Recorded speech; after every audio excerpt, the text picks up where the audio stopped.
and welcome to those who have joined online as well. And will see the council meeting on YouTube. The agenda was issued last Tuesday, 21st of March. A supplementary agenda which contained an additional report in regard to item 7, appointment of chair of IGB, together with details of those deputation requests which were received after the agenda was issued by email on Tuesday. There are 4: Bonnybridge Community Education Association, Polmont Hill Snow Sports Club, Snow Sports Scotland, and Miss Carolina Surmack for the Strategic Property Review, and Evolution Swim Club for the Pools Report. The supplementary agenda advised that it was anticipated that item 6, proposals to close school swimming pools, was likely to be continued to a later meeting. This is due to unforeseen circumstances, and I'll invite the Chief Executive to speak after the Sederant. The deputation requests will be taken at the start of the SPR item. So we'll hear everybody, hear what they've got to say, and after everybody's spoken, that's when we'll ask the questions. The meeting is being live streamed and recorded. A video recording will be posted online shortly after the meeting on the Council's YouTube channel. And could members please refrain from talking during or commenting on speeches by other councillors and remain respectful of other points of view. I will introduce breaks at appropriate stages in the meeting and may vary the order of business in order to best manage the business. Given the business before the Council, it's likely that the meeting will break for lunch at an appropriate point in the agenda around 1 p.m. If members who are attending remotely wish to speak, they should use the raise hand icon on the screen. I will ask if all who wish to speak have done so before closing the debate, but at that point it is their responsibility to ensure they attract my attention, even by cutting in verbally, otherwise they may miss their chance to speak. And those members joining remotely, they should ensure that your cameras are turned on during the proceedings.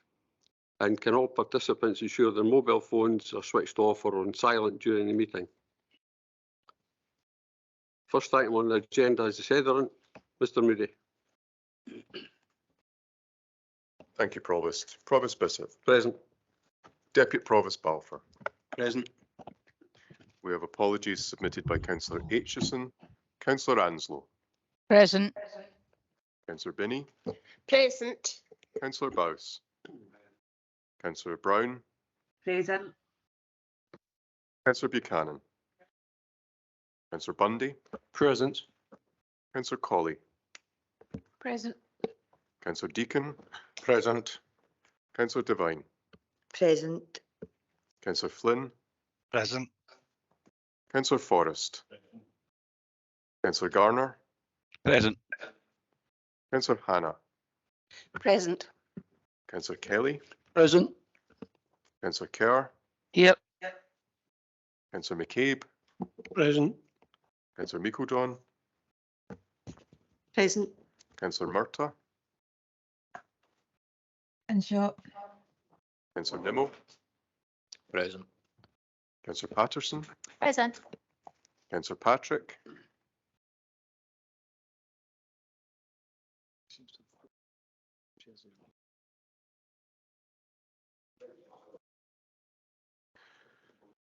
Provost, we'll come back to Councillor Patrick. I think her Wi-Fi may have frozen briefly. Councillor Patrick.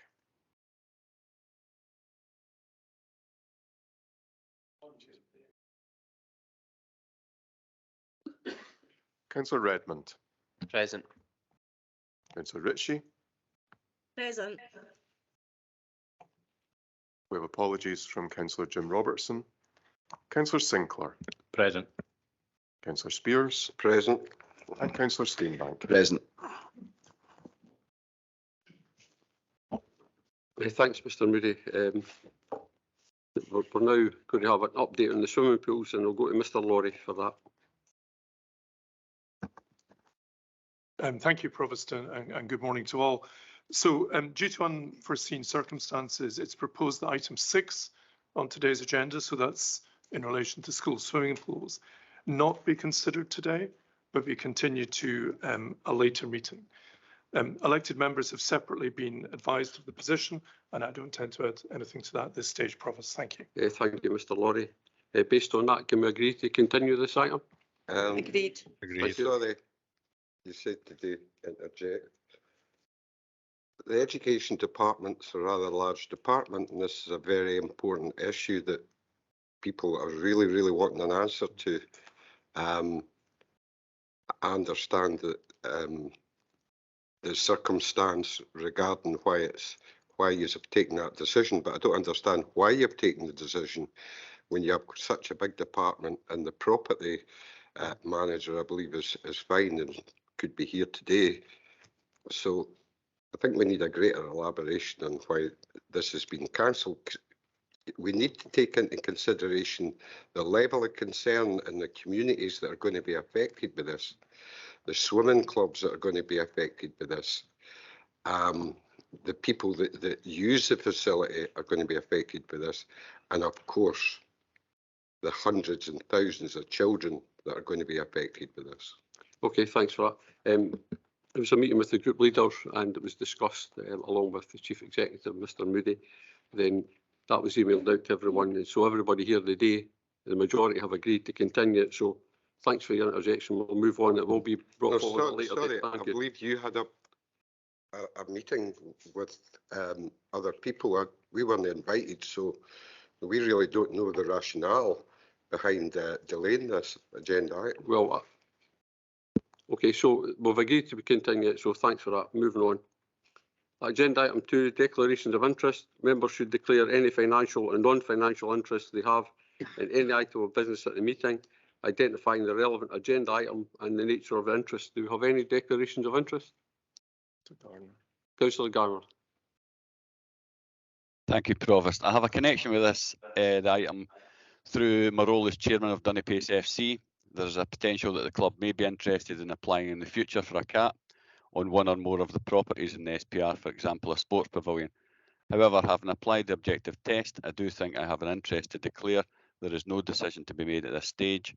I do not think I have an interest to declare, sorry. There is no decision to be made at this stage on a CAT and no live application. Thanks, Provost. Okay, thanks, Councillor Garner.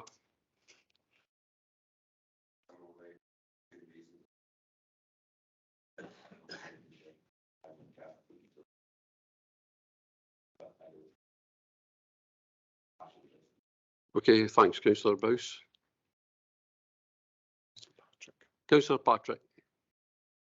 Yes, I'd like to declare an interest in item 5, as I have a close family member who's an employee at one of the premises which is going to be affected. So I think, having applied the objectivity test and discussed with Mr Moody, I think that this does require me to recuse myself from consideration of that item of business. Okay, thanks very much, Councillor Patrick. Councillor Murtagh. Thanks, Provost.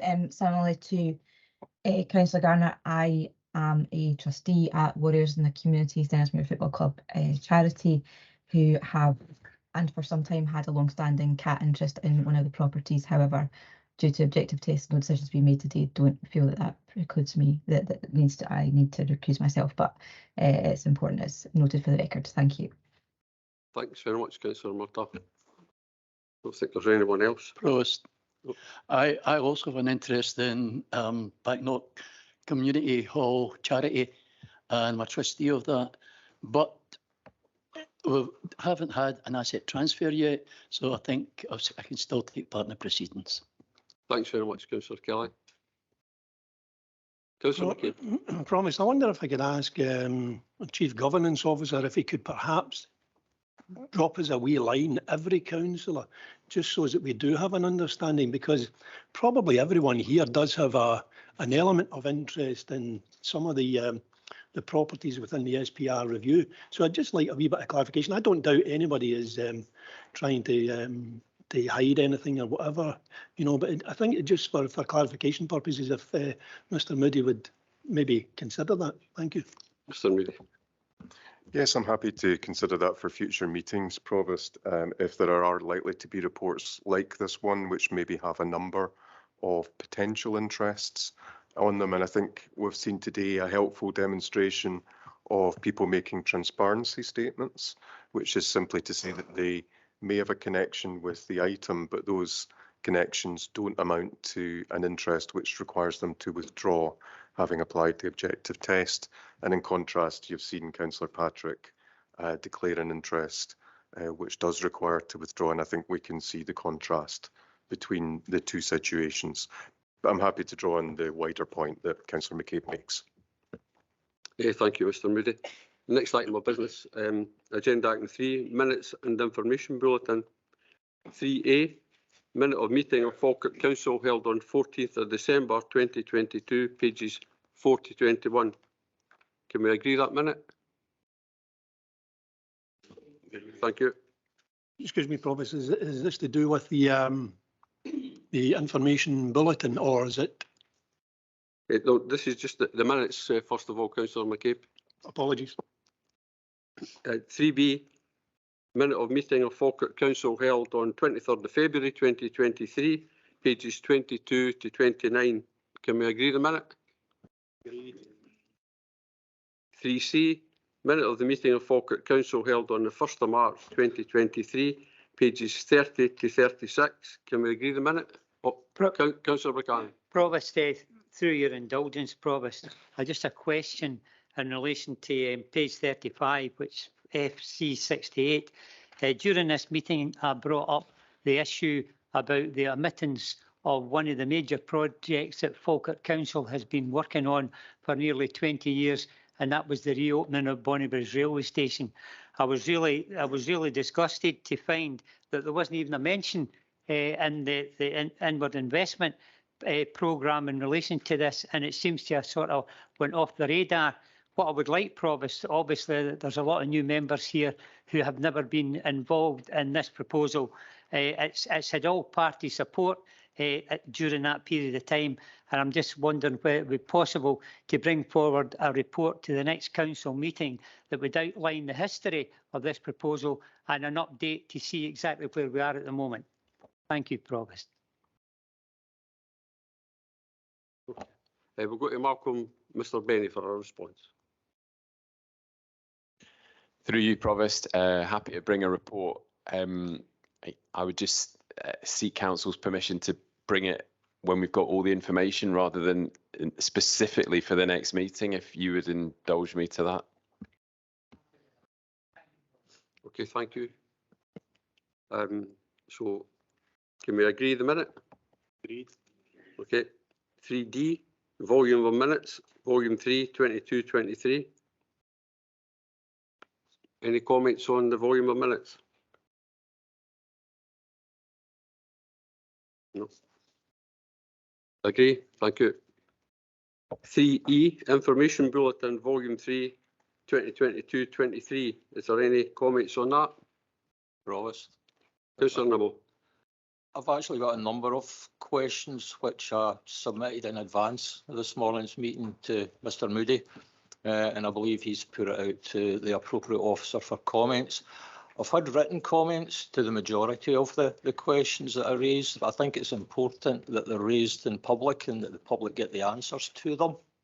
Now, I fully appreciate that there's nobody here from Children's Services this morning, so maybe Mr Moody could answer the first two questions. The first one was in relation to the extension of the online school payment contract, and the second one is in relation to the school taxi contracts. I don't know if you're able to answer these, Colin.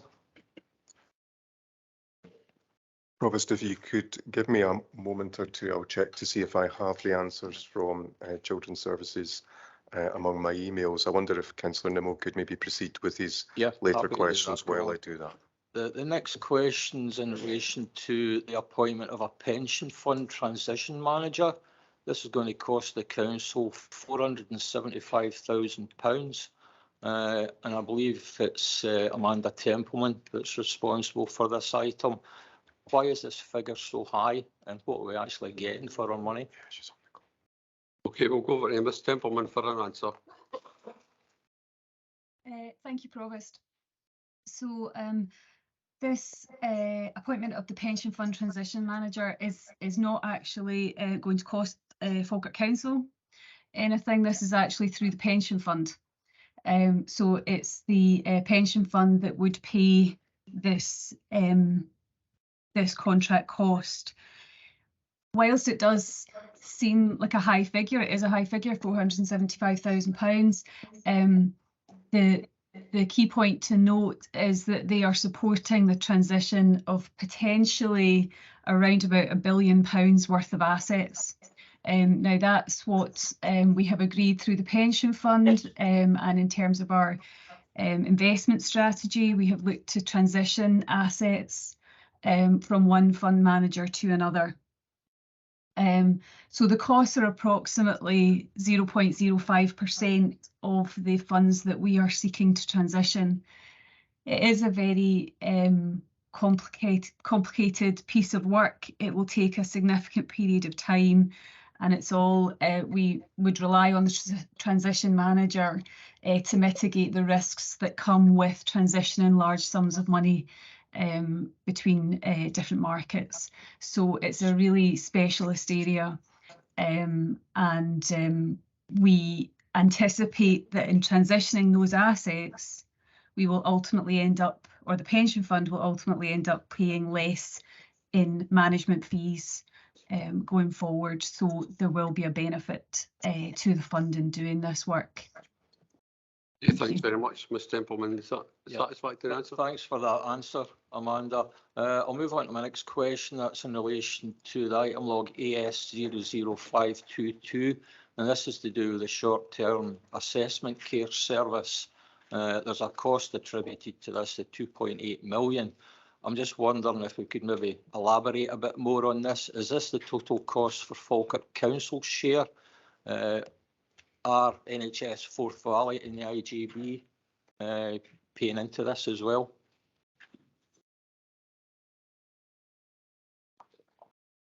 I can come in relation. Okay, Mr. Tom, are you there?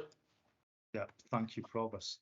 Actually, the money that we're getting for this comes from Scottish Government. It's based on the winter pressures funding, and it's actually based on calculations that we put forward in relation to expected capacity that we would need to commission extra beds over the winter period.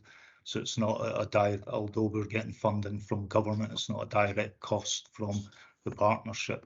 I think the other part of kind of the question was around the intermediate care facility that we did have in the capital plan.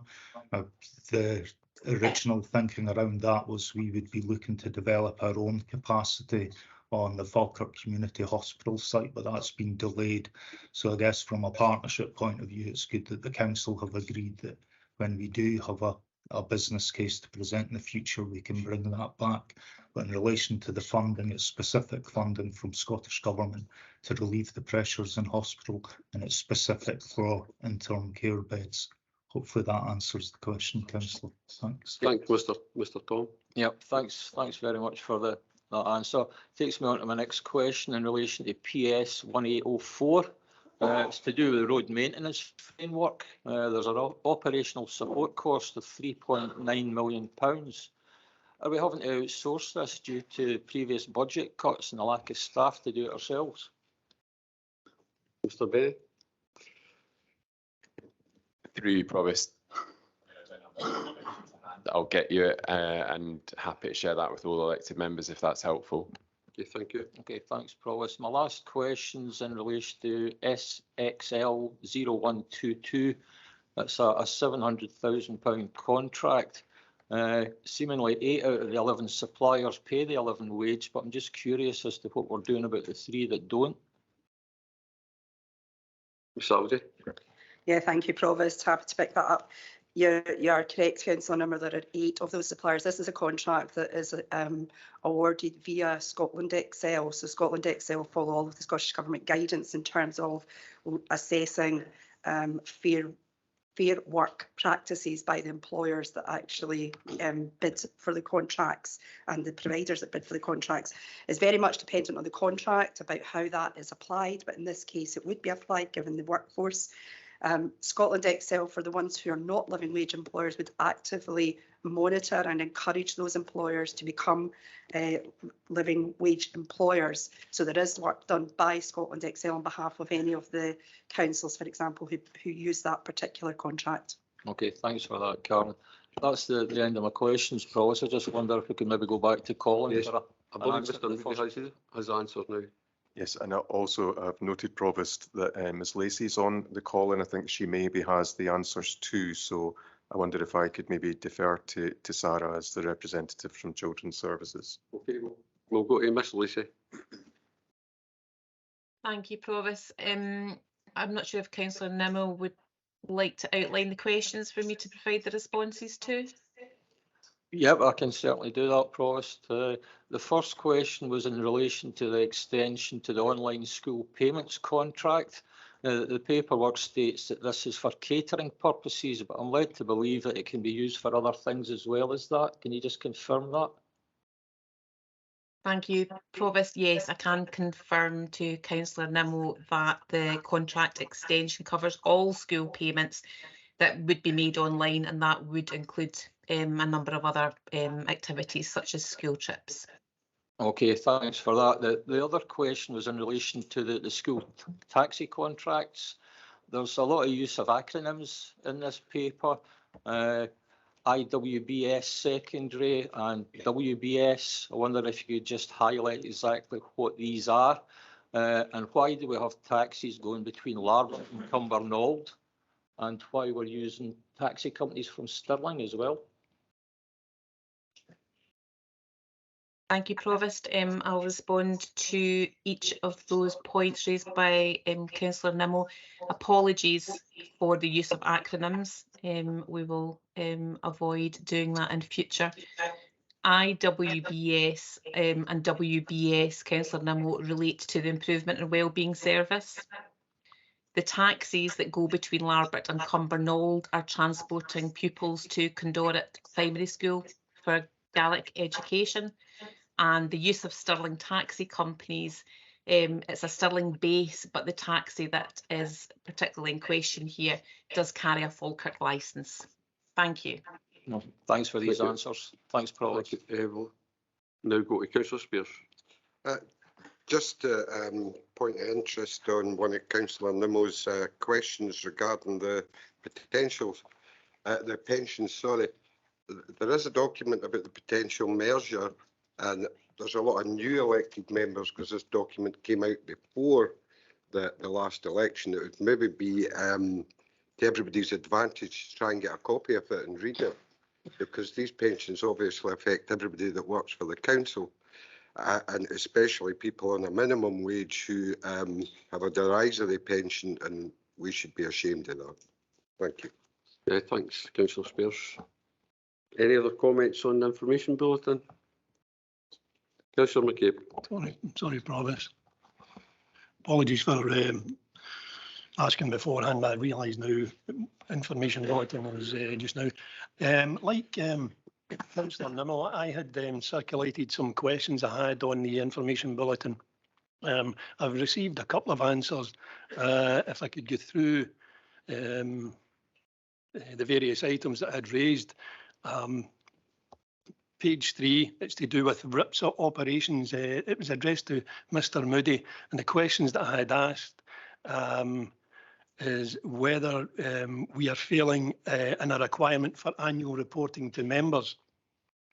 Second question was, do we have a register of designated authorising officers?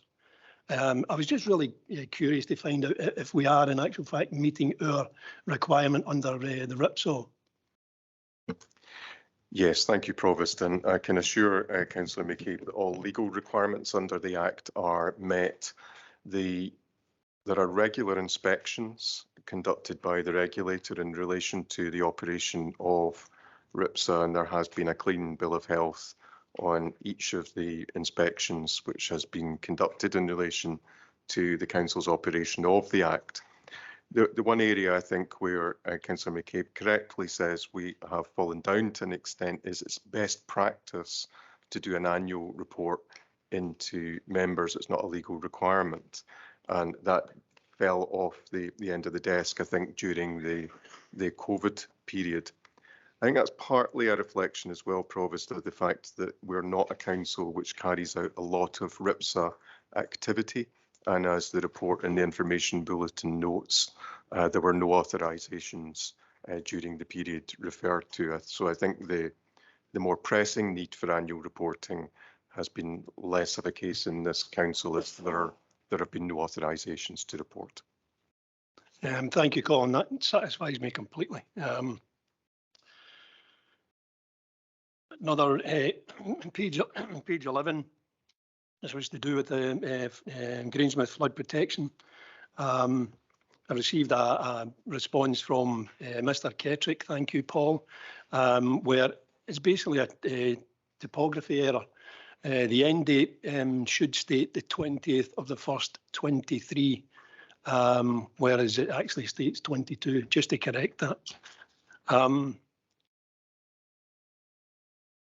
Just to try and get rid of some of the minor, more minor issues, if you like. One of the questions I asked was to, under page 18, the purchase of vehicles. I think there's a figure of 4 million quid.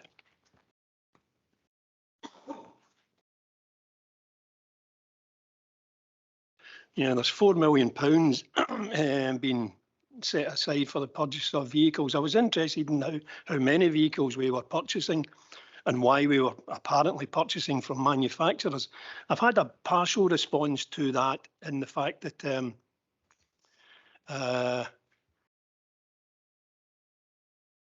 we obtain quotes from manufacturers, but the order is ultimately fulfilled by a designated dealer, which is good to know. But I was just concerned that £4 million is an awful lot of money. And this harks back to another issue that I had where we had £300,000 identified to put cameras into vehicles. It's an awful lot of money for vehicles. And I just wanted to try and hone in that we are getting good value for money. £4,300,000 is a lot of money, Provost. So I don't know if Mr. Gardner wants to add anything to what he's previously provided me with. Mr. Benny. Through you, Provost. It is a lot of money, but it's actually really good news for the council because it's investment in an electrified fleet. So we're making carbon emission reductions, and that was one of the really positive sort of decisions that council made last year to direct additional funding to this area to accelerate the impact that we're having. And myself and some elected members were down at the depot yesterday to see those vehicles, and I'm looking forward to seeing them out on the road and starting to make an impact on our carbon footprint reductions. Okay, thank you, Mr. Benny. Appreciate that.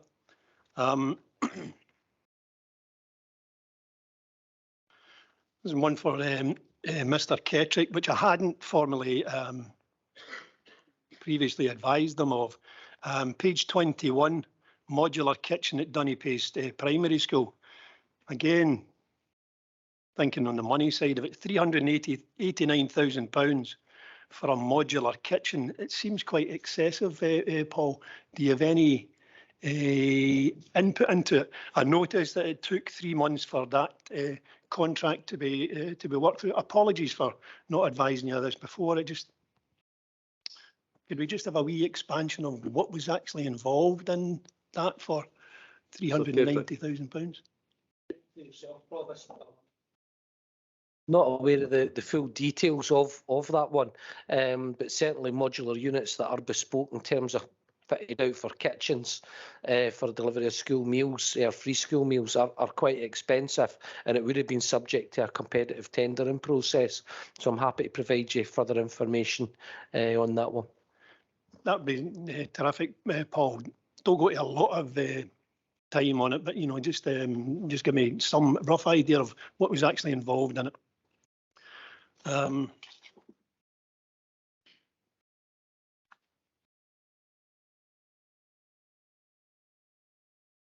This is to do with page 13, the short-term assessment care service.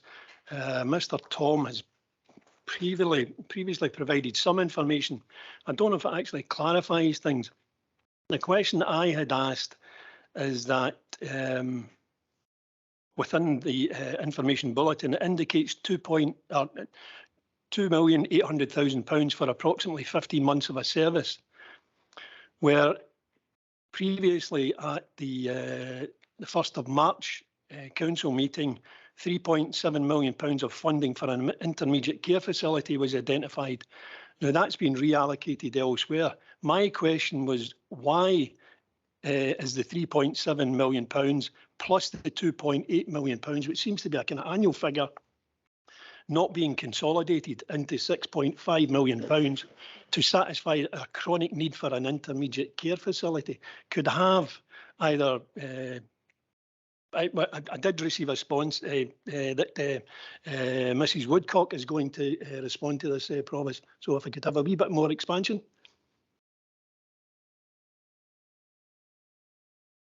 Mr. Tom. Thanks, Provost. I can give a bit of a brief update in relation to that. So the original capital investment was earmarked for developments in Falkirk Community Hospital, and that I think was the 3.7 million. That's been delayed given some issues around the funding for other matters around about Falkirk Community Hospital. The 2.8 million that we have from government for Winter's Pressures funding is non-recurring, so it wouldn't be possible to use that for a permanent development. It's for 1.5 years only to get us through the immediate crisis that the hospitals are facing around bed capacity. So we couldn't combine the two. And even if we were able to, we've still not found a site actually that is suitable for an intermediate care facility.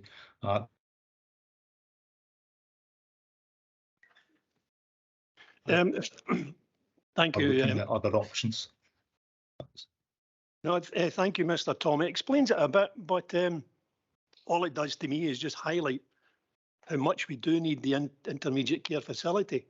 What we're looking is at 2.8, or was it 2.8? 2.8 of short-term funding, which we can't use to provide long-term solutions to this problem. I don't think it's a very efficient way of going about a business. I'll leave that there. Page 49. I have received a response to this. It's to do with the Falkirk Town Centre brief. People will have read in the Falkirk Herald that the reputational damage that gets done to this council is extraordinary at times. We had a presentation given by a company identifying a vision for the town centre, basically the high street.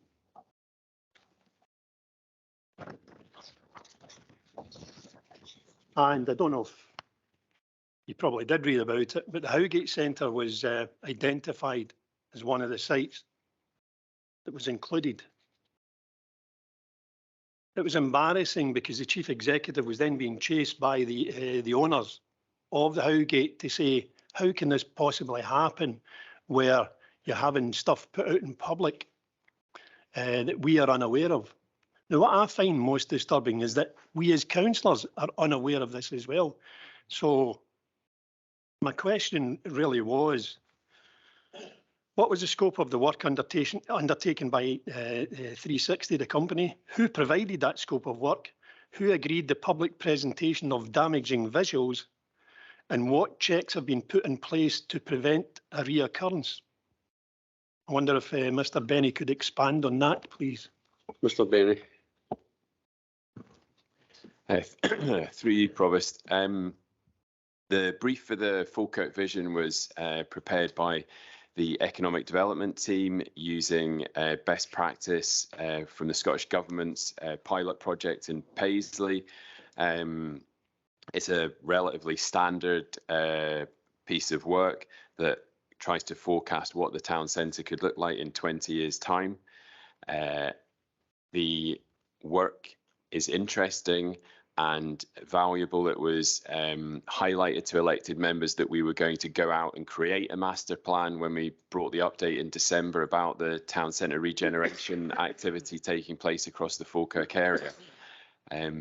It's regrettable when people make mistakes, but when mistakes happen, you apologise and then you put it right. And the team immediately apologised once the error was identified, and we are going to organise a further public sort of event where we'll make sure that all stakeholders are fully aware of it happening and can attend. And once we've gathered that information and brought a professional proposal together, we'll bring it back to council for elected members to scrutinise and hopefully approve. Thank you, Mr. Benny. It still makes it even plainer to me that we as councillors are not being consulted on this before it goes out to the public. I find that really disturbing. It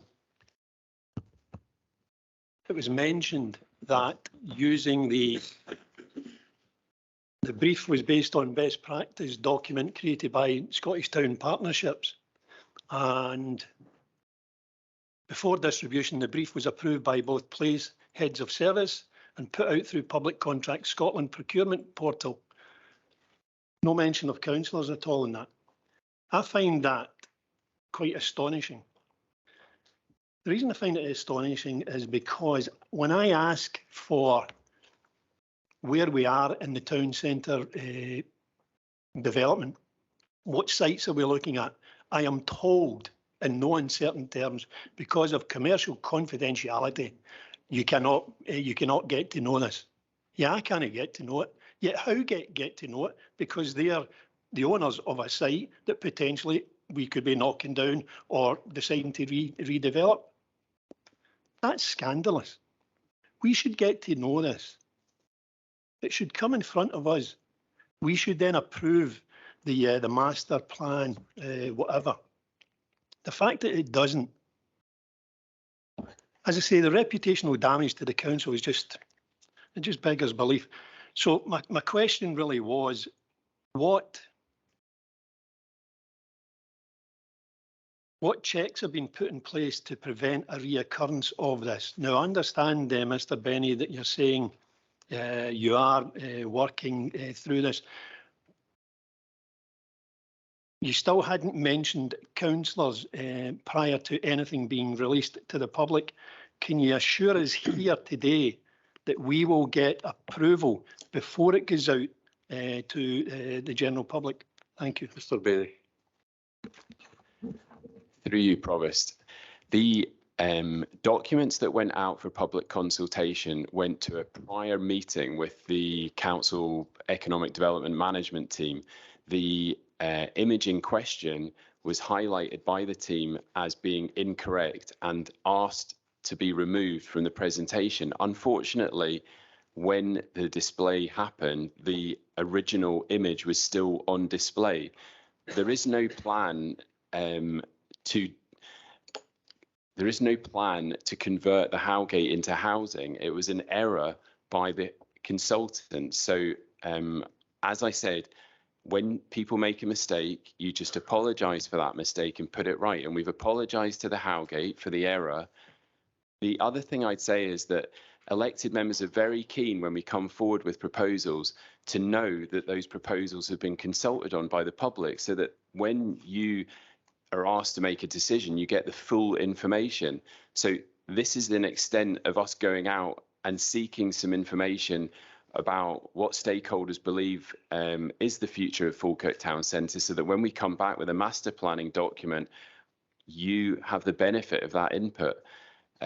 So what I can confirm is that a report on the output of the master planning development exercise will come back to council for elected members to consider, and we'll do elected member briefings on that, and we'll answer any questions that you have. But I think the other thing to say is that a master planning document is not a kind of fixed, rigid framework that everyone has to be bound by. It's a visioning exercise to imagine what Falkirk could look like and how we could all work together to make that a reality. I agree totally. It is a visionary document. It'd be good if we knew about it. It'd be good if we knew that we are talking about transport hubs, talking about redeveloping the old bus station, talking about potentially changing things in the high street. It's just too wide a document. This is turning into a debate. It's supposed to be questions on the information bulletin. Yeah, I still haven't received an answer. I think Councillor McCabe's received an answer. And I think we're straying into territory if we were going to end up having a debate between a member and an officer. I still haven't received the answer about what is being done to prevent this happening again. How is this going to be prevented from happening again? Mr. Benny, I think you actually addressed that, but will it come in front of councillors before it goes to public, I suppose, is that just to settle? I think that's what Mr. Benny highlights.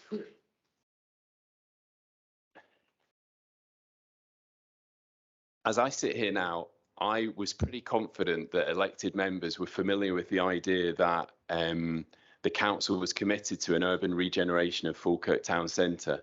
There are a number of sites within Falkirk Town Centre which are large, which are not currently being maximised, and all the master planning exercise does is identify those and consider what could be done with them. I don't believe that that's information that is not familiar with elected members, and I'm happy to hold a meeting between any elected member who needs an update on that with my team. The master planning exercise will come back to council for a full consideration once we have a proposal that is coherent and strong. Do you have another question? No, that's fine, promise, thanks. Okay, thank you. Councillor Spears, do you have a question? No, it's really a point of clarification, but in the form of a question. No, if you don't have a question. Okay. The question is, you say we don't live in an imaginary world, and I find that a bit perplexing. But you say that we all love consultation. Why do you not uphold consultation? And I quote the example of Falkirk Town Hall, where we did seek consultation. No, that's not a question on the information bulletin, Councillor Spears. Thank you. Any other questions? Okay, we'll now move on to the role and action log. Mr. Moody. Yes, thank you, Provost. And as usual, this is the item on the agenda where we have a note of reports which have previously been requested by Council with an update on whether those are to date and where they're not, where there's an explanation for that. I think the rolling action log is largely up to date. There was one report, I think, that was anticipated for this meeting, but there's an explanation provided in the action log as to why it's not present on the agenda. Okay, thank you. Do we have any questions on the role and action log? Councillor McCabe. Thank you, Provost.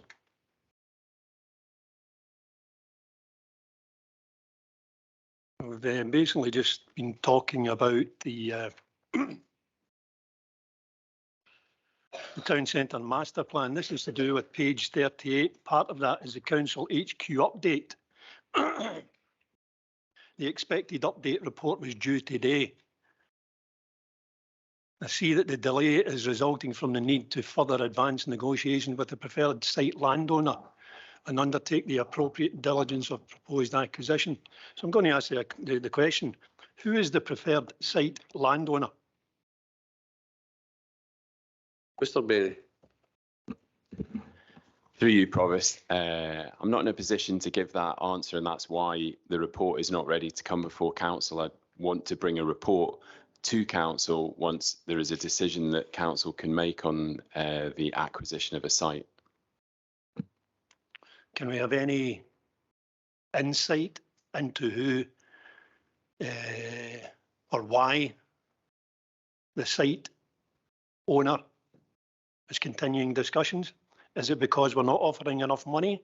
Is it because of... I don't think that's up for discussion at this point, Councillor McCabe. Okay, Provost. Page 39. The strategic property review. I'd like to acknowledge, first of all, the work carried out by Mr. Kettrick and Craig Isdale. This is a massive piece of work that's been allocated 2 months for public consultation. Why was it only allocated 2 months for public consultation? We make great play of going out to the public for that consultation, and we only allow 2 months. And then, as Councillor Spears alluded to, we ignore the consultation, we ignore the feedback. Yeah, Councillor McCabe, could I just say that this is coming up on the agenda anyway? So that's fine, Provost. I'm happy to. Yeah. Part of. I'll just state it here, Provost, because it will come back up. I'm sure that the SPR was being compiled during my previous tenure as a councillor, 2012, 2017. My big question about this, and I'm sure it will come up during the general discussion, Provost, is why it's taken so long for this to be basically just dumped on us. I'll leave that until later on.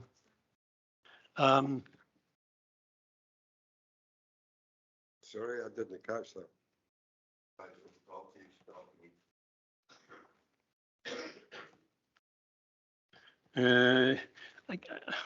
Again, Provost, I'm not quite sure if, because it's part of the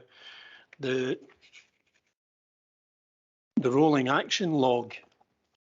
Let me just have a look here.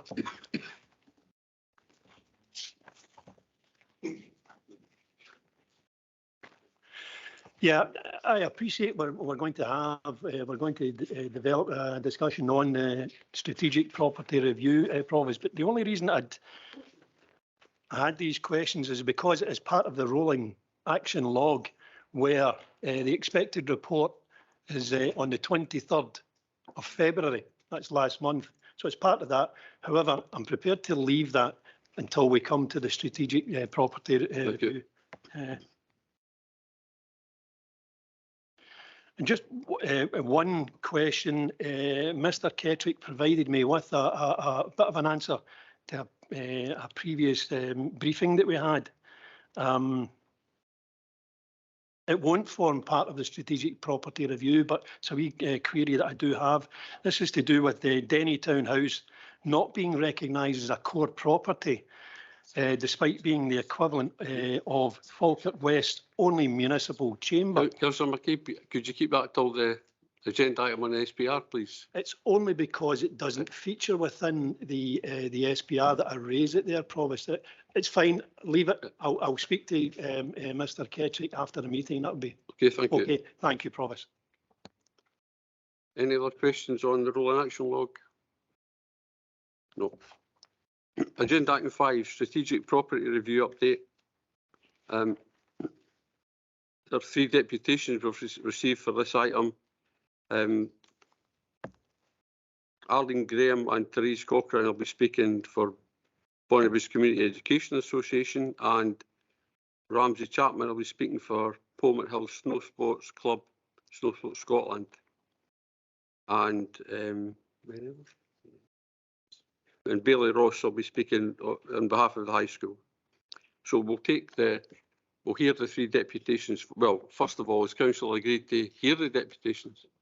Agreed. Agreed, thank you. Okay. Carolina Surmack is unable to attend today, but she did send out a statement on the ski slope, so I just wondered if everybody maybe received a copy of that. Okay, thank you.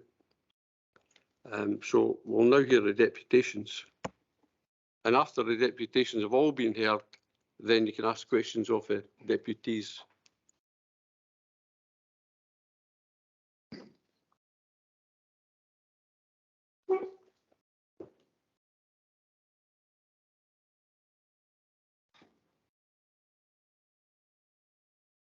Keep a track of it. I'll call you. Keep a track of it.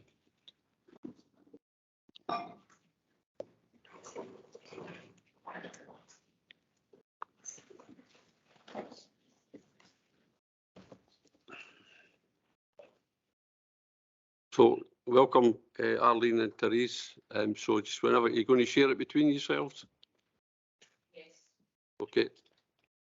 Carry on.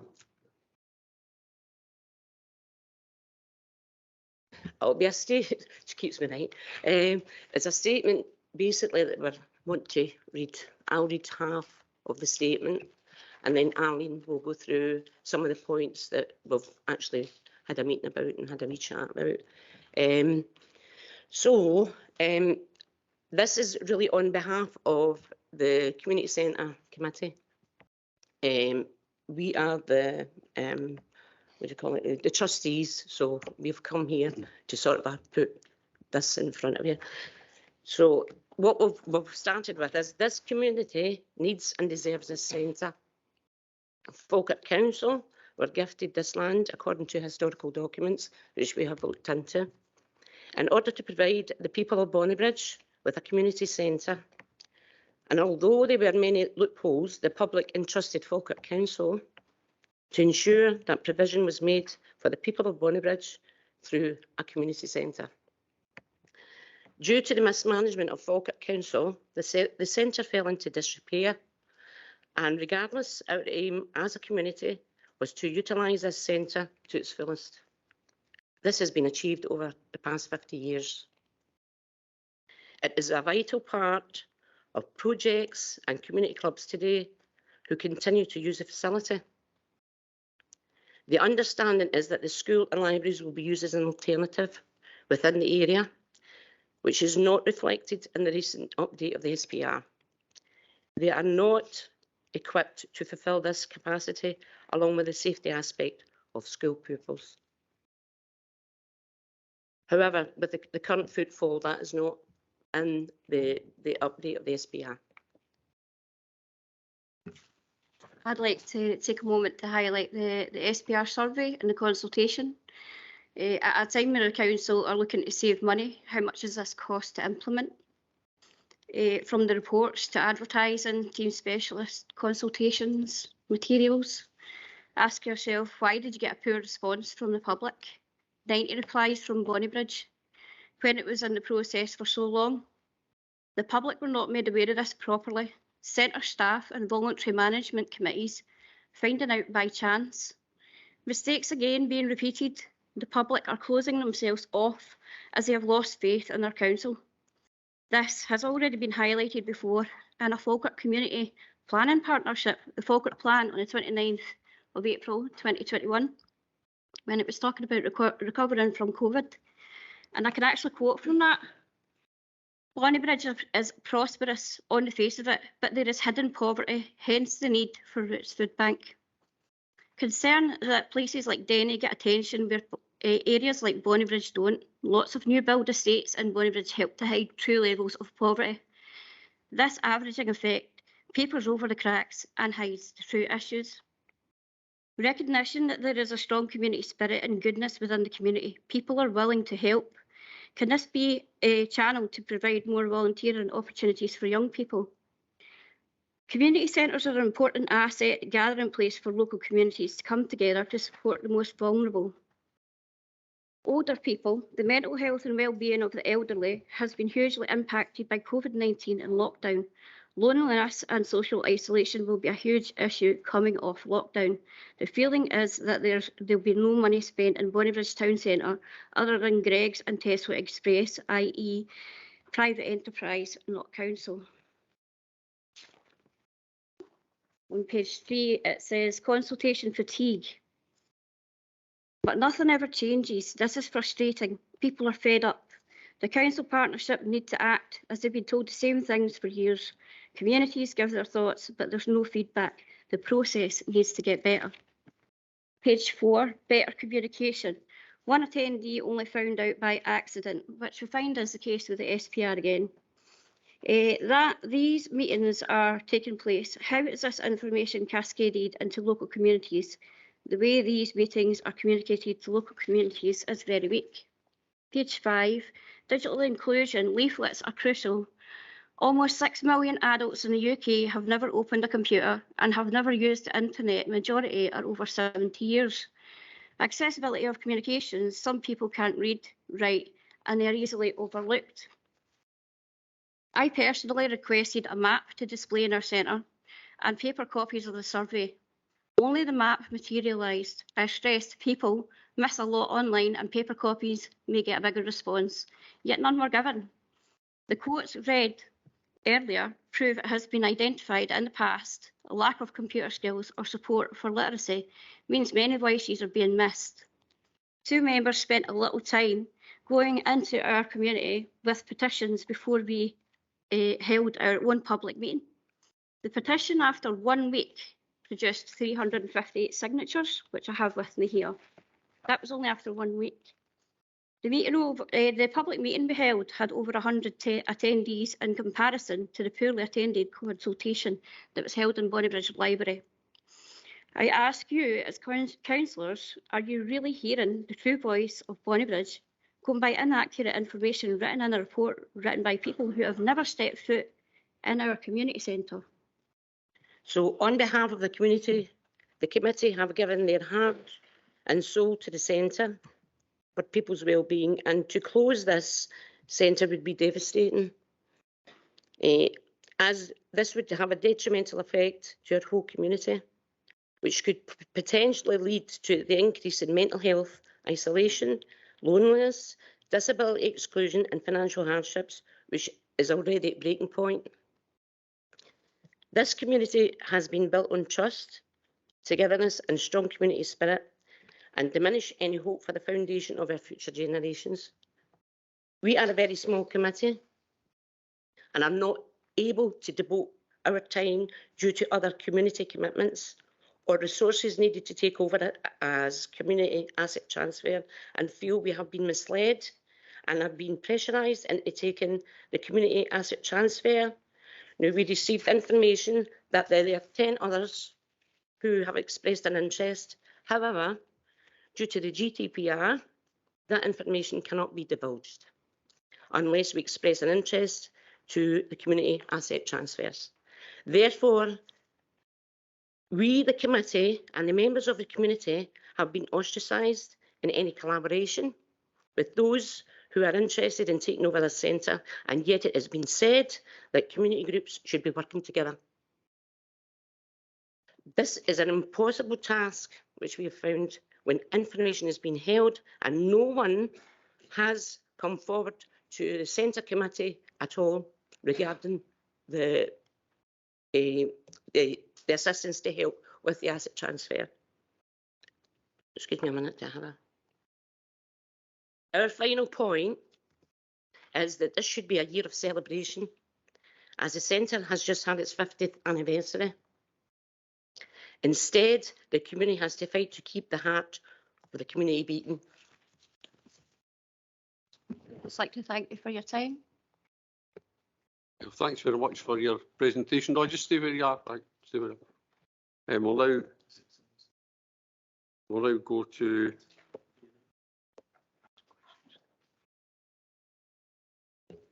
Ramsey Chapman. Will be speaking first on behalf of Snow Sports Scotland, and then we'll have Bailey Ross.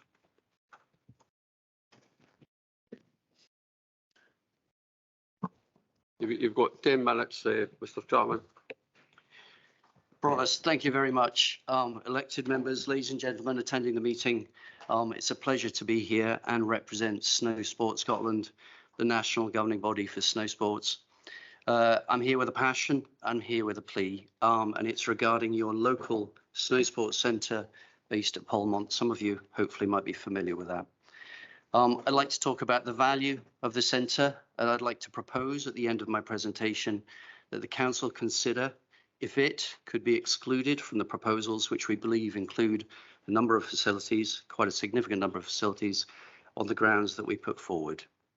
I'm accompanied today by young Bailey, who's 16 years old, star skier, local lad, goes to Braes High School, and Bailey's story of his life really has been around the use of that centre, and he will share with some passion his journey, and I hope you'll embrace and warmly welcome him. He's very nervous. I'd like to start off by saying that we only have across the entire country 12 artificial snow sports centres. Aberdeen, Glasgow, Edinburgh are some, and there are a few others littered across rural areas. Polmont represents a really significant part of those 12, covering an area, this local area, Polmont and Falkirk area, of some 550,000 people. No, they don't all participate there. but absolutely that will be something we would strive to encourage moving forwards. Polmont is the 6th most significant centre in Scotland in terms of its population coverage, but is really key to the coverage of, in particular, the lower quintiles of the Scottish Index of Multiple Deprivation areas, with a number of schools and people living in the lower quintiles. As a sport for us, Polmont represents a really key place where people can come and involve themselves in learning to do snow sports. It is the cheapest place to do snow sports in Scotland.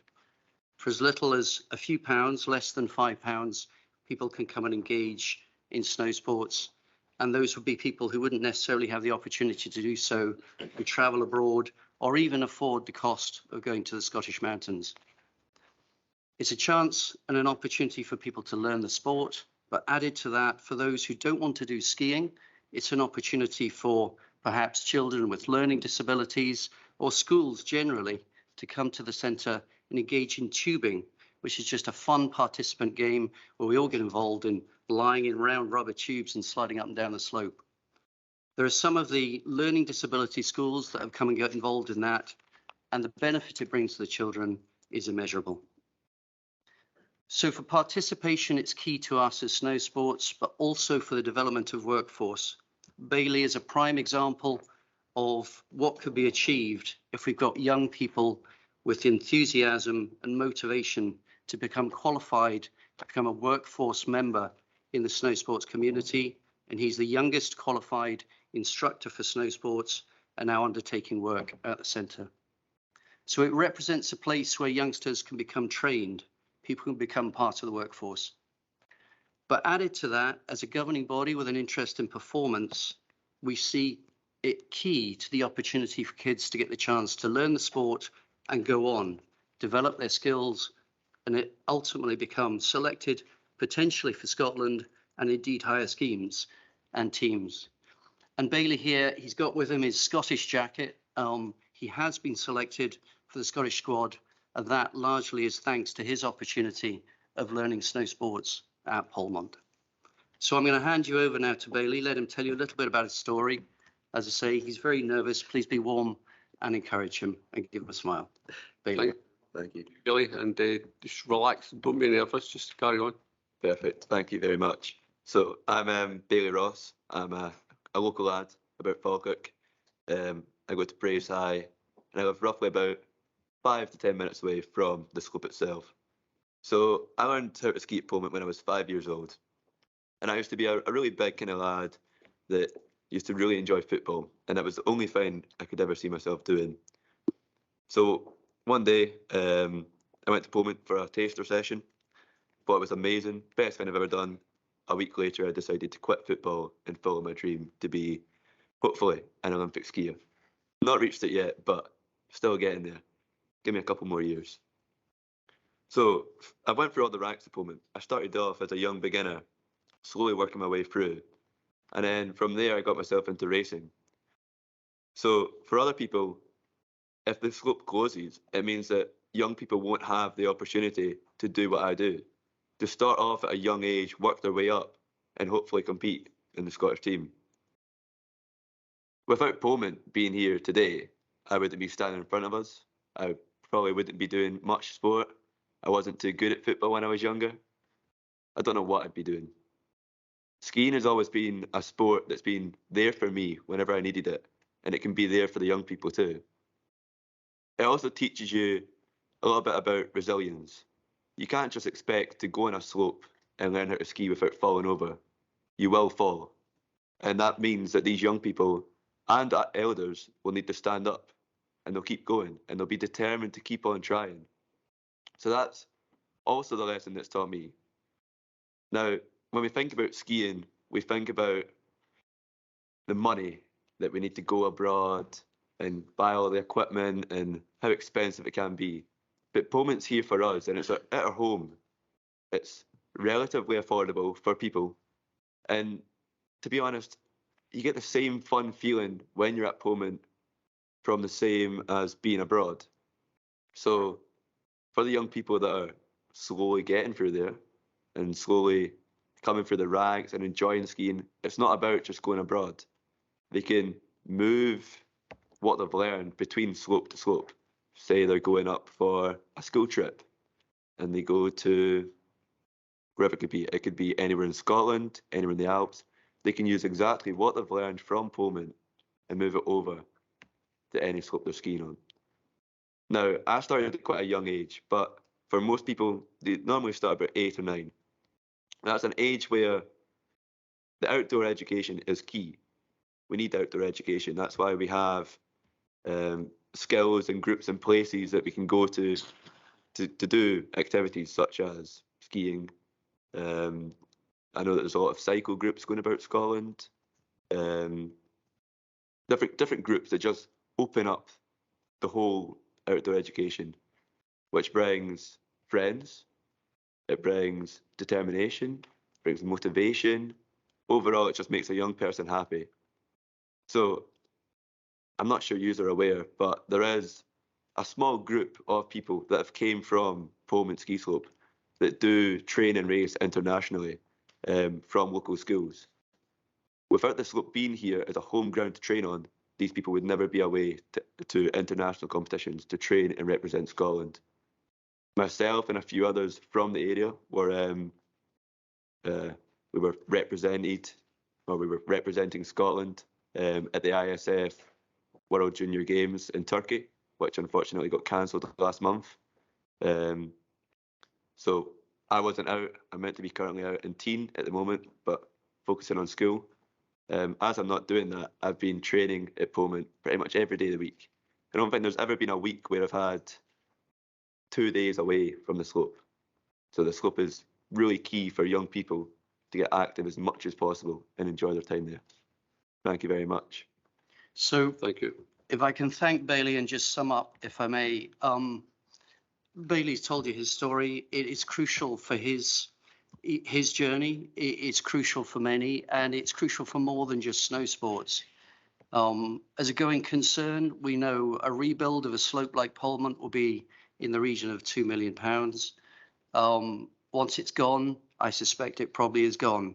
So our plea is for us to consider taking this out of the proposal for closure and looking at some other models. Now, we have 2 clubs, Bathgate Snow Sports Club and Polmont Hill Snow Sports Club, who are willing to step up and work with the local authority to look at operating models that will transform the current financial position for the centre.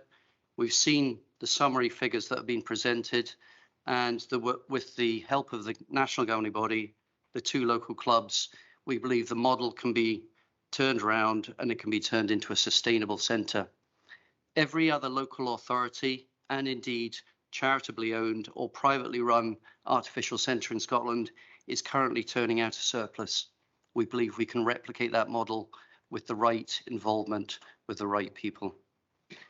Very little else to say other than summing up that our wish is for, as you consider your proposal for all the facilities to be considered for closure, that Pullman's potentially excluded from that list for the reasons we've put forward. Thank you very much. Okay, thanks very much for your presentation, and we'll now open up for questions. Councillor Hannah. Could I make a request first before we open up for questions, Provost, please, that one of the officers could read out Carolina's, because Carolina was keen to have her opportunity to speak to the committee, and she has emailed everyone. I think it would be useful. She's been unable to attend today herself. Would it be possible for one of the officers to read out her comments? Okay, I think Mr. Moody will possibly read out the comment statement.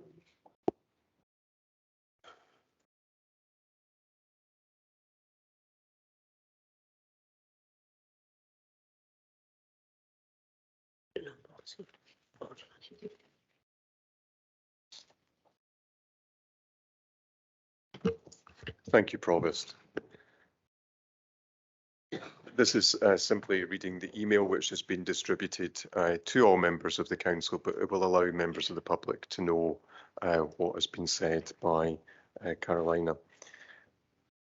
I have asked to speak at the meeting tomorrow. Unfortunately, I'm unable to attend and I'm taking this opportunity to email councillors instead to make you aware of some aspects I wish to cover. I'm not trying to influence the votes, I'm simply trying to raise awareness. Our petition to save Polmont ski slope reached 2,500 signatures within weeks after launching. It's only been shared on all the local Facebook pages when it reached 2,000 signatures. There are around 350 children using the slope regularly every week, plus many more less frequently. This place means so much to many individuals and families. Almost all current instructors learned how to ski there, and now as teenagers and young adults are teaching others. It is so uplifting to see young people being so responsible and motivated. That's all thanks to the opportunity they have had at the Polmont ski slope. There are also many success stories. One very recent one is that there are 2 boys from Brace High School representing Scotland at the 2023 International School Sport Federation Winter Games in Turkey. Their school team also qualified for, but ended up not competing at, the British Schools Dry Slope Championships after placing 3rd in the Scottish Schools Dry Slope Championships at Hill End. As you can see from the ranking list, they were skiing against all the private schools, Boroughmuir being the only other state school. They usually do well at dry slope competitions due to the fact that most of the feeder primary schools have blocks of lessons at Hill End. And then, of course, many continue skiing and join Lothian's ski racing who train at Hill End. This is a family-friendly slope with excellent dedicated instructors used by the whole of central Scotland, including Edinburgh. It's also the only opportunity for children from deprived areas throughout all Falkirk districts to try the sport. Closing the slope would deprive them from the opportunity, deepening the inequality gap. This is a very affordable place where whole families spend time together, creating bonds, giving them a sense of belonging, motivation to achieve, and belief they can succeed despite being from poorer backgrounds. And that ends the statement which has been submitted. Thank you, Provost. Thanks very much, Mr. Moody. We'll now go to Councillor Spears. Myself. Thank you. I have some questions for both sections, and just to mention Colina for a minute, she was emailing me frantically all last night, and I tend to agree with every word she has said. Can I ask in Bonnybridge, and I know you've got one councillor sitting just along from me who will be appalled at the thought of losing a community centre there. You say you feel ostracised. Do you feel that maybe this council's too centralist in Falkirk and that facilities out with that central bubble are being lost here and the people of Bonnybridge will suffer greatly through that?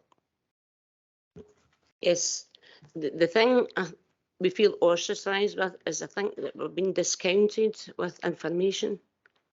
Information has not been present all the time, and we feel that the consultation period, we didn't know about it until it was brought to our attention. I felt it was like a hidden agenda. That's what we felt. It's a hidden agenda where the information was underneath 75 pages of information. So going people who are in Bonnybridge, going through 75 pages is a bit of a task. So because somebody was able to inform us of the importance of maybe the last page, not saying it's the last page, but we were able then to take action. The people of Bonnybridge. This is great. Sorry. The people of Bonnybridge, the latest SPR update is over 200 pages. I don't think the people of Bonnybridge are going to read that. They still don't know the extent that this is, that today you could be voting potentially a keeper centre or loser centre. We're still getting told, oh, it's not coming up until 2026. There's so much misinformation, it's too confusing for people and they don't realise the extent of this. So it's not clear. And it's no, the council should be on the ground. We feel we're being missed. Everybody else is getting regeneration. We're not. That's what we've This got. appears more than a trend or a mistake in the imaginary world we're all meant to live in. So you don't rate the Falkirk Council consultation very high? I don't think it was long enough. I think it was too short a period because people did not know about the effects that it was going to have. They didn't know about it. It wasn't publicised enough. We attended the first meeting in Bonnybridge at the library, and it was during the day when most people were at their work, so there was very few. It wasn't a great amount there, but there was people who were able to sort of speak up. The only thing I can say now is that this committee, what we've done, we've worked forward with everything from, I think it's about 3 years we've been going with the committee. And since we've been going, there was nothing done within a 30-year period at the Bonnybridge. We managed to get it refurbished. We got new flooring, we got things, Wi-Fi, and now it's thriving. It's more so because of the groups that are coming in. And we've started a club, the Happy Mondays, which is for people who are lonely or have, isolated. And we've been doing, I think it's 3 weeks, 4 weeks. 4 Mondays. 4 Mondays we've done it, and we do 11 to 2. They get a soup, a sandwich, a cup of tea, home baking, things like that. And Monday there we had 42 people there. So the past 4 Mondays we've served over 150 people. We're giving them, it's a bit like a warm space. Okay. And for that, we've actually got people come forward wanting to do men's mental health group and things like that as well. So you're taking that away from the community. Myself personally, I was chairman of a community centre for 32 years, running in conjunction as chairman of another community centre for 26 years. So that's over 50 years experience, and I am well aware how much they are needed. Yeah. Because you have another question, Councillor Spears? Yeah, can I move on now to the Pullman snow slope? And I'd like to thank you very much, Ross and Bailey, for coming along. Ross and I had a chance to have a small conversation before the meeting today. Colina, I'll include you in this if you're listening. Thanks for all your emails last night. I hope I can speak on your behalf and try and make people realise the importance of this ski centre. The aspiration of young people to go on and teach gymnastics, skiing, running, everything else is going to make this area a desert for talent. Councillor Spears, what's your question? That is not right. What's your question? The question is, do you think you will have a future in this area if you want to take up any sort of a physical education as a job? Yeah, so at the moment I've finished my coaching qualification and I've spent about 40 to 45 hours at the ski slope already, shadowing other coaches so that I can learn from them pretty much. I've had lots of time abroad as well. So the amount of time that I've had abroad looking at other coaches, I mean, I've worked with some of the best coaches in Europe, best coaches in Scotland, all over the country. And I definitely want to start working at Pullman to try and teach younger people that one day they could hopefully be like me or even some of the World Cup racers for Great Britain. So I don't know how much we all know about skiing, but Britain's best skier, male skier, Dave Riding, came from down south and he skied every single day on a dry slope. And eventually he got to the point where he was asked to join the British team and he went away out and he still trains and races today. And he's now won 3 gold medals in the Kitzbühel slalom, which is pretty impressive. So for young people, for me, it's giving back to the community. I know my own son, he'd done his job experience at Pullman Hill Ski Slope and we had just come back from Livigno and he was fairly proficient. He won a medal there, and he absolutely loved the ski slope, and as many children do, and we need to be very careful here in the legacy that we leave our children and the facilities that they need if they want to go in for international success, if they want to go in for employment. Do you have another question, Councillor Spears? No, I don't. Thank you. Okay, thank you. Councillor Howell? Thank you, Provost. And I'd just like to say thank you to those who have come and spoken so eloquently and from the heart about the services that they want to defend and protect. And thank you to Carolina as well for her thoughts about the ski slope. First of all, for the Bonnybridge deputation, I'm really impressed by all the different things you've said going on, and I'm not very familiar with it because I'm not the councillor for that area, but I'm impressed with the range of activities that you've been involved with in the community centre. And I'm also impressed with the fact that within the report, it does say that Bonnybridge is one of the most highly utilised buildings out of the whole 133 buildings. Can I ask you, do you see scope for increasing the usage of the building in any way, because it is one of the most utilised already? So it might be a bit of a challenge. What we're finding just now, that it's still Falkirk Council run, but alongside the BCEA, the Voluntary Management Committee, they don't pay for any staff at the weekends, so it could be totally utilised at the weekend. The new committee ourselves are the first time ever to be key holders, so we could be putting more voluntary time in at the centre at the weekends. It could be used a lot more. We have started implementing new things, like we did up the lounges, we've put in Wi-Fi, we're trying to modernise it with the money that we have in the pot right now. So beyond that, we have lots of other ideas that we could bring in the footfall isn't taken into consideration in your SPR, it's attendance. We actually have about 600 that use the centre a week, but you're going by attendance figures. The SPR reflects it's 20% usage, but it's more than that if you take it into footfall. So it is actually highly used. Sometimes it's actually hard to get a booking in there. So and we don't have a high school or anything near us. So our commute from Bonnybridge to Denny High School, the proposed the high school that they're talking about, is a long commute. Yeah, for the likes of myself, a single parent who's got if you've got 3 young children and you need to bus it there, you're having to get 2 buses from where I start, and then you have to go to Denny Cross, walk from Denny Cross to Denny High. It's not safe. And by the time you do that, my kids are autistic. That's them tired.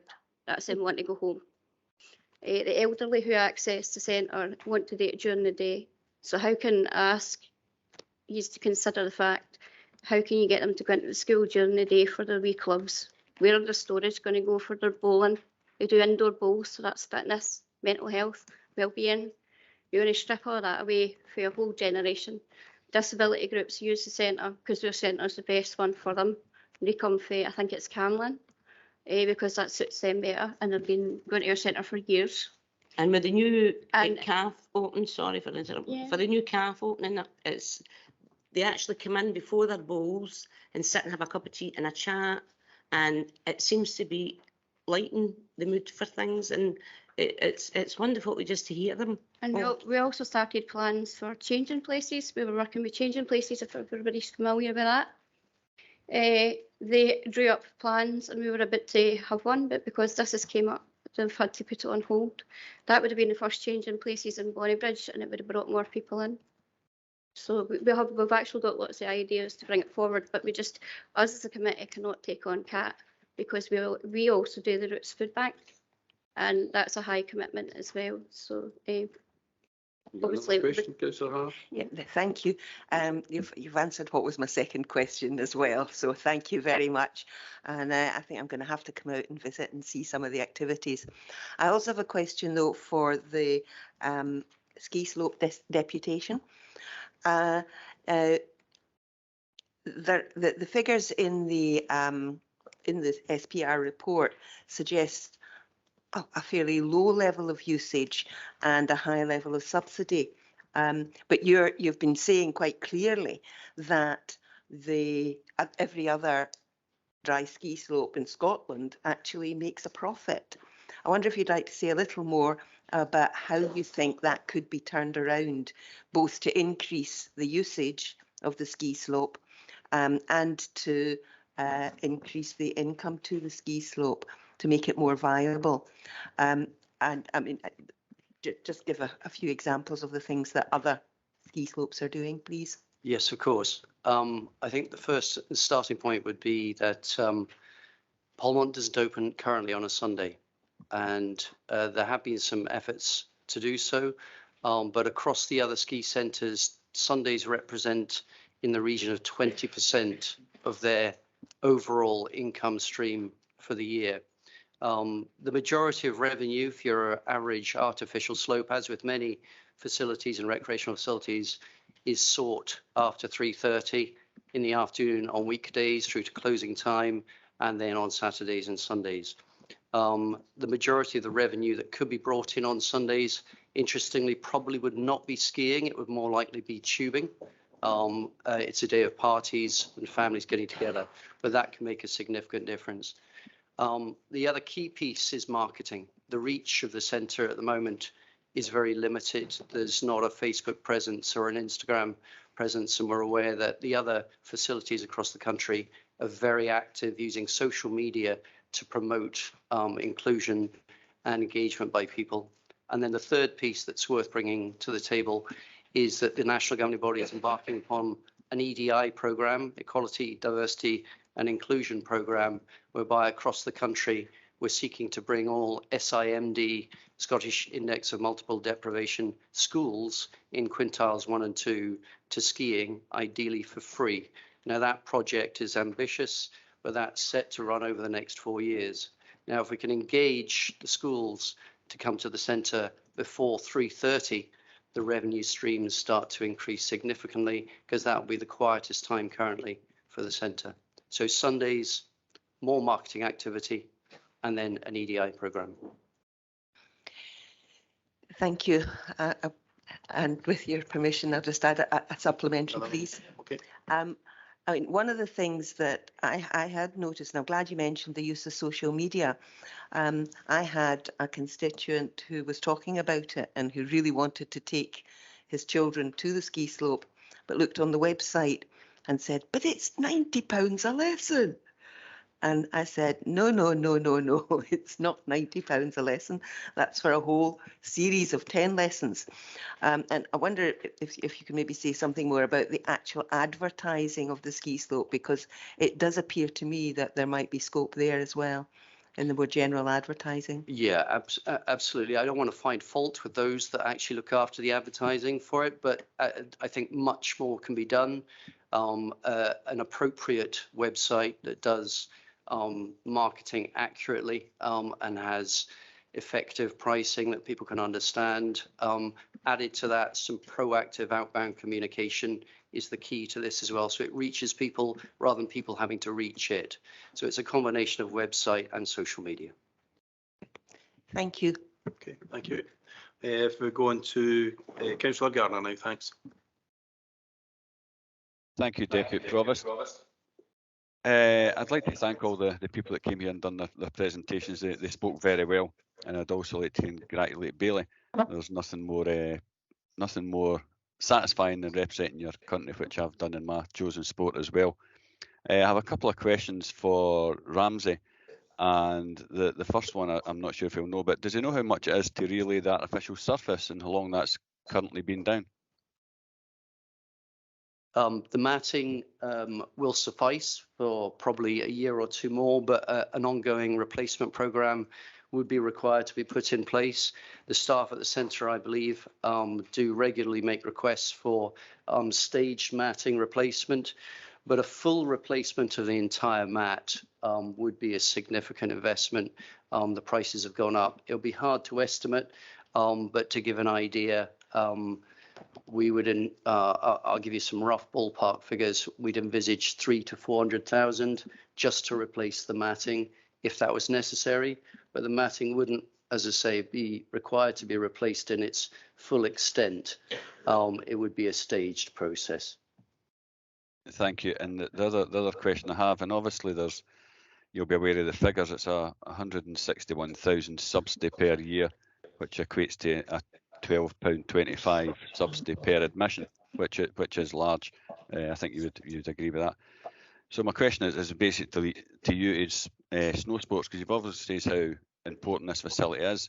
Is there any way your organisation could help fund this, and do you do this anywhere else in the country? We're not gifted to produce funding per se, but absolutely we believe there's an equation that can be put together with the involvement of both the governing body and the clubs, with the right level of marketing, right type of marketing, and the right operating model. I believe that can be turned around significantly. We haven't seen the detailed accounts. We've not been party to that yet. We'd be very keen to scrutinise that and have a look at what the costs are. Certainly, we've spoken with the staff at the centre and aware of the details of the revenues as they see it, but we're very keen to see the accounts and then start to explore the opportunities. Thank you, I appreciate that. Now go Councillor Sinclair. Thank you, Provost, and again, just to reiterate what colleagues have said, thank you both deputations for the information you've provided. Bailey, I sincerely hope to be cheering you on in a future episode of Ski Sunday. So yeah, congratulations and keep going. If I can, Provost, I'd like to ask a couple of questions of Mr. Chapman, if possible. Snow Sports Scotland, do you consider Pullman Hill a national facility or a facility of national importance?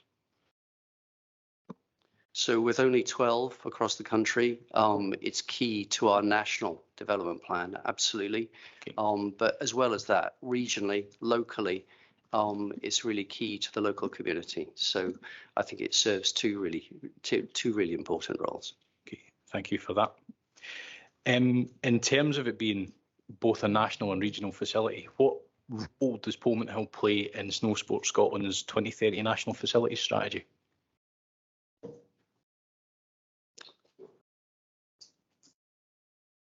It's one of the three components, I suppose, I described earlier. Its key role is to facilitate participation, facilitate workforce development, i.e. the training of instructors, people such as Bailey, who then can go on to work there. And then the third piece is that role of developing youngsters, giving them the skills to go on and perform at the highest level. I'm not sure if that quite answers the question. I've been looking at Snow Sports Scotland's website. I can't find the national facilities strategy online. It's referred to, but it's not on there, unfortunately. Through the 2019-2020 outcomes that Snow Sports Scotland have published on their website, it cites a 33% increase in annual funding and sponsorship income, which equates to £100,000 and up 8% on 2018-19. I wonder if you can advise what support, not just in terms of funding, but what other support would come from that and those figures in relation to supporting places like Pullman Hill, and how that could be achieved going forward. Yes, that's quite an old strategic plan piece of detail you're representing. The landscape's changed somewhat around sponsorship, and it doesn't sit in our current 22 to 26 strategy in anything like the same vein.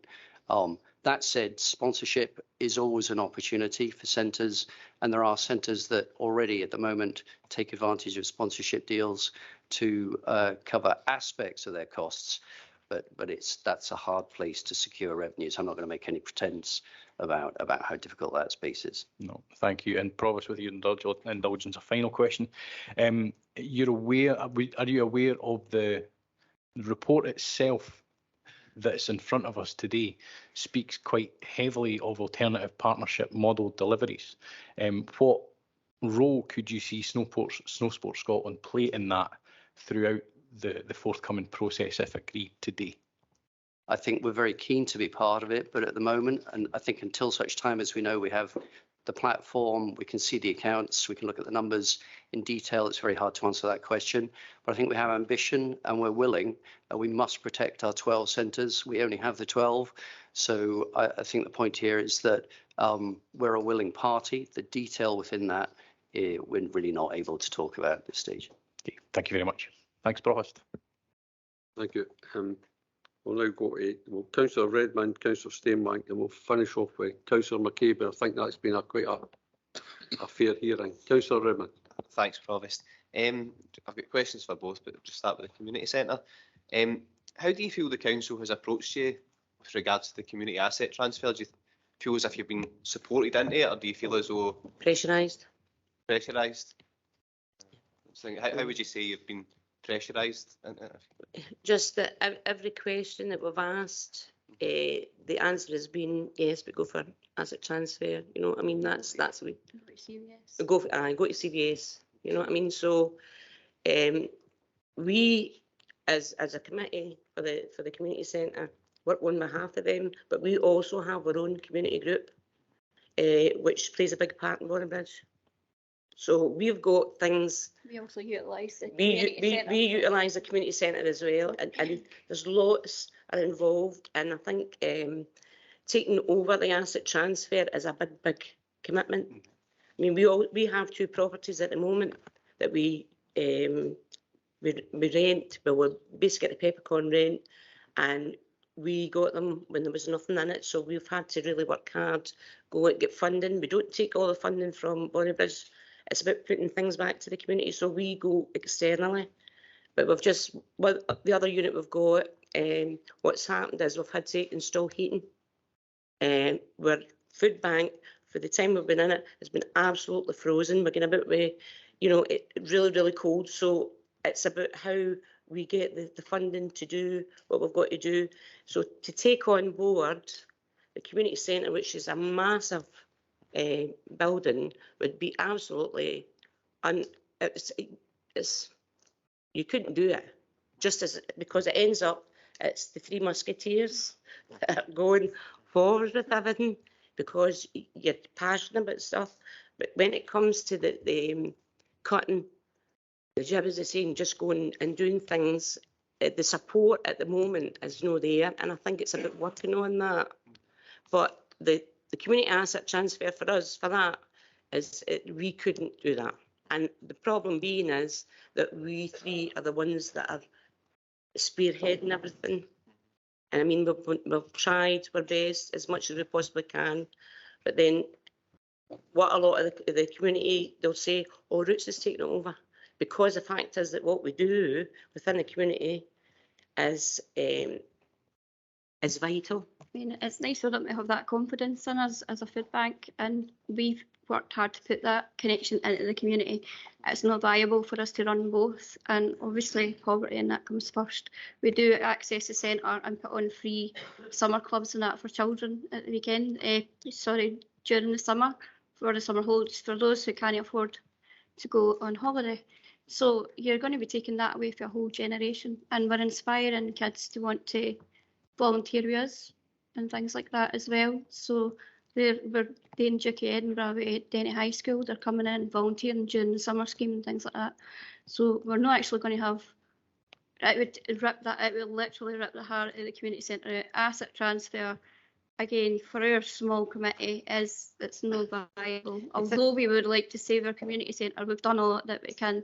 We're happy to remain as a committee, but we can't take it on as a full responsibility. The thing is, if we did know, or what normally would happen, if somebody expresses an interest, if they'd contacted us at the committee, we would certainly have worked with it.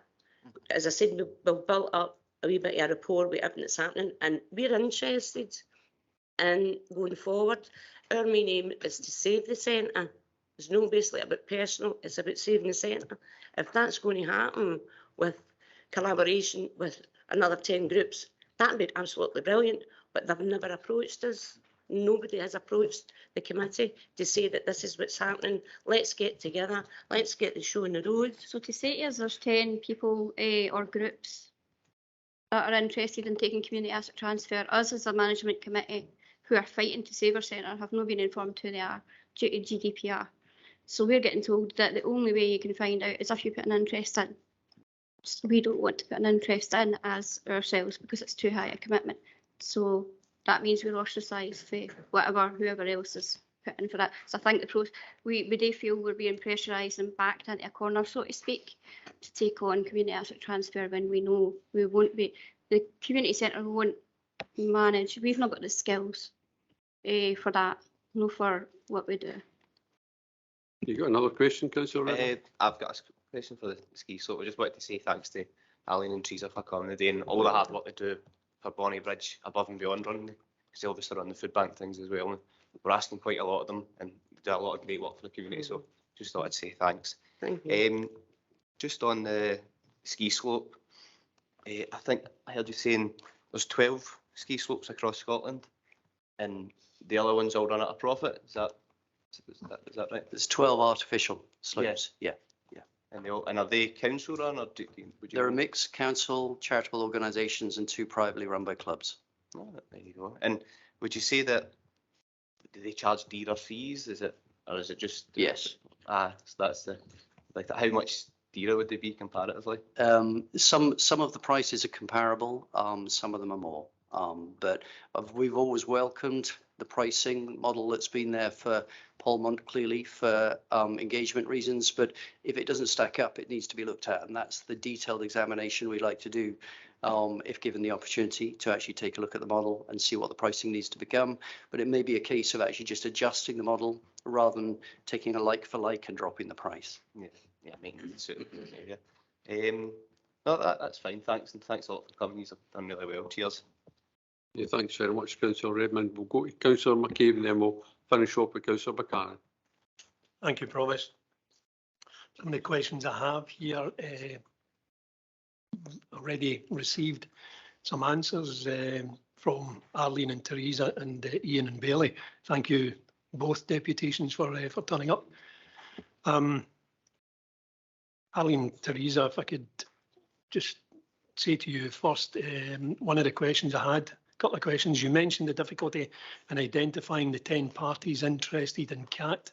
Have any of these parties contacted yourselves? Obviously not. What are the difficulties for your group in entering into the CAT process? So that seems to be a kind of recurring thing, whether it is difficult for you.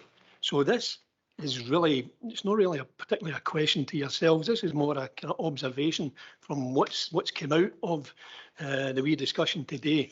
This seems more to be to do with the council's process, how potentially we could have 10 interested parties to take over the community centre, but due to GDPR, we're not allowing you to talk to one another. Question, Councillor McCabe? No, that's fine. I just wanted to highlight that on that. But thanks very much, ladies. I really appreciate your input today. Turn to the ski centre now. Ian, given the council's financial position, you mentioned alternative operating models. Have you communicated this to the council in any way at all? Yes, we attended a meeting with council, I think around the early part of March, and said we'd be keen to explore that. And the conclusion at that earlier meeting was to wait until this meeting had concluded, and then we could start to explore things once a conclusion had been reached today, and we would be party to look at the detailed accounts and some different operating models. Okay, I'll maybe have a wee word with you just after we finish.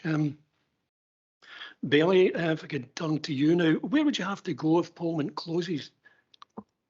If Polmont closes, I would probably have to go to Bellhouston in Glasgow, which is quite a bit away. We're talking, well, depending on the traffic, it could be up to an hour and a half, 2 hours to get there. So I was there last night training slalom, my normal training that I do when the Polmont training isn't on, or just because I'm too old to attend the Polmont training. So for me, that's quite an issue. Bearing in mind I've got school to focus on. I'm trying to leave school at the end of this year. Later on today, I have a college interview in Glasgow, so I'm pretty busy. But just for Polmont to be local, it's great for me, for a facility that I can train and hopefully coach there in the future. Whilst going to Glasgow, there's quite a lot of things I need to consider. No, that's great, Bailey. I just wish you every success. It was interesting to hear you say that you gave up football and took up skiing. So did I. I can't ski, and that tells you how good I was at football. Thanks very much for both of you for turning up today. I appreciate it. Thanks, Councillor McKay. Councillor Buchanan. Thank you very much, Provost. I've got a couple of questions. Obviously, I could speak for hours and hours about the Bonnybridge Community Centre, and I could speak for hours and hours about the wonderful work that these two young ladies and their colleagues have been doing in the community, not just in the community centre. I can say this at the very beginning, Bonnybridge Community Centre, 50 years ago, I flew back from Hong Kong for the official opening, ended up with an office here when I worked for the Central Region. I know everything about the Bonnybridge Community Centre, but getting to the pertinent questions, there's two issues. One of them was the fact is that I attended the meeting that evening in relation to the public meeting that you'd organised, and you stated quite clearly that most of the people were there, including me, hadn't really much information what was happening. And the reason that you had the meeting, you had stated, was to make people really aware of what was there.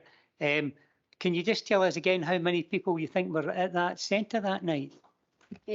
We know there was over 100, so we've got 60 registered, but then the other half of the hall hadn't registered, so there was a bit over 40 there as well. If we can reach 100 people for an information session, then how did the consultation have so little people there? Also, we weren't approached by the council as a committee to tell us that this was up for closure. We found out by chance. Okay, thank you for that. So what you said in relation to the public consultation on behalf of the council, you thought that the council had let you down, but because you had been on your banter page and so forth and getting out to the community and putting leaflets out, that you had a wonderful turnout that night that made people aware of what really was going on. Is that what you were saying? Yeah, it highlighted it to the people that turned up on the night, but we're still finding people are saying, I didn't know it was up for closure. So there's still so little information out there, and people are getting confused because I think the timing of when it all got released as well, it's been released around about Christmas time where everybody's distracted with Christmas. So people are just catching up to what's going on as they're like getting over Christmas and that. So there's little information out there, and the timing that the documents and things have been released as not being a fair representation to the communities. Right. You did state that you stated the obvious, that Bonnybridge Community Centre is probably the busiest community centre in the whole of the district. You've got loads of groups who started the new initiative on Monday. The issue is that you'd also mentioned, this is the question, Provost, you'd also mentioned the fact about really lacking investment and regeneration in Bonnybridge, because being a councillor for 30 years, that was my cry at the very beginning, was that Bonnybridge seemed to be forgotten, Bonnybridge and Banknock, and regeneration stopped at the 3 bridges. Yeah. So do you still feel that, and do you take cognizance of the fact that the people in the west of the district feel exactly the same, that there's a lack of regeneration in any major projects within the area, including support for the community centre and the likes of areas like Banknock? Yeah. What's happening, because we work, we started off the food bank, and people are saying, oh, food bank, but the food bank has now brought to light the difficulties people are having within the area, and not just food. I mean, it's not just about food. Food's just the entry point. It's when they come there, they'll tell you the things that's happening. Now, we've found out quite a lot of things that's happening within we serve Banknock, Derry and Bonnybridge, and the things that are coming up, we're signposting people to different places, but there's nothing that they feel as if they're being left behind. Okay, fine. Thank you very much for that. I'll just briefly touch this young man here. First of all, I'd like to congratulate you and wish you all the success in the future. And can I say this, that I went to Pullman Hill ski slope for 2 years, and I really enjoyed it, but I still can't ski. And thank you very much, and wish you all the best. Thank you. Thanks very much, Councillor Buchanan. We'll finish off finally with Councillor Colley, because we're well over time. Yeah, so sorry, I will keep it brief. I mean, I think everybody's acknowledged the amazing work that Roots is doing, not just in Bonnybridge, but in Denny and in Banknock, and really reaching out to the community. So I understand how much additional pressure the idea of a cap would mean to on top of the work that you're doing. I just had one quick question around the community meeting, and at that point, were there any expressions of interest in terms of getting involved in the management committee? I know there's only a small group of you in terms of trying to bring out that Well, extra that was part of the problem. It was an information session for everything, and I did say at the time that it needs to be a collective fight. And after that, I did put up constantly, is there anybody, what we said is we are able to start it off, we'll give them the information, but we cannot take it on board on our own. It needs to be a collective. And there was a couple of people who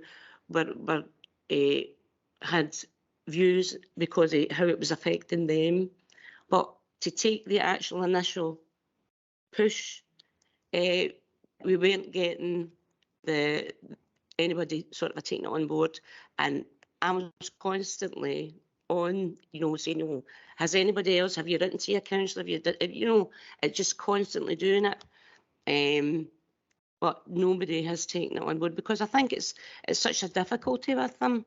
People don't know how to sort of begin.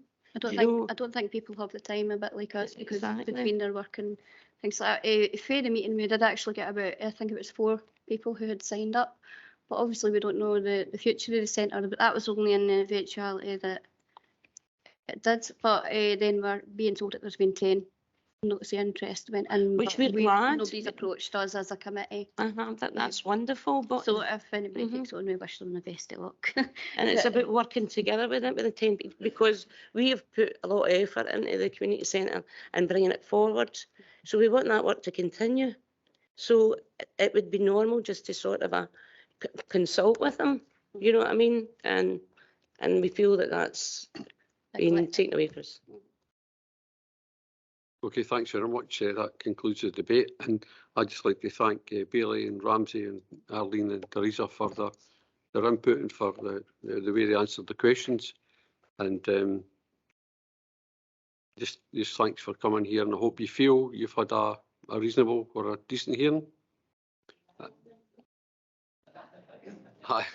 I'm sure it is. So thanks for that. We'll now take a 15-minute comfort break, and we'll come back. Mr. Benny and Mr. Ketrick will speak to the report. We're live streaming now. Okay, well, welcome back, everybody. We'll now go to Mr. Ketrick to introduce the SPR report. Thank you.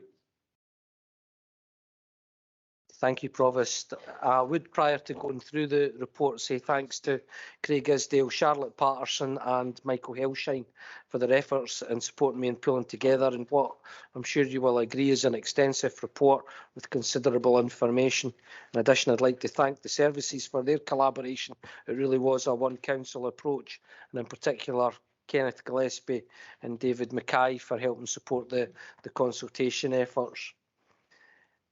I'd like to also apologise for the length of the report and the 2,000 odd pages of supporting data that has been deposited in the members' area. But the seriousness of the proposals warrants the provision of this extensive information to ensure that elected members have full scrutiny of the proposals. So the purpose of the report is to update Council on the strategic property review following the executive decision in December 2022. Members will recollect that that decision was to agree in principle the closure of the buildings identified in the SPR, recognising that town halls were to be considered core and subject to a separate review. Officers were instructed to undertake a community consultation and to use this to identify opportunities for community asset transfer and alternative delivery models. In addition, it formed the basis for collecting data on those potentially identifying themselves as having a protected characteristic and being possibly disproportionately disadvantaged by the closure of buildings. I won't go through the report in line by line, as I know members have attended a number of briefings and will have read the report. However, to give the warrant to the seriousness of it, I will take you through the key sections. So section 4 outlines the background and the context in the previous decisions and the phased approach proposed to the delivery of the SPR. Section 5 outlines the extensive consultation and engagement that has been undertaken and in summary resulted in over 3,600 online responses, over 670 people attending public events. And the findings of the consultation are outlined in the report and in more detail within appendices 1A to 1E. This covers property by property responses and frequently asked questions that were sourced from the consultation events. The top 10 properties by response are outlined in section 5.1.2, together with specific commentary and recommendations on these properties. Substantial property information has been collated from across all service areas, as has customer and user-based information, and again, on an hour-by-hour basis for properties, that information has been made available within the elected members area. At section 5.4.3, the highest and lowest utilisation for community buildings are outlined, and at 5.4.5, admission information is available together with subsidy levels for those where it is available. I'd like to draw members' attention to the generally low levels of utilisation and the level of subsidy per admission for some facilities. Section 5.5 deals with the equality and poverty impact assessments, which have been undertaken both comprehensively and as extensively as possible, with the clear focus on community accessible properties. These have been completed by services and outline the potential impacts, the proposed mitigations, and highlight the best practice approach that has been adopted, in that they will be kept under review and updated where there is a change in circumstances. The proposed mitigations to the impacts of closure, which are considered the worst case scenario for properties, are outlined in section 5.510 and include financial performance improvement, partnership agreements, alternative delivery models, community asset transfer, community benefit leases, service modernisation and alternative locations. There is a full suite of opportunities to avoid closure. A copy of all the EPIAs are available and are outlined in the link in the report. Again, apologies for their length. However, these require to be comprehensive to ensure members had full transparency on the work that was undertaken. Section 6 outlines the property recommendations, including recognition where appropriate of consultation feedback and operational service modernisation programmes that are aligned with the SPR. These include, for instance, town halls, parks and administrative offices. A summary of the recommendations for each property is included within Appendix 3.1 and 3.2, and more detailed recommendations and key property information is provided in property scorecards for all properties within Appendix 4. There is a clear recognition by officers and communities that support will be required to ensure community asset transfers are successful and sustainable. And Section 7 outlines the support available with further information on the CAT process and the support services outlined in Appendices 6 and 7.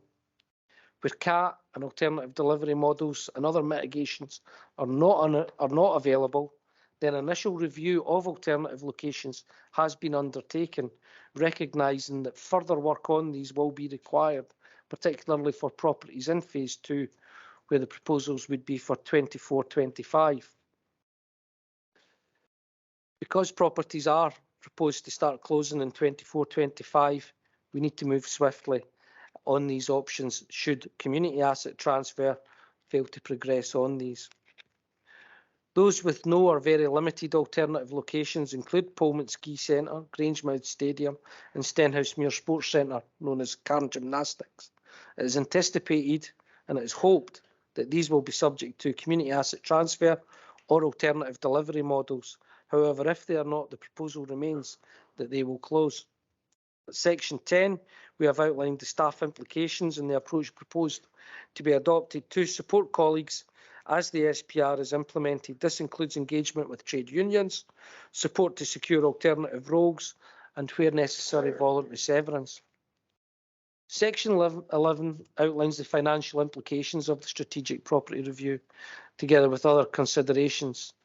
The SPR will seek to deliver approximately £3 million of savings from 2027-2028 onwards. To support community asset transfer, it is proposed that £6 million of enabling fund is established to provide assistance to groups to progress with community ownership, and this will be governed as part of the existing community asset transfer business case and application process, and again is outlined in the report. Further sections in Section 11 cover resources and the need to provide dedicated staff to progress the volume of community asset transfers and alternative delivery models proposed. Legal implications are outlined in sections 11.11 to 11.13 and cover matters such as the community empowerment aspects, common good and staff matters. Equalities are summarised in sections 11.21 to 11.30, and I won't go over those extensively as clearly they're highlighted elsewhere in the report.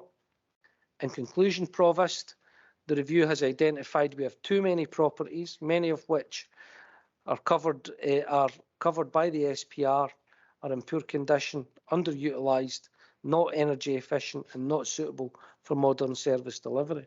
The significant scale of the proposal will go some way to meeting the Council's £64 million budget deficit, enable us to focus our revenue resources and capital investment programmes on retained properties, whilst also supporting communities to take ownership and become empowered to manage the provision of properties they consider to be a priority. The phased approach provides enough time for us to implement the recommendations and enable mitigations to be successfully delivered. There is no hiding from it. The extensive nature of the SPR has not been proposed lightly by officers, and it is recognised that it is a difficult decision for you to consider. However, Provost, in final words, I would say the modernisation of the Council's property portfolio will ensure that going forward we have an effective and efficient use of our resources, and the SPR will go some way to resetting that balance. And we will have a much better opportunity to have a sustainable estate that can be managed going forward more effectively. Myself and colleagues will endeavour to answer any questions, and I look forward to receiving them. Thank you. Thanks very much, Mr. Keswick. We'll now go to Councillor Meiklejohn to speak to our motion. Thank you, Provost. I just want to start by thanking those that came along with the deputation today for their time and for their contributions. It's been very valued and much appreciated that they have gone to the efforts that they have. I would also give a good tribute to Paul Keswick and his team for the huge amount of work that's gone in to producing this report and all the information that has been provided. There's been no shortage of information and data, and in fact I think it has probably been the most comprehensive report that I think this council has ever seen before it in the past. It's been a mammoth task and provides us with all the information, certainly in my view, in order to make informed decisions and give us a direction to a way to go forward. The issue of having too many buildings and not the ability to continue to run and maintain them was recognised way back between 2012 and 2016, and I think Councillor McCabe actually acknowledged that was when the strategic property review started in its infancy. And it was in fact agreed across the council in 2016 at the time of a Labour-led administration. By that time, we already knew that we were very much behind the curve, with many other councils being well ahead of us. And at that time, when finances were less pressured and there was more capital to invest, which has left us at a disadvantage. The direction of travel was continued in 2017 onwards, albeit mainly focusing on backroom services, particularly staff accommodation, etc. And programme was continued, but with continued opposition to taking the big decisions, despite the SNP minority administration coming forward with investment plans.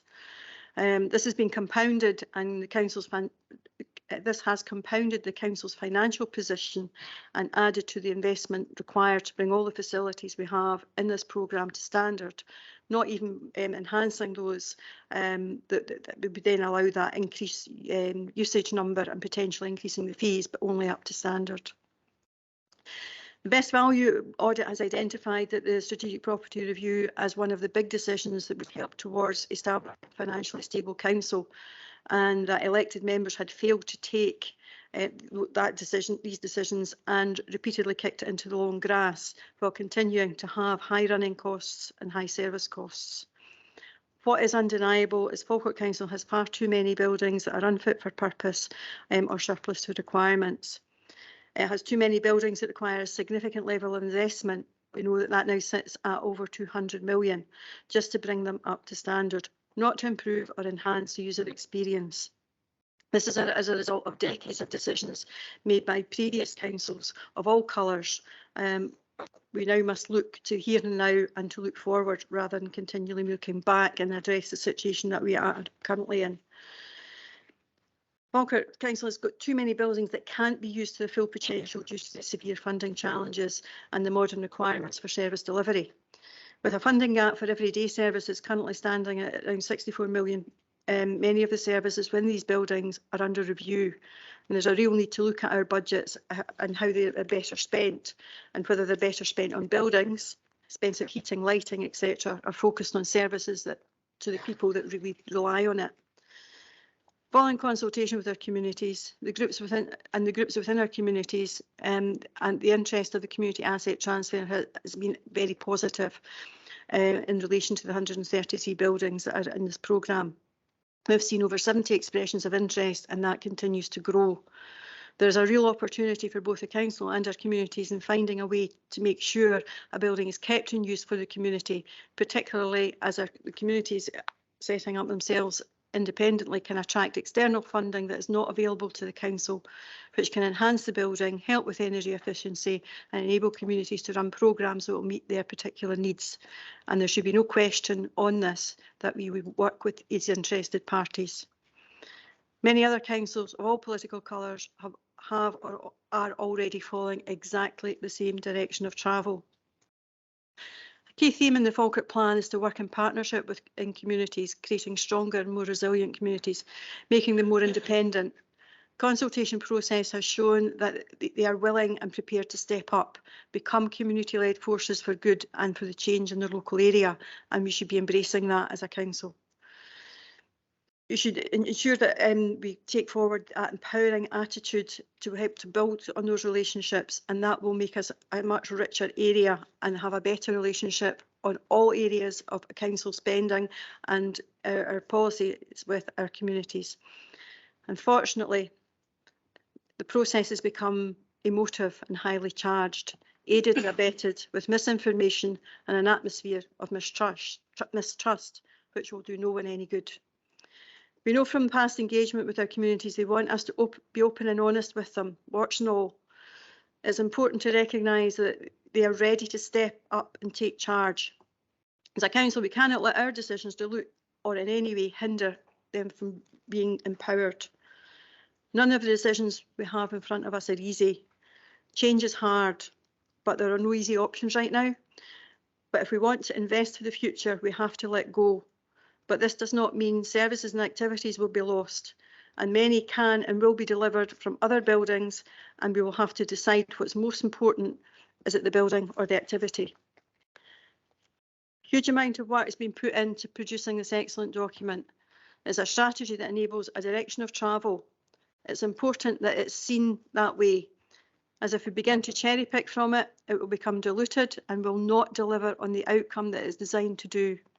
It will not bring the savings that are required that will allow the support for communities wishing to take on the community asset transfer and the ability to invest in the buildings that we know we are keeping and develop them to provide a better quality experience, increase football, ability to increase charges, reduce the burden on the council's budget, which will continue to be pressured for the foreseeable future. We know that with the interest in community asset transfer and the feedback from those that have already been in the process, we need to get better at that. We need to have a clear programme and process and support for our communities. That is been highlighted within the paper, and that is something that our communities team will take on and work in partnership with our third sector to make sure that that support is available. What we cannot do is do nothing. That has been the position we've been in for years. If we continue to not take positive actions, our situation will deteriorate and others will make decisions for us by taking away any influence that we may have. While the decisions are difficult, we need to step up and take responsibility we've been elected to take. If we do not do that now and get a more stable financial position, we cannot look to invest in our communities for the future, and that would be significantly detrimental to them. So it's time to take a decisive action and not keeping things into the long grass. In order to make it clear that this is a strategy and not just about closing the building, which unfortunately inevitably some will have to close, want to make sure that it's understood that that is the last resort, that all interventions should be tried first. Improving income, increasing footfall, reducing costs, that may be reducing hours, that may be just generally looking at the staffing and just the business model that's before us. Therefore, I have the following recommendation that I'm going to put as an addition to, as an amendment to the recommendations from officers, is to agree that if there is no community asset transfer, no alternative business model or partnership arrangement for the property financial performance improvement can't be achieved, that the properties will, as a last resort, close in accordance with the phases set out in the programme. We heard today from Snow Scotland in particular about that partnership model. The strategy clearly outlines that as a clear option, and I firmly believe that there's opportunities there with particularly the national bodies to look at that. However, if we start to remove those from the programme, we potentially lose that option going forward. I would also wish to highlight that in a previous decision of Council, there was to be a policy development panel on the future model of leisure services, and I would also move that the policy development panel be made up of 5 members with 2 SNP, 1 Labour, 1 Conservative and 1 Independent as per the standing orders. This will then ensure that all avenues will be attempted to reduce the running costs of a building, including energy efficiency, shared responsibilities with partners making it more sustainable, increasing fees and charges, reducing operating hours or staffing and a community asset transfer. And only if there's not going to be a sustained improvement will the building move to closure. And members will be informed of that as the programme goes forward. It's important that we trust officers to get on with the job. There are operational buildings that they can look to progress immediately, which we have in the report. Others where the appropriate regular updates will be given to members. Some will be more appropriate at ward level in relation to local groups and the community asset transfers than coming back to committee or council, but that was something that all members will be able to be involved in. I really hope that we can move this forward. It will be a significant step for the council as a whole. It will help to support our budget plans going forward and making the council more sustainable. But more importantly, it allows us to build that continued trusting relationships with our communities and support them in taking on the community asset transfers or whatever model that they wish to do, as well as some of the larger facilities that we have going forward. So I'm happy to move that as an addendum to the report. Thanks very much, Councillor Michael. John, will that be circulated? Have you got a seconder? Provost. Councillor Garner. Thank you, Provost, and thank you to the council leader for that full explanation. I'm happy to second reserving the right. Thank you.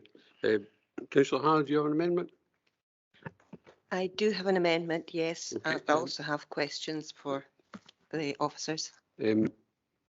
Councillor Bundy, do you have an amendment? The Conservatives have an amendment, yes. Thank you. Councillor Spears, do you have an amendment? Sorry, if you give me 2 seconds. Oh. Yeah, potentially we might have another amendment. Okay, thank you. Provost, the same here. Okay, thanks, Councillor Buchanan. So we'll now go to Councillor Hannah to hear her amendment.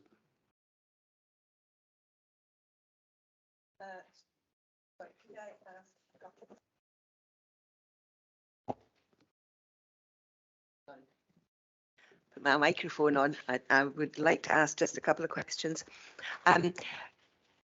of Mr. Kettrick, if that's okay with you, Provost. First of all, it's about the usage figures that you've referred to throughout the report and throughout what you've presented today. Now, you very kindly provided me with details of the formula on which usage figures were calculated, but you've said that those usage figures were calculated based on a 7-day-a-week opening, including a Sunday.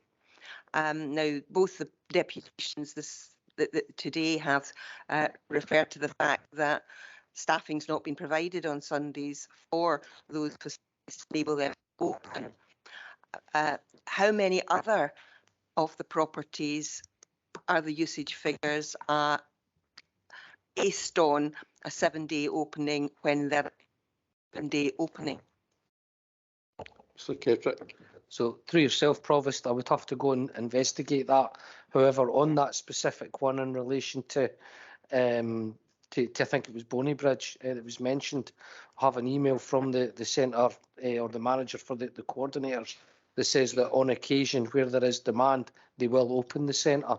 I will need to pursue that in terms of other locations, and it really comes down to the balance. If there is no lettings, why would we open the centre? So that's why in certain instances they're maybe not opening at the weekends. Right, but in relation to the business you've made, they do have one of the highest levels of use, despite not opening on a Sunday. So it just makes me a little concerned about how reliable usage figures are on all the property. Through yourself, Provost, again, the usage figures have been done on a consistent basis across every single property. On that basis, we are comparing buildings with buildings. It's the same approach that's adopted by many local authorities. It forms part of the utilisation reporting that's done through benchmarking with other authorities, and therefore it is an appropriate model to use. The availability of buildings and the opening of buildings should be available 9 till 9, 6 days a week, and on a Sunday, 10 till 6. That should be what we have them for as a minimum. I'm quite happy there are certain buildings we have that actually open at 6:30 in the morning. We have not accounted for that in there also, because we feel that the core hours are the core hours. Okay, thank you. And thank you very much to Paul Kettrick and Craig Isdale and all the staff, because it is a very impressive report on a very large area of activity. So thank you very much for that. Do you now want me to present would it be possible to put it up on the screen, my amendment, rather than have me need to read it out? Because it is a bit more extensive, an amendment.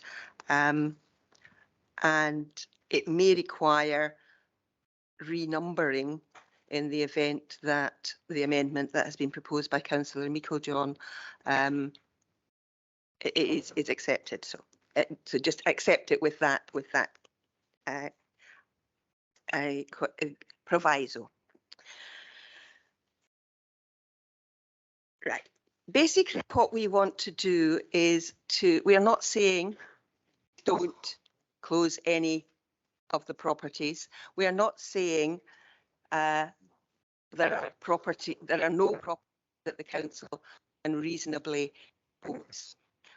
What we are saying here is that we have to take cognizance of the consultation. We have to take cognizance of what the communities have been telling us. We have to listen to them. This has been a huge task, and I would suggest it's been a task that we took back to front. We did it in a topsy-turvy way. Any business analysis process will outline its steps. Now, they might use different words than I'm going to use, but any business analysis process starts with what is the problem or the issue we're trying to address. Then, having identified the issue, you collect the data. Having collected the data, you analyse the data. You then research and develop some proposals, then consult on proposals, and then, and only then, do you decide on the best course of action. That's not the process that's been followed here, and that's where my concern primarily lies. Step one should have been identifying the problem. In fact, step one was creating the problem. As Councillor Meikle has rightly identified, there was £200 million worth of maintenance that simply was not spent. Money was not forward. So that is partly the reason why our buildings are in such a state of disrepair. But having decided what was the problem, Council then jumped to miss out the data collection, miss out the analysis of data, miss out the research and development of proposals, miss out consultation and go straight to deciding. Councillor Hart, you change your microphone, it's a bit crackly. Certainly.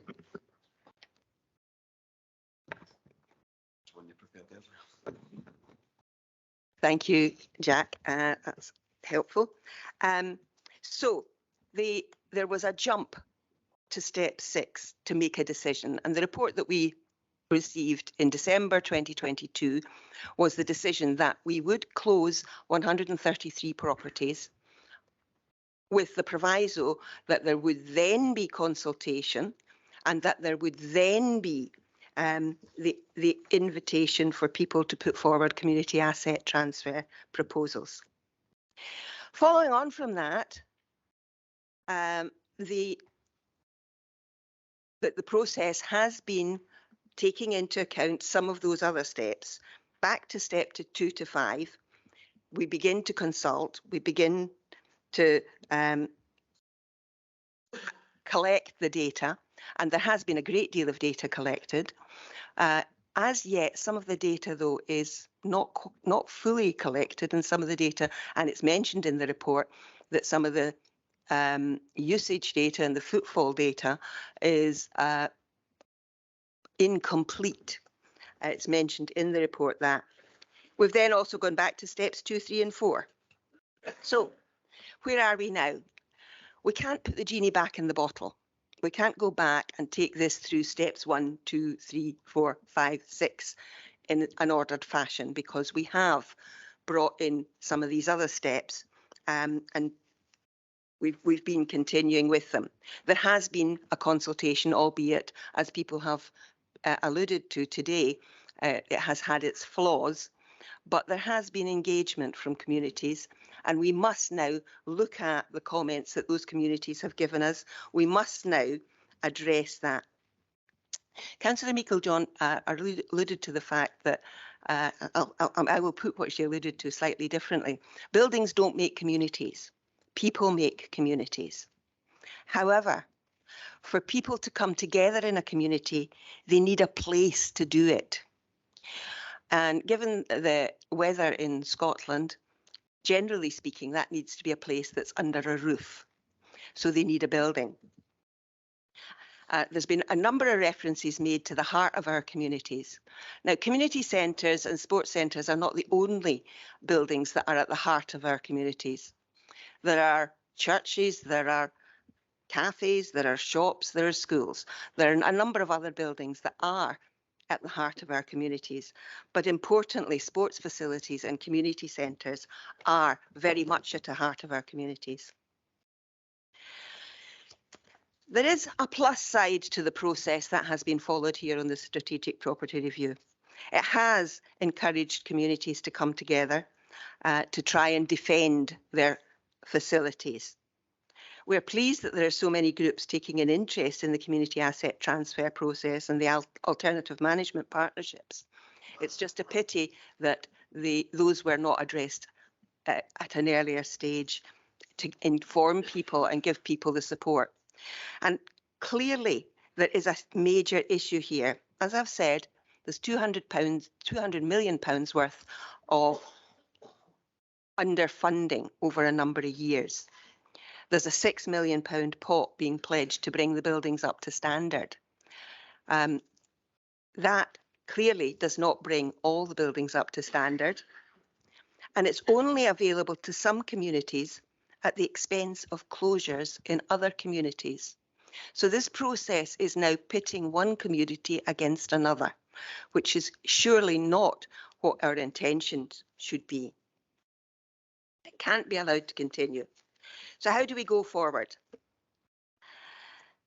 Although the process has been back to front to date, we can now begin to put it back on track. We can now begin to look at the data we have, get the additional data that we haven't got, look at the costs of running the buildings, and engage with our communities about that information and about the different possible models for running these services. Another issue that has been not looked at in enough detail so far has been maximising footfall and maximising our income from these properties. Now, it's fairly obvious from the communications we've heard today, it's fairly obvious from the consultation approach that there are possibilities for increasing our income from these properties. Now, surely I would suggest it would be advisable for us to do all we can to make these buildings as effective, as efficient as possible, and as attractive to the local communities as possible, so we can actually make them, in some cases, pay for themselves.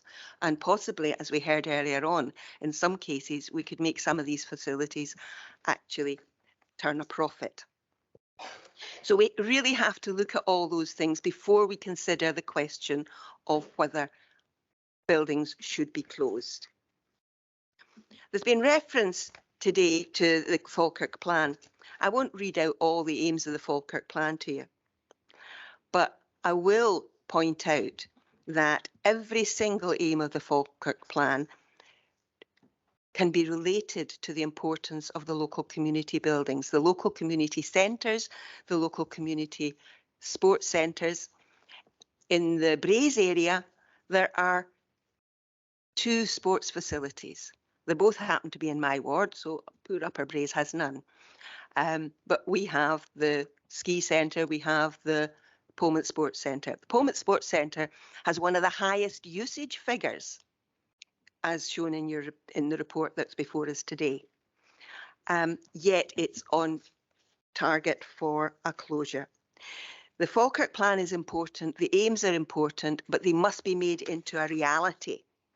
And supporting our communities and supporting the facilities that our communities depend on. That's the 9 minutes. Is important. Councillor Meikle-Jones had 10, so you go another minute or so. Thank you.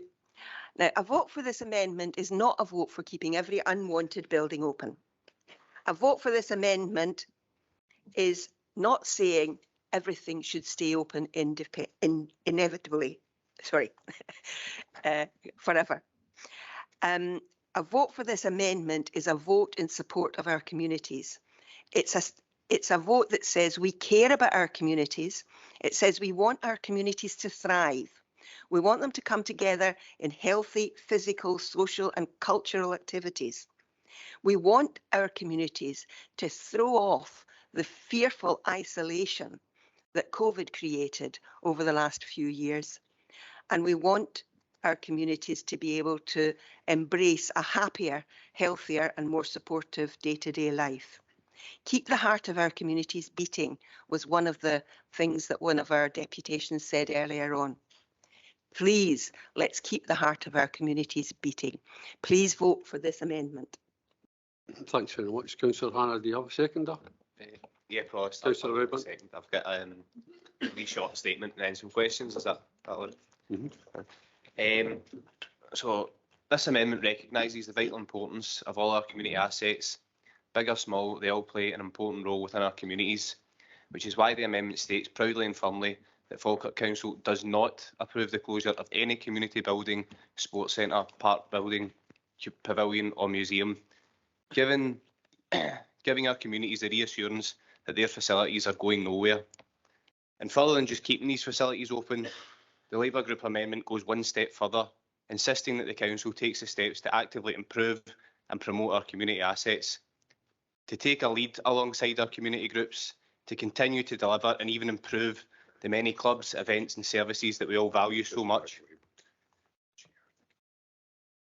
For us as the Council to show leadership in delivering public service, because that's what local government is supposed to do. It's what we as councillors were elected to do through the good times and the bad. That is our duty, to show leadership, not leave the communities to struggle alone with massive undertakings and community asset transfers. We are saying it's not easy. Well, we're not saying it's the easy thing to do. It will require a lot of hard work, commitment and new ideas from us as a council. But it is the right thing to do. So I would urge all councillors to do the right thing. Save Bonnybridge Community Centre, save Bowness Recce, Pullman Ski Slope, the Denny Centre, all the different places that you know and you love in your ward and your constituents love. Put a stop to this and back the Labour amendment. Thanks. And now I just have some questions. Okay. Just for, it's on that page. That was for Mr. Keswick, I think. Obviously, there's 10 interests in Bonnybridge Community Centre, just using Bonnybridge as an example. But what is an interest? Like, who can put an interest in? Can anybody put an interest in? Through yourself, Provost, there is 3 levels of interest at this stage. There is those who have simply filled in the online survey and said, we're interested in being involved in a community asset transfer. There is those who make an expression of interest, an email and formally say, we wish to express an interest in an asset transfer.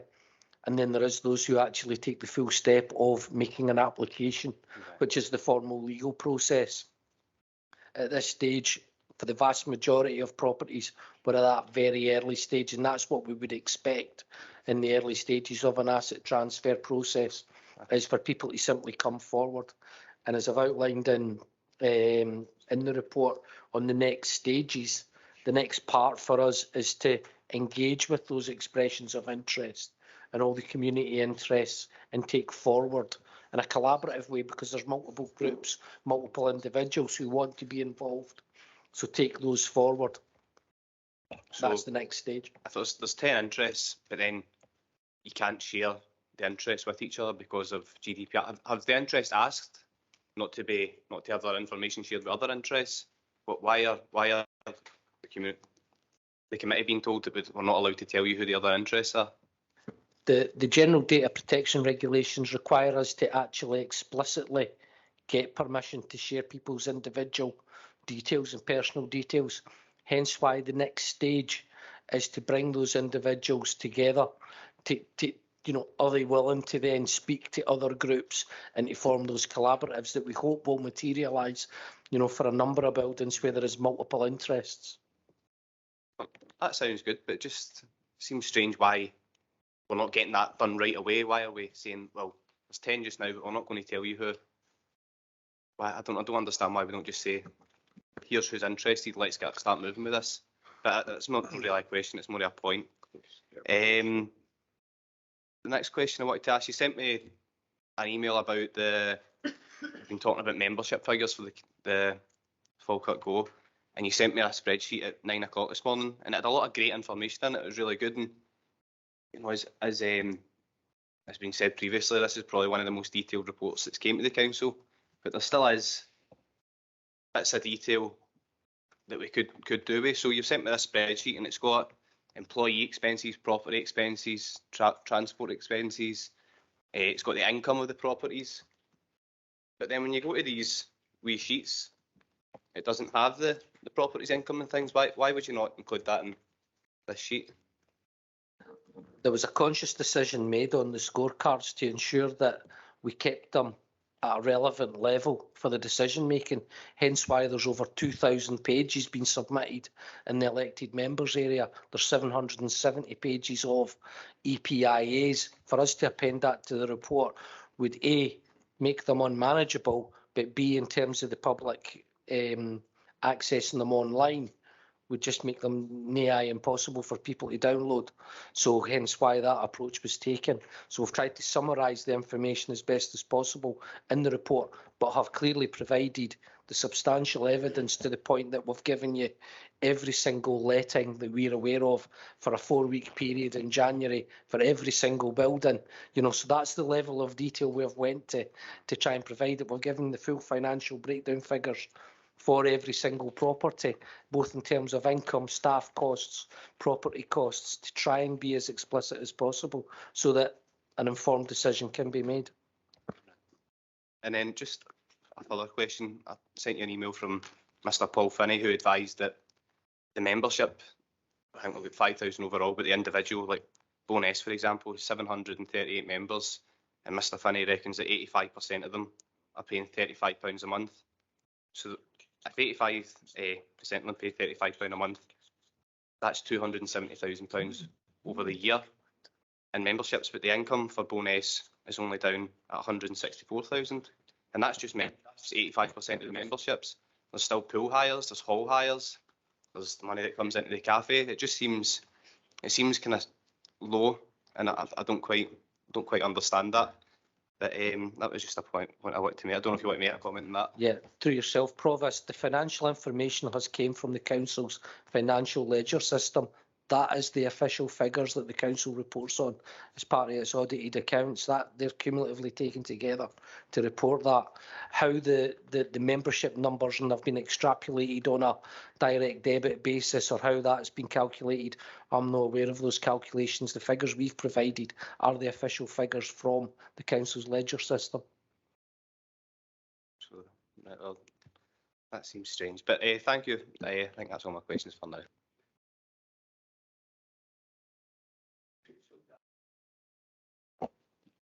Before break for lunch, is like ask Councillor Bundy if he's in a position to share his amendment so people can digest it, probably over lunch. Yes, I'm happy to share the amendment. Okay, thank you. Councillor Spears, did you? Before we go for lunch, well, this is a day that will live in infamy for this council. We are behind the curve, we're told. No, Councillor Spears, some of them, could you save that for a debate? We were talking about amendments at the moment. Yeah, we have. If you don't mind, thank you. So we'll now break for lunch, back here about 25 to 2.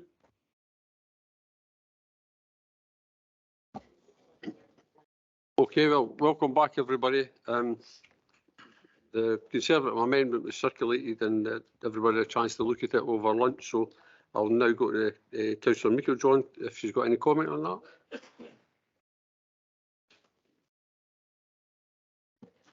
Provost, I'm happy to respond to the Labour amendment. I think I would rather hear Councillor Bundy's proposals before making any comment in relation to that. In relation to the Labour amendment, I find, well, first of all, I have to say that the presentation from both the mover and the seconder left me a bit confused because there was two different views there, with Councillor Hannah saying in relation to she accepts that there has to be some closures, and Councillor Redmond saying no closures. That was quite clear. So that's kind of left us confused a wee bit as to how we go forward. But fundamentally, what's not been said is how any funding to improve the facilities is going to be found. As has been said, I think it was Councillor Hannon that said the £6 million pot's not going to go very far, considering we have a deficit of 200 million. There's no indication of how that is going to be budgeted for, and considering there wasn't an alternative budget, I think that's at last month, then it kind of leaves the council at a huge risk if that was to go forward. I just don't think I could put the council in that particular position. So I'm happy and content that we remain with our amendment, recognising though, I have to say that certainly the first 4 items were very similar. It focused very much on similar things, as we were talking about in our amendment, making it very explicit about the improvements in the business plans, etc., talking about the partnership, etc. All of that was very similar. It's unfortunate that we couldn't come to that agreement and allow this to move forward.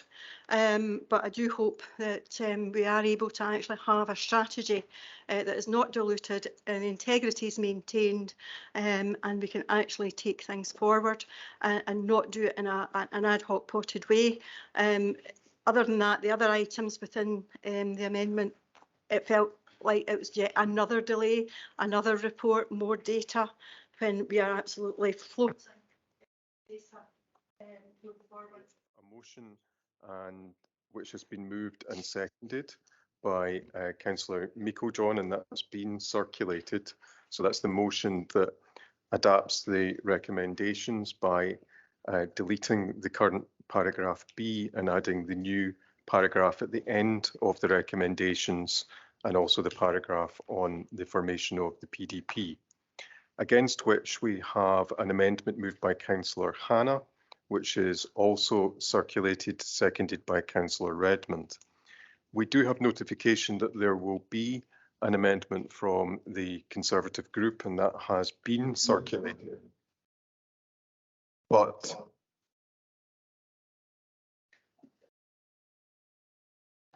okay, that's better without the echo, I think.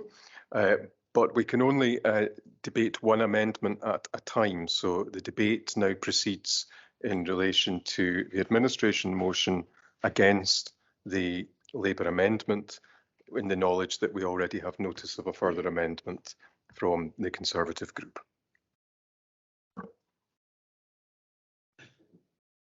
Should we get to speak? Okay, thanks very much, Mr. Moody. So we'll now open up for debate. Provost, just before we do open up the debate, if I could maybe have this clarified, the competency of the Labour amendment. It's to do with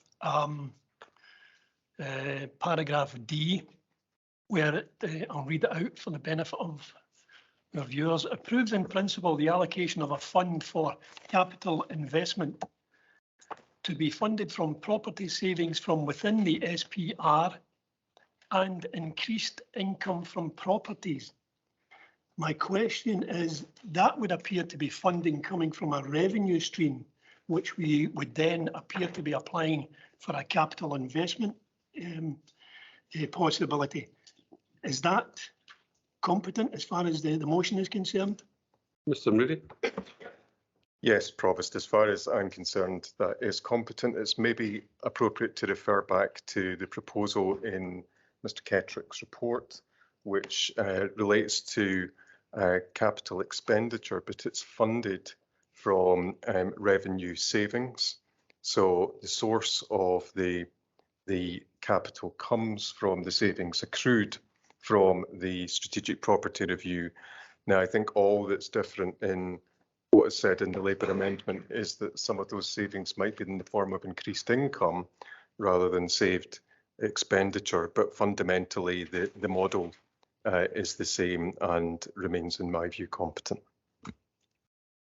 Thanks very much, Provost. Appreciate it. Thank you, Councillor McCabe. I'll go to Councillor Spears and then Councillor Bundy. Okay.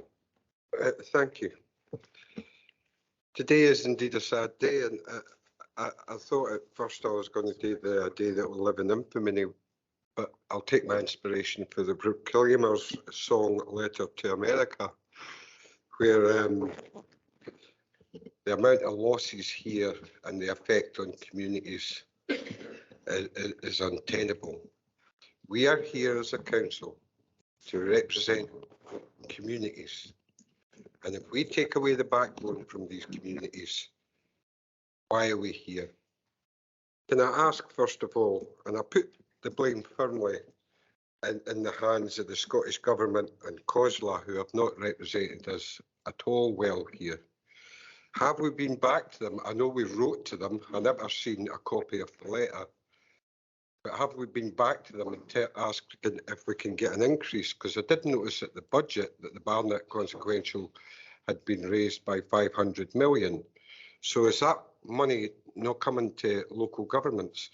Because the raison d'etre of the Scottish Government should be to look after communities. And here we go. This will affect much more than just closing places. The result that comes out today will see a large group of people that work in these facilities clambering for jobs somewhere else. It'll affect the likes of the Falkirk Herald that will not have a round and about section anymore because there's nothing to go round and about. We need to know, and we need to know at this stage, who is applying for these buildings? Are they religious groups, business groups? Who is it? The communities want to know who's going to take over their halls. And I think that's right. And I think it's proper. And if you look at other countries who have done similar exercises, that they say it's a right of the people to know who's going to be moving into their community. And I know that will probably come up during the planning procedure at some time in the future, when heaven knows who's going to move in. I will speak, not just on behalf of Grangemouth, because somebody's got to speak for Grangemouth. We, as the biggest centre of population, are taking a huge hit here. Something that elected members over the generations have fought for. People have maintained, volunteers have worked hard to upgrade and decorate. A lot of our committees are people, some of them in their 80s. And here we are saying take on a business, join Oscar, be a limited company or whatever it is needed. I personally want to walk out of this room today and be able to look these people in the face. I would suggest you try and do the same. We have a chance here to remodel things and try and make them more economically viable. But we're not taking that chance. We're throwing it to the market. How capitalist is this when we're here to represent people? You know, there was the word said, we're behind the curve. We're unfit for business. We've consulted, and my favourite saying from the leader, we want to build a continued trusting relationship. I don't think there's much of a trusting relationship will be felt outside when we leave this room today. I would ask you seriously to consider the actions you're taking. I think Bowness, huge area, formerly had its own town council like Grangemouth, could lose its sports complex. Now, Bowness just doesn't cover Bowness, it covers Blackness and a whole wide area. I'm glad I'm not sitting there representing the council there and that place has to close. But there's going to be places that'll happen to in Grangemouth because the people that run them are too old to be taking on running a business. That's 3 minutes, Councillor Spears. You've got 1 minute left. Yeah, we need to seriously look at the actions we're taking today because this will be a day that lives in infamy. Thank you. Thanks very much, Councillor Spears. We'll now go to Councillor Bundy, then Councillor Kerr. Thank you, Provost. It was just a question for either Malcolm or Paul. If the Labour amendment was accepted, particularly the replacement of B, how much would that cost financially to the council?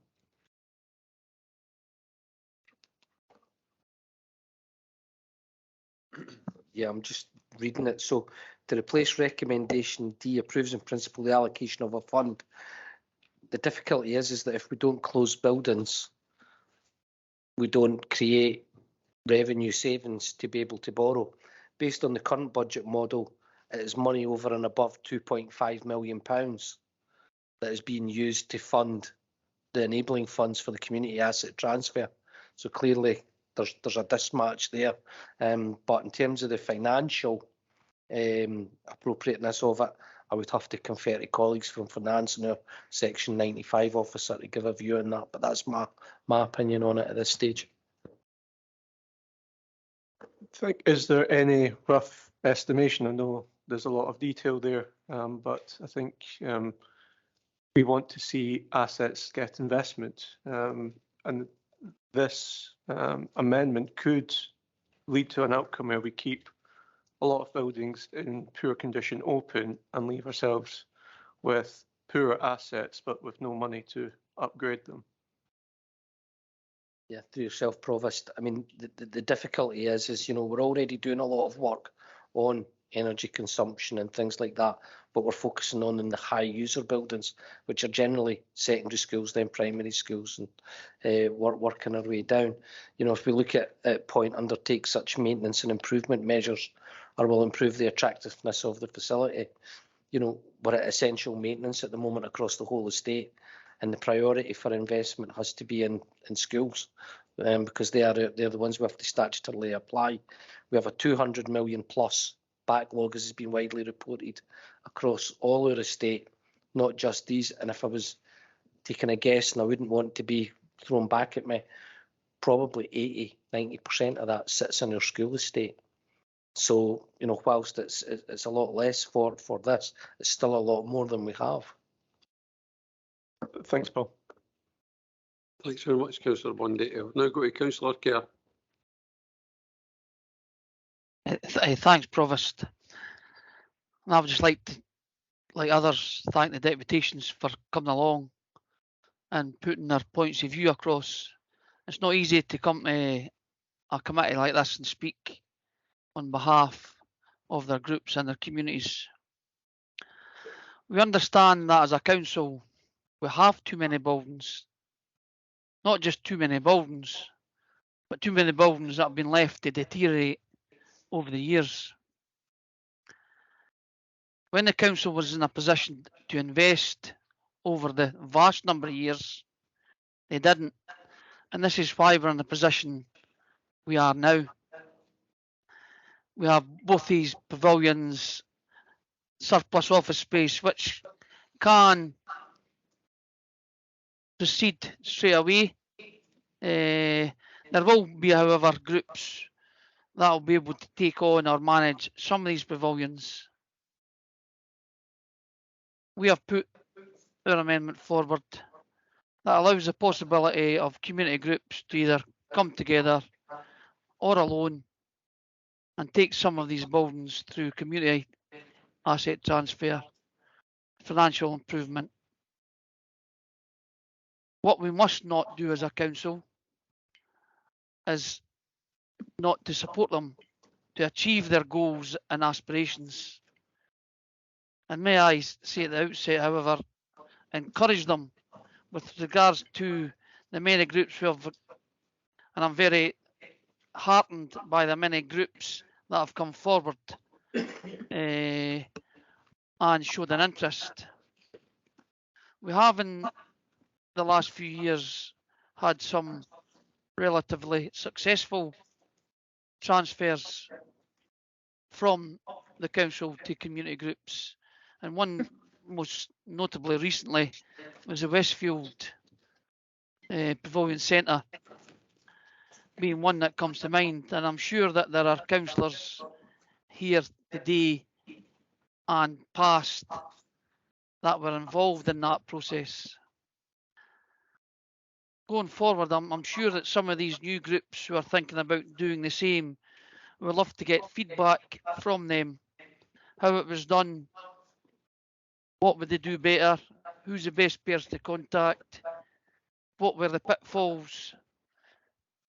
And I hear people over the last few months saying it's a disgrace that the council are shutting all the buildings unless the communities take them on. That's the council job. However, part of the council's vision is community empowerment. And if we give these groups the tools to take these forward in a partnership with the council, I'm hoping it will be a success. It will be a scary position for some of these groups to take on these buildings, but as a council we must be there for them, to support them, encourage them and advise on all the way right through the process. there have been community transfers that have taken years to come to fruition, and we can't afford this to happen this time.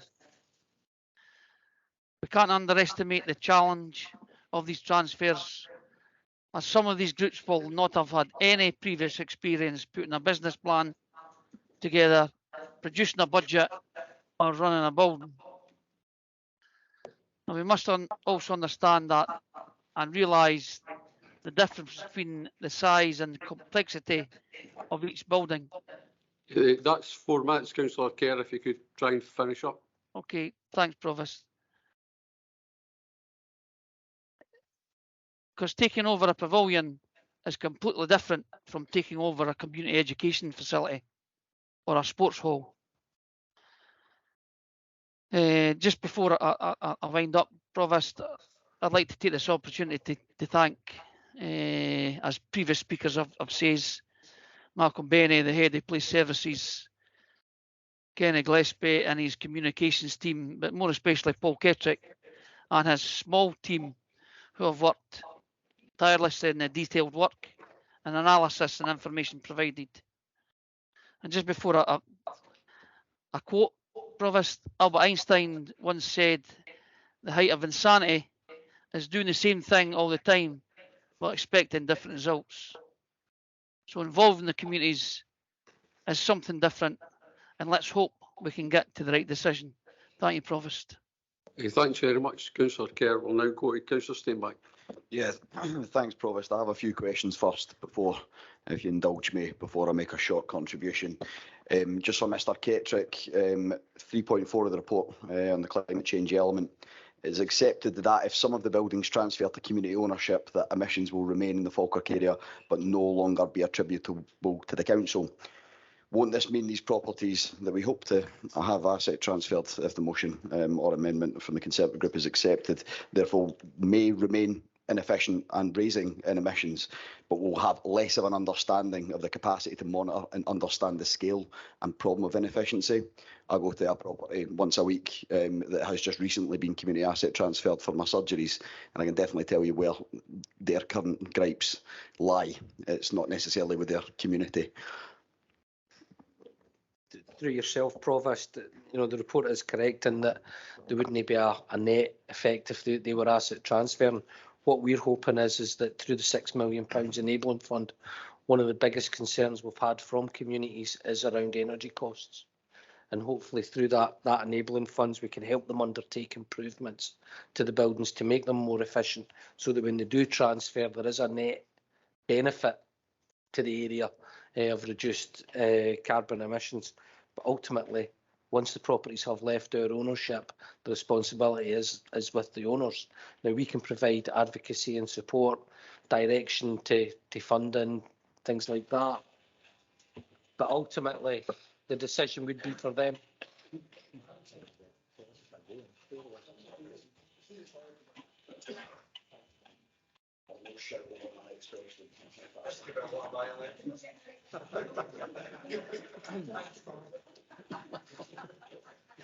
Karen, you want to open that door just in case?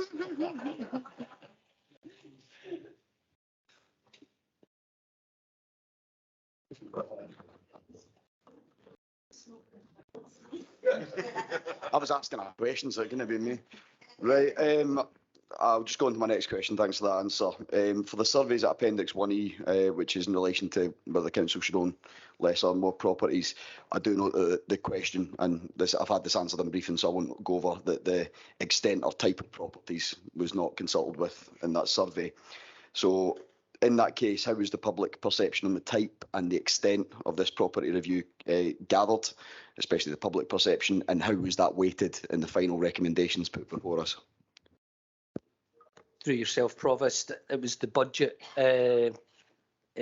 survey, the consultation that was being undertaken, so it was quite separate from the SBR, so there wasn't a lot of detail as to the type of buildings. However, clearly the community have expressed an opinion that the council should operate less buildings. I think if you were, able to drill into that and ask more questions, you would find that it wouldn't be schools that they would be looking at. Schools are really high in the priority of communities. However, it was a simple question just to provide context. It didn't form part of our full evaluation of the assets in terms of our recommendations in the report. That was mainly through our own online survey and through the consultation events which were specific to the SPR, but that provided a very good context and in effect reiterated a message that's been repeated in a number of surveys undertaken over the years. Thank you. I've also noted that for Parks properties, they are in a distinct review. This review, if the motion or again the Conservative amendment is accepted, will any of these Parks properties come back to Council before we agree on any of these properties being closed, or could you give a broader elaboration on the context around Park-specific properties in this? So through yourself, Provost, the proposal is outlined in the report is that all properties will close, but there is a number of aligned modernisation programmes, one of them being parks. There is an instruction to services to review the park estate, and as we've known from going through some of the assets that are available, some will be easier than others to close. And therefore we've kept that in there so that when the parks review is undertaken, we can work collaboratively with the services to identify any that may come back or may be retained for whatever operational reason. But at this stage, the challenge is that they will all close, and there will be a report back on the parks review, but it won't cover the property specifically. It will be more about the service delivery aspect. So we wanted to keep it open that if the service need a specific property for an operational reason, these are generally small buildings, then a decision would need to be taken that that may be retained or change of use, that type of thing. And again, that reflects what our mitigation measures are. Thank you very much for that answer. And just a final question before a small contribution. On the scorecards, there are distances given to alternative venues for the activities currently contained within buildings that might be proposed for closure. For example, the Ettrick Dockert Centre in Hall Glen, now the only community hall in that area, the alternative location is over 1 kilometre. I just want some elaboration. Are the alternative distances given on those scorecards safe walking or active travel routes, a driving route, or just as the crow flies? At this stage, they were simply as the crow flies. Right, thank you very much, Provost. The Falkirk plan reads, local communities will build on their energy, knowledge and expertise to shape and create neighbourhoods to be proud of and services that meet their needs. The work done in our communities are done via a lot of these spaces in this report, and we want to see the maximum utility of these places through their communities' energy, knowledge and expertise to strengthen our area. It is in my experience in my ward, sorry, just a slight interruption there. It's in my experience in my ward that these spaces have their value due to the work done tirelessly by management committees, some of whom I've attended today to speak to us, who provide a vehicle for participation and partnership working between the council and communities currently. A notable recent example being the committee of Ettrick Dockert that I've just referenced, who provided a place for rest and refreshment for many impacted by a fire in the local area. Those properties that are assets for the good of the people in Falkirk, such as we've heard of today, Bowness Recreation Centre, Bonnybridge Community Centre, Pullman Snow Sports Centre, that we've heard about today, and many other community facilities across our district must be maintained for the people of Falkirk, and that is what the Labour amendment does. Thank you, Provost. Thank you very much, Councillor Steinbank. We'll now go to Councillor Patterson. Hi. Thank you. I do appreciate the equality and poverty impact assessments and the recognition that is given at 5.5.6 that persons with protected characteristics have been identified as likely to be disproportionately affected by the proposed recommendations. I'd like to use this time to highlight Slamanan as an example of this.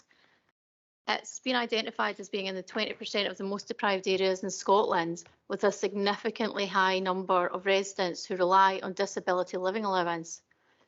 There are limited local resources and little to no public transport. Given the size of Slamanan Community Centre, it would be a massive undertaking for any community group to take it on. To face the closure of the community centre would be catastrophic for this village. We cannot base our decisions on financial implications alone, and the impact of community wellbeing should be given equal consideration. Whilst community asset transfer may work in some areas, there are obvious places such as Slamanan, Bowness and Bonnybridge where it can. Finally, I point to the consultation results that repeatedly cite poor public transport as one of the reasons why local community centres are such a vital resource to those who rely upon them. We cannot look at these issues in isolation when they're so related. How frustrating then that last month councillors voted against bringing a report to council on improving bus services, leaving our residents in rural villages further disadvantaged. Thank you, Provost. Thanks very much, Councillor Patterson. We'll now go to Councillor Deakin. Thanks very much, Provost. So the main opposition party constantly is tell us they know the savings are required. Yet once again, they're showing lip service and are looking for their 2 minutes of fame. They're in essence asking for more reports, further reports on reports. Now, the main opposition party will the main opposition party fund these reports, or are they wanting more money to be spent from the members of the public? No one in this room wishes to make any cuts. We know the dire financial situation the council's in, and I think majority of, if not all of us, would be aghast if anyone in here wants to make cuts. Now, I don't want to see any building cut. I don't want to see Bonnybridge Community Centre cut. I've been using it since I was a kid when I learned how to do tap and ballet, and that's actually true. Now, can I ask 2 questions to Paul? Now, will the community groups who are not ready for the community asset transfer need to wait till the phase they're in, or will the officers be approaching interested parties such as the Bonnybridge Community Education Association immediately so they can start taking more control of the buildings? Also, would you be able to expand on the GDPR, how it will work going forward with all groups? Mr. Cater. Okay, through yourself, Provost, we'll welcome any interests from any group at whatever stage. The quicker we get those interests, take them through the process to an actual application stage, the quicker the better. Clearly the £6 million won't go everywhere, so those that get in early will have the best opportunity to access that. It's not a first come first serve because clearly it's based on their business case, but there is obviously a clear benefit of being early. In terms of GDPR, as we've highlighted in the report, I think it's under the next steps section. We've actually highlighted that the next stages will be, I think it's point B, 9.1B, will be engaging with community groups who have expressed an interest in CAT to develop business cases and progress proposals. That will be all groups. And so the intention would be is to get in contact with everybody, make sure everybody's happy with information being shared. And the first step in the journey is always to have that meeting, that get everybody in the room and say, this is where we're going. How do you want to organise yourself? You'll be aware of the meetings that have been had, and Councillor Patterson will be aware also. We had an initial meeting in Slamanan, and I hope that progresses, and my team are committed to ensuring that process is implemented. Thank you very much. Thanks very much, Councillor Deakin. We'll now go to Councillor Nimmo. Thanks very much, Provost. I've got a number of points to make and a question maybe for Paul at the same time. Let's not forget how we got to this point. This is an SPR report which is going to have severe implications for the people of Falkirk. I don't blame the people of Falkirk, I don't blame the public, I blame this SNP administration. And I'm really surprised that you're laughing because it is a serious business. We only need to look at the recent decision by the SNP administration regarding the Falkirk Community Trust, bringing that back in-house at a cost of £1 million a year for every year going forward. Now, that's money that's basically been flushed down the toilet. That's a decision that didn't have to be taken. And we're in this situation because of the continual budget cuts by the SNP Scottish Government over the last 16 years, and that's been a political choice. That wasn't a necessity. The Scottish Government didn't have to continually cut council budgets. It was their choice. Paul, in relation to the £1 million that is being slashed off the budget year on year with bringing the trust back in-house, what impact does that have on the SPR going forward? Mr Kirktrick. Through yourself, Provost, I wouldn't be able to comment on the council's wider budgetary position. I would leave that to the Section 95 officer to consider. The SPR stands on its own merits. We have the property costs there, what we incur today, tomorrow and ongoing. The savings that are outlined in the report are those that can be realised through community asset transfer or alternative delivery models, and the savings that are generated from them will contribute to the £64 million deficit. It wouldn't be for me to comment on events of the past. Okay, thanks for that. Okay, thanks, Provost. Gentlemen, would you like to comment on this? Thank you, Provost. Well, I suppose I would just say that the costs associated with bringing the trust in to council management have already been included in the 23-24 and indeed 22-23 budgets and factored into the financial strategy to date. So that's already part of the financial figures that you will have seen, and then the SPR is something in addition to that. Not sure if that's helpful. Thank you. Thank you. Provost, that takes me on to my second point. It's in relation to 5.4 in the papers, and it's headed up customer information. This has already been touched on already. I think there are issues with the figures that are being provided in this part of the report, especially with the least utilised buildings. I would dispute a lot of the figures that are contained in that. The Kerseybank Community Education Unit is marked down as 15% use. Now, this building is used more or less every day, and it's continually used by local community groups. I think this 15% figure is very suspect, to say the least, and I think there needs to be some further work done in relation to these figures regarding the usage of these premises. That takes me on to my next point, the Grangemouth Sports Stadium, page 48. That's down for closure at phase 3 of the SPR. I'm just wondering if we could possibly get an update on the discussions that are being held with Sports Scotland and Scottish Athletics regarding the possibility of a takeover there. I know that Falkirk Victoria Harriers have also expressed an interest in this, but I think that's more just to do with being kept up to date with information regarding the possible disposal of the building. But if officers, Paul, if you could comment on this, it would be appreciated. Through yourself, Provost, there was an initial discussion by colleagues from Children's Services with Sports Scotland and Scottish Athletics. And like many of the discussions we've had with national and regional organisations, it was agreed that we would reconvene with them following today's meeting on the position that we would be in to discuss with them the future management arrangements or partnership arrangements as they may end up being for these buildings. So it would be Grangemouth Stadium, Pullman Ski Slope, as we've heard this morning. Right, so if these discussions fall flat, then the danger is obviously that these buildings are sold off. So we could end up losing Grangemouth Sports Stadium. I think the report's quite clear, unfortunately, that the buildings are to close if we cannot find community asset transfer, alternative delivery models, or make them financially sustainable within the phases of the strategic property review. Okay, thanks for that. And I'm sure it won't come as a surprise that I'll be fighting against any closure in Grangemouth, especially the sports stadium. Takes me on to my last point. There's 133 properties being flagged in the report. 98 notices of interest, but only in 52 buildings. That leaves 81 properties where there has been no expressions of interest whatsoever.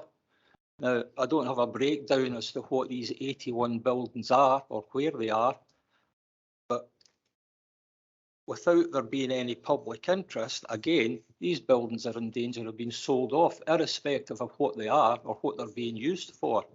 Now, here's a strapline for the Falkirk Herald, the big SNP sell-off. That's basically what's going to be happening here. And at the end of the day, it's public facilities and it's taxpayers' money. This administration needs to be held accountable for any decisions on closures that it takes. I'll leave it at that in the meantime, Provost.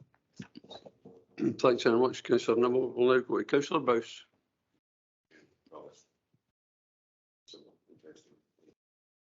So far.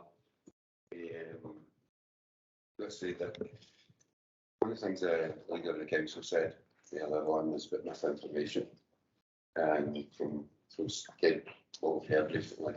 And I've seen a leaflet that was yesterday, is that somebody was going to defend Grangemouth Town Hall. Unfortunately, Grangemouth Town Hall in December 22, along with Inverness Town Hall, the Bilby Hall, were also made in core. So I don't know how they were going to defend the closure of the Grangemouth Town Hall. But again, misinformation is going on again. It's a bit sad, but unfortunately it does happen in politics. We said with this, Councillor McCabe earlier on had said between 2012-2016, the SPR came up. And he's right, it did come up through a Labour-led administration. This is Labour's SPR, own it. Okay, if you brought it forward, all we have to do is take it through to a reasonable conclusion, and that, by your motion today, I believe we have done. Last month, you didn't bother with a budget. Today, you're trying to kick this down the road as far as you can. That's what you did for the last 5 years. You may have changed a number of the faces in your group, but you're doing the same things you did in the last 5 years. I hope Council today stop doing that, and we can actually start getting things done. I agree entirely with the motion to improve financial performance, partnership arrangements, alternative business models, community assets transfers should all be explored to fully, and if not, then we have to as a council, because of the financial constraints we are in, we have to return to the point that we have to close things. If you actually look at the report, it does actually break down where all the office, what all the buildings are. It tells you which actual properties have had a community asset actually applied for. I was quite surprised to get some of the questions earlier on. I don't know about other councils, but I've been working strongly in my community, talking to a good number of my community about what they're actually going to do, and how do they believe that they can work to bring in a community asset transfer or some sort of management piece or whatever. That was bad for me for 3 years, because this council didn't start on May 2022. It's been running for quite a long time now, and that these things have been being worked on for a long time. But with this coming out, I've worked even more in the community, and I can tell you what's happening, or what people are going to try to do in my own specific ward, because I talk to the community. I tell them how community asset transfers works. I tell them about the listings and what level of application you can put in. Most of the ones I've been talking to is actually groups who are either constituted groups or have sports interest in particular, because that one has come up in front of council before May 20. That's your formats, Councillor Bush. I do appreciate that, because I will be supporting the motion put forward by the motion. Thanks very much, Councillor Bowes. We'll now go to Councillor Kelly. Thanks, Provost. I came into council just 11 months ago. I can't believe it's just 11 months, but I had the intention of helping constituents in making Falkirk a better place. And I hoped I could collaborate with everybody who wanted to make Falkirk better. But I didn't come here to rubber stamp everything that people told me. I certainly did not come here to diminish further the communities, especially in our village communities. I keep hearing people talking about the word empowerment of communities being used in the SPR. It sounds good telling people they're being empowered, but this isn't empowerment. This is impoverishment of communities. By impoverishment, I mean, like, communities are being asked to take on rundown facilities because councils in the past have not kept them up to a suitable standard. Now they're being asked to raise money to pay the fuel bills, repair bills, etc., on top of their taxes. They already pay for council services, especially in small villages with low populations who probably need them most anyway. As has been said before, they don't have transport. They're stuck in their village, especially the older members. We are being asked to remove things that generations of people, our people, paid for and fought to have. Our councils will close them. I mean, that's basically what we've been told. And that is, I was going to say blackmail, but that's not fair, eh? A wee bit harsh. Since acronyms are so beloved by council, I'll use a psychology term: fog, fear, obligation, guilt, fear of losing the facility, fear of are feeling obligated to take over a facility, and guilt if it fails. That's impoverishment. I think you'll agree. We empower people by showing them how they can use their community facilities that they already own. Mind, the communities already own it through their council. Build confidence in communities, but not in the way envisaged here. We threaten them that they will lose them. And that's been basically the story all along, that if you don't use them, we'll shut it. And with asset transfers, the council, the hall committees will have to charge exorbitant rates just to pay for electricity, heating, all that sort of stuff. So we shouldn't expect communities to have to raise thousands of pounds to perhaps maybe a year, 2 years down the line, replace a boiler, rewire a community premises. We should be using taxes to share the costs over the whole of Falkirk, so smaller communities like Banknock, Slamanan don't have unfair burden put on them.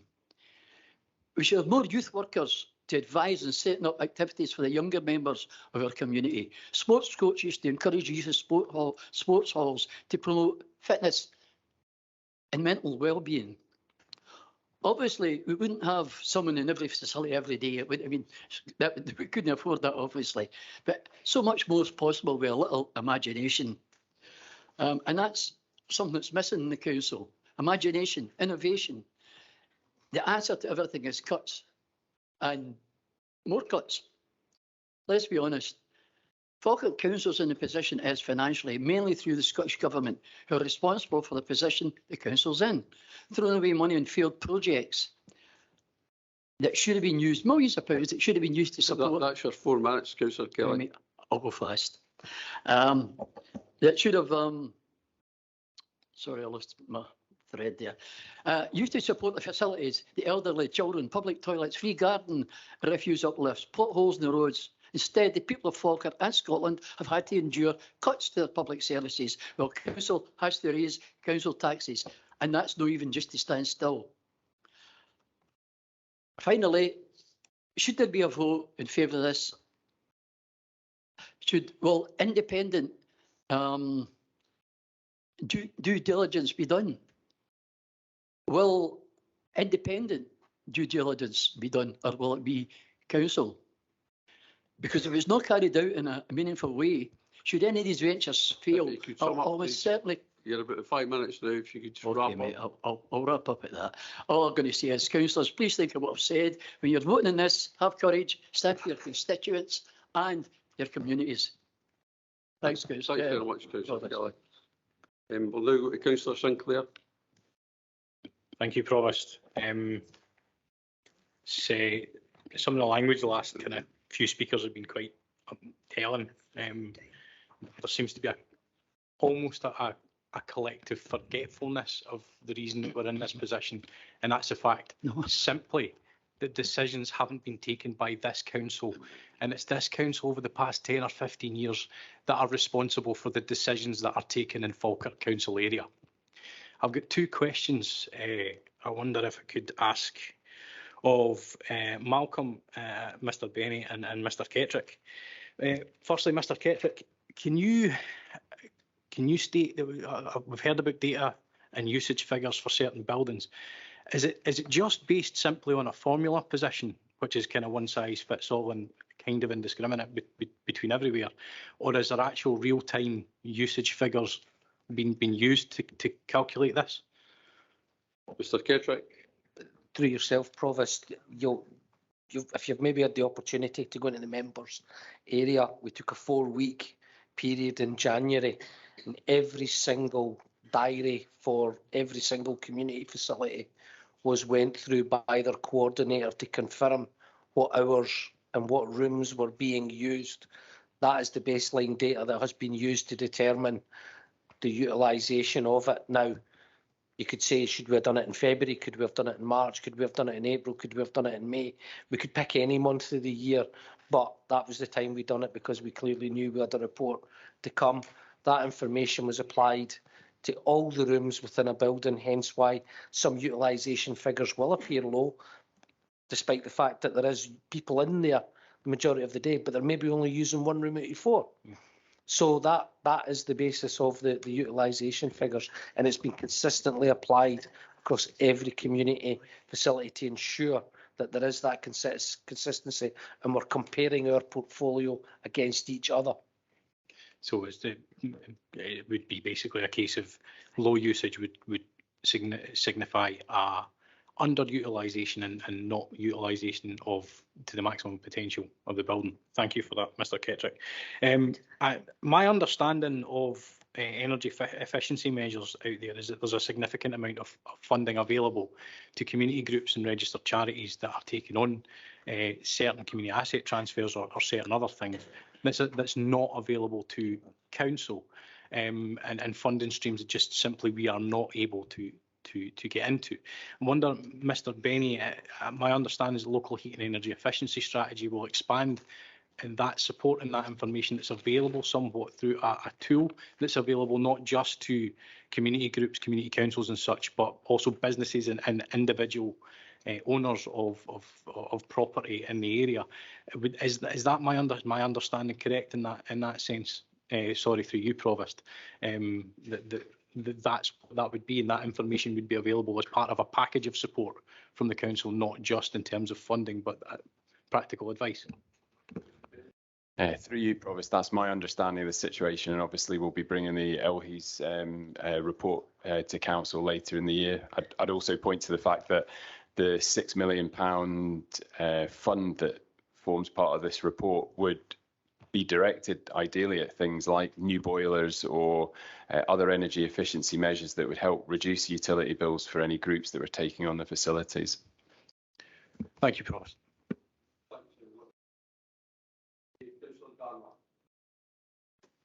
Thank you, Provost. A different meeting, same old Labour. Some would call it a dereliction of duty when Labour want to protect everything, yet have zero alternatives to bridge the £64 million gap this council faces. I don't even believe one of their members mentioned that gap. A gap that they must take some of the blame for, burdening us with PFI schools, wasting £1 million on a headquarters and arts centre project, Craig's Castle I think it was called, only to go against their own recommendations while in a majority administration. Reversing decisions already taken in funding certain marches within the Falkirk area. Maybe if they spent more time trying to come up with solutions and working with other parties and officers collaboratively, instead of designing banners and quoting the media, they would actually achieve something. They sit here pontificating and trying to grab media headlines almost as if they're in Westminster campaign mode and couldn't bring forward an alternative budget. I remember last year their most senior and longest serving councillor, Dennis Goldie, calling them an embarrassment for not setting one before storming out of council chambers and soon after he left politics altogether. I saw a post on Falkirk Labour's Facebook page liked by Councillor Redmond about the closure of public toilets entitled Taking the Pee. Labour, the party that closed Denny, Bonnybridge, you know Bonnybridge, the community council you're meant to represent, and Stennismuir toilets when we actually had money, conveniently ignoring their actions and continually taking the pee.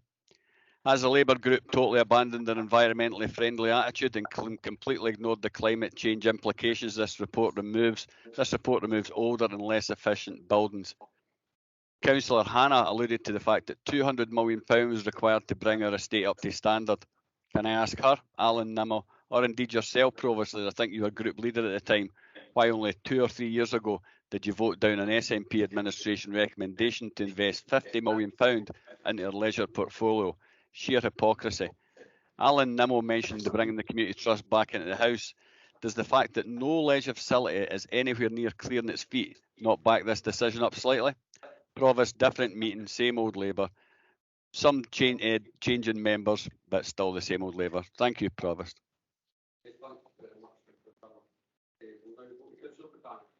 Thank you, Provost. We'll get back to the business we're here for.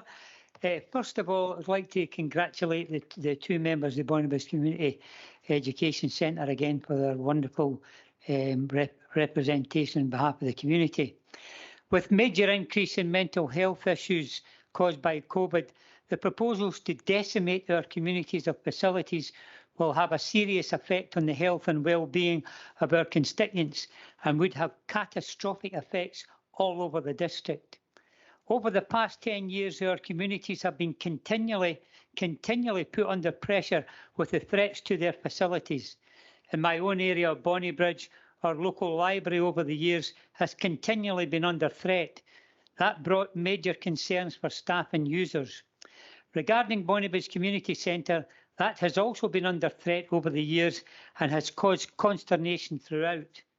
Bonnybridge Community Centre is the hub of our community and one of the best and well used in the district, being used by so many groups and organisations with a huge diversity, and is the lifeblood of Bonnybridge.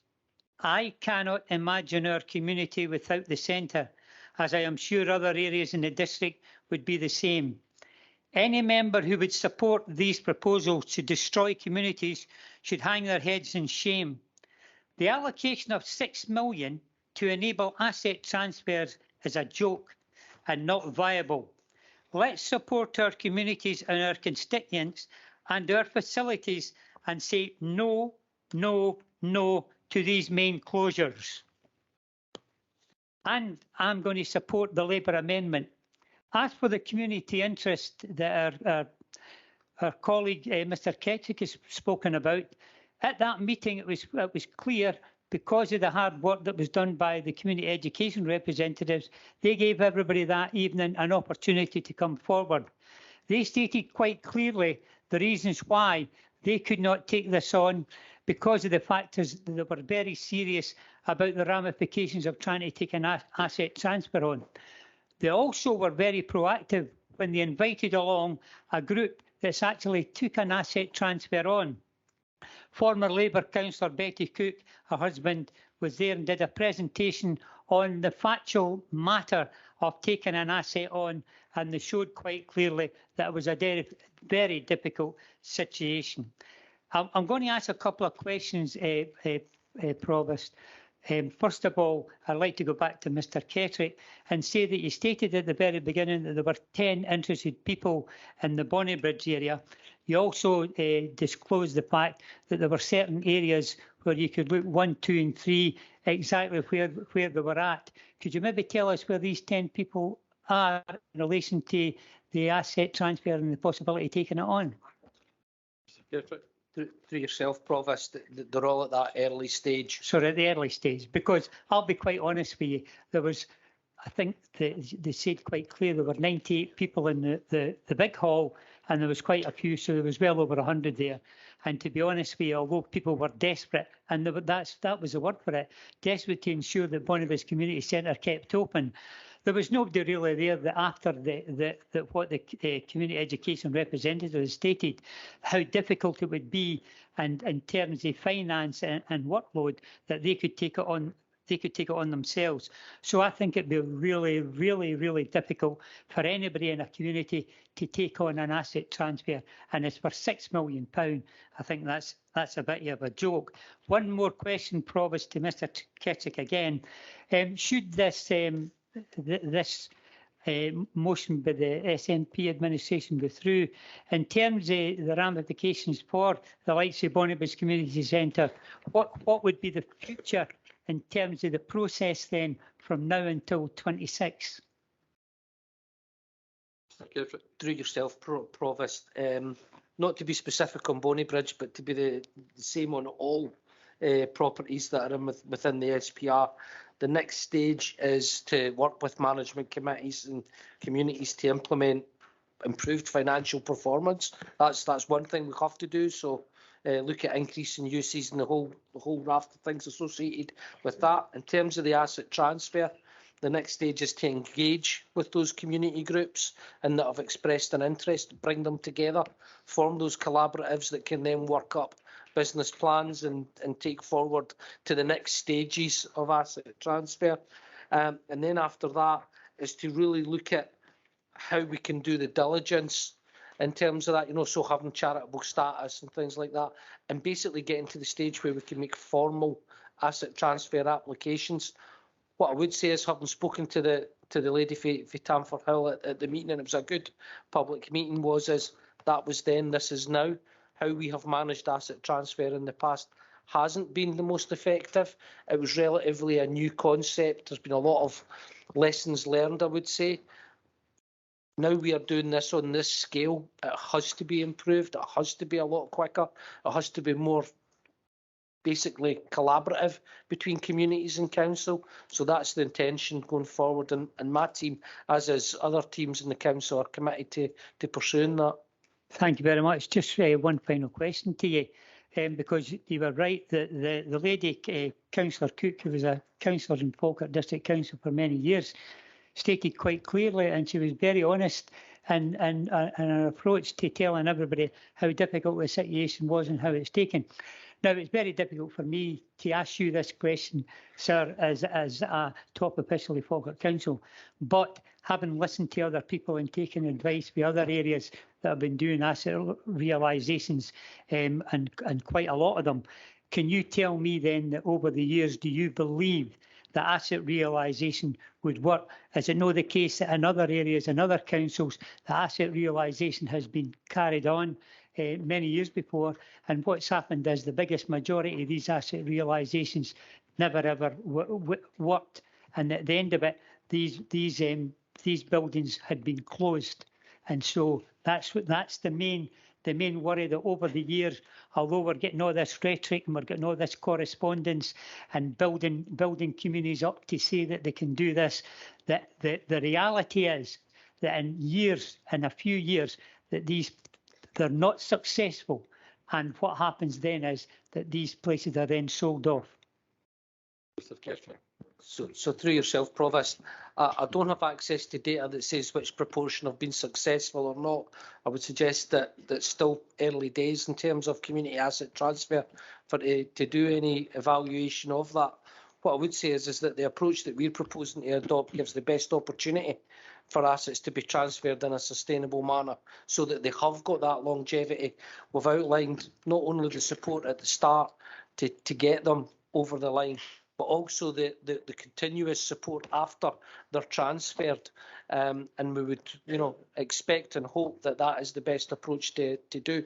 There has been good examples where there is buildings that have transferred and have went from strength to strength, but likewise I do accept there is instances where it hasn't been done properly and there has been consequences for that. I would be hoping that the vast majority of ours will be on that more positive route. And thank you, Provost, and thank you, Mr. Kettrick, for taking the time to come out to that meeting that night. It was appreciated. And just one final point, Provost, in relation to what Councillor McCabe had said during his piece. He stated quite clearly that he was really concerned about the lack of information that was coming forward for officers to members. I've been saying that for some considerable time, and I think it's absolutely scandalous, and I'll say this quite publicly, that we are seeing information in the Falkirk Herald before even members get it. Thank you, Provost. I think Mr. to come in. Thank you. Through you, Provost, I wondered if we could invite Kenny Gillespie to say a few words, because obviously his team within the communities is the one that would work closely with community groups to help support community asset transfer, as well as with Paul's team. Mr. Gillespie, would you like to come in? Yeah, thank you, Provost. I hope you can hear me. Thank you. So, just listen to what was being said so far in committee. One of the feedback that we are getting, or when with other communication was before, is how the council can constrain a lot of communities in regards to what they can do and what we can't do. And we've heard some of that today. So one of the things is we do have a lot of good feedback about the potential opportunities to take this forward. Can you not hear me, Provost? Yes, we can hear you. Right. Okay, thank you. Sorry, somebody had messaged me saying you couldn't. Sorry. and taking things forward.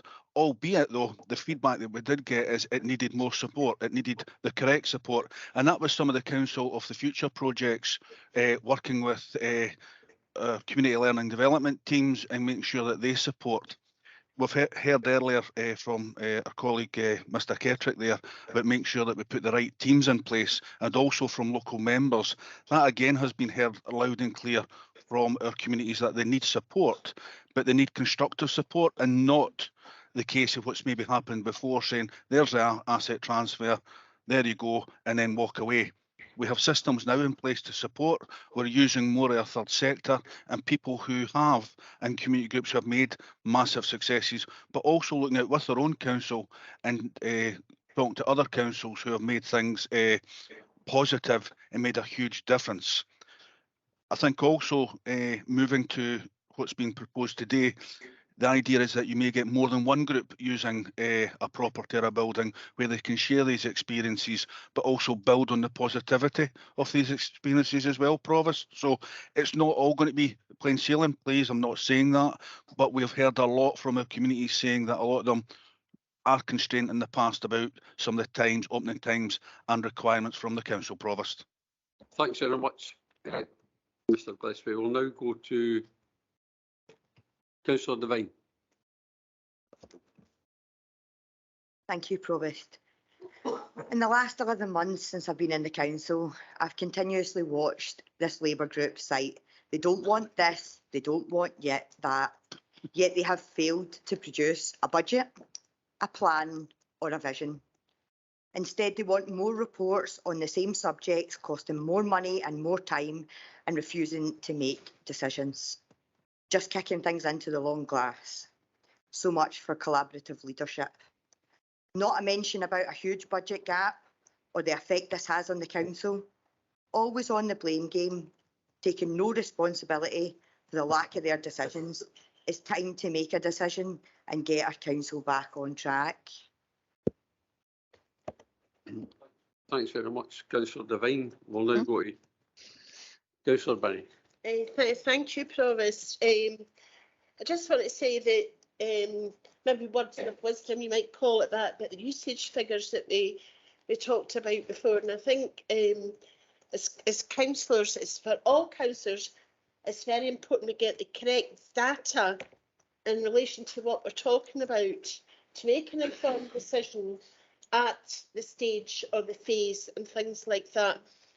My experience in community halls and things like that, one in particular in my ward, it actually had a very large usage figure, but what actually happened was, because lack of maintenance, lack of repairs, what happened, they had to close some of their classes.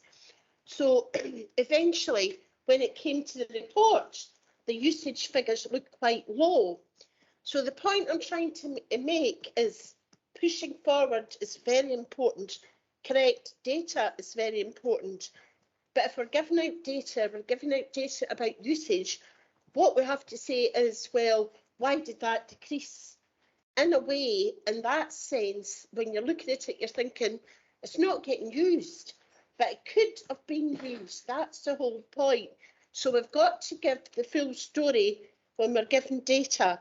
So I think it's important, perhaps, if you don't mind me saying, in a report, maybe it should reflect that, because then we can make that correct, informed decision.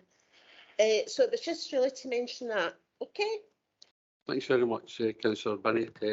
Councillor Kelly, you've already spoken, but is it a question you have? It was a question to Mr. Benny's answer to what I'd said about boilers and that. You're saying that the money for boilers and stuff like that is going to come out of that 6 million, but Mr. Kettrick tells us that it's for wind and watertight only. To answer any questions I've asked on that, could you expand a wee bit on how this 6 million is going to stretch to cover boilers and wind and watertight and maybe rewiring? Mr. Kettrick. Through you, Provost. I think we've been quite clear, and perhaps we've maybe miscommunicated this, but don't think so. But the intention is that the council will If there is no enabling funds, we will transfer buildings in wind, watertight and a statutorily compliant condition. That's the baseline as us as a property conveyor, a transferer. That's the standard that we will have buildings at to transfer. The £6 million can be used to enhance that for things like, if it needs in the longer term, boilers, energy efficiency works and things like that. That's the quite clear position. I think we've been clear on. Other buildings at the moment are generally wind and watertight. They're all statutorily compliant. So at that stage, we can transfer them. What I would be saying is that if there's an identification, let's take a roof, for instance, or a boiler that is nearing the end of its life, and to improve that building would mean that the asset transfer is more sustainable and they're not going to get hit with a big bill a year down the line, 2 years down the line. That's what the £6 million is there to do. And the full condition surveys that we will be offering to undertake for communities in advance of assets transfer to ensure there is a full knowledge of what they're taking on will identify things like that. That's great. It just seems a lot to come out of £6 million budget, you know. But thanks, Paul. Obliged. Thanks very much, Councillor Kelly. We'll now go to Councillor Ritchie. That's right. Right, thanks, Provost. See, before I start, I would like a couple of questions answered. It's on page 99 and it's regarding the Keneal Museum. Now, this wasn't on, so is this down for closure? Because I was told it wasn't. Okay, Mr. Keftrick. Sorry, I missed the first part of that. It was the Keneal Museum. Now, I was told this wasn't on and there was no plans to close it. Is there plans to close it? So the Keneal Museum forms part of the Parks Review, and therefore it would be considered as part of the Parks Review. So the proposal isn't for it to close at this stage, is to be considered as part of the Parks Review.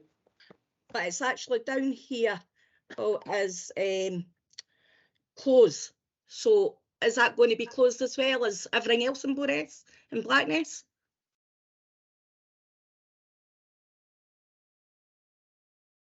Hello, you lost me. No, we're trying to get an answer for you. Through you, Provost, I'm just checking the report to make sure.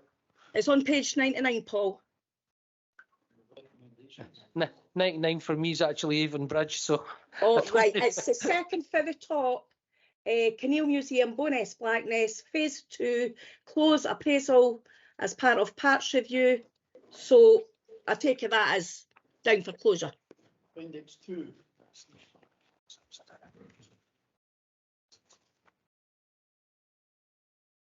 So I'm looking at a lot of different bits of the... Yep, through you, Provost. Yes, with other properties that are within that phase, the recommendation is quite clear. The intention would be to close with an appraisal as part of the Parks Review if it's to be saved, and that would be on the basis of the financial improvement model, the alternative delivery models, or the community asset transfer. But it is subject to the appraisal of the Parks Review, which may conclude something different.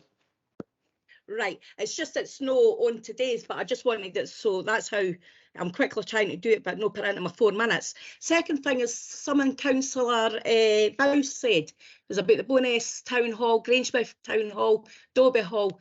They're not on here, they're off it, blah, blah, blah. Can we not kid ourselves here? The only reason they 2 town halls and the Dobie Hall is off is due to Falkirk Town Hall being closed. No other reason, or they would have been down to close. So please don't try and kid us because we know what's going on. Okay, right, I'll actually go into what I'm going to say now, Provost. A petition was handed in today in regards to the toilets at Blackness. There was 2,000 signatures on this petition. The closure should not be taken forward due to the closure of the Bowness toilets. Residents and visitors walking the John Muir Trail will have nowhere to take comfort breaks due to this proposed closure if it goes ahead. No organisation has come forward to take over the toilets, and to be honest, who can blame them?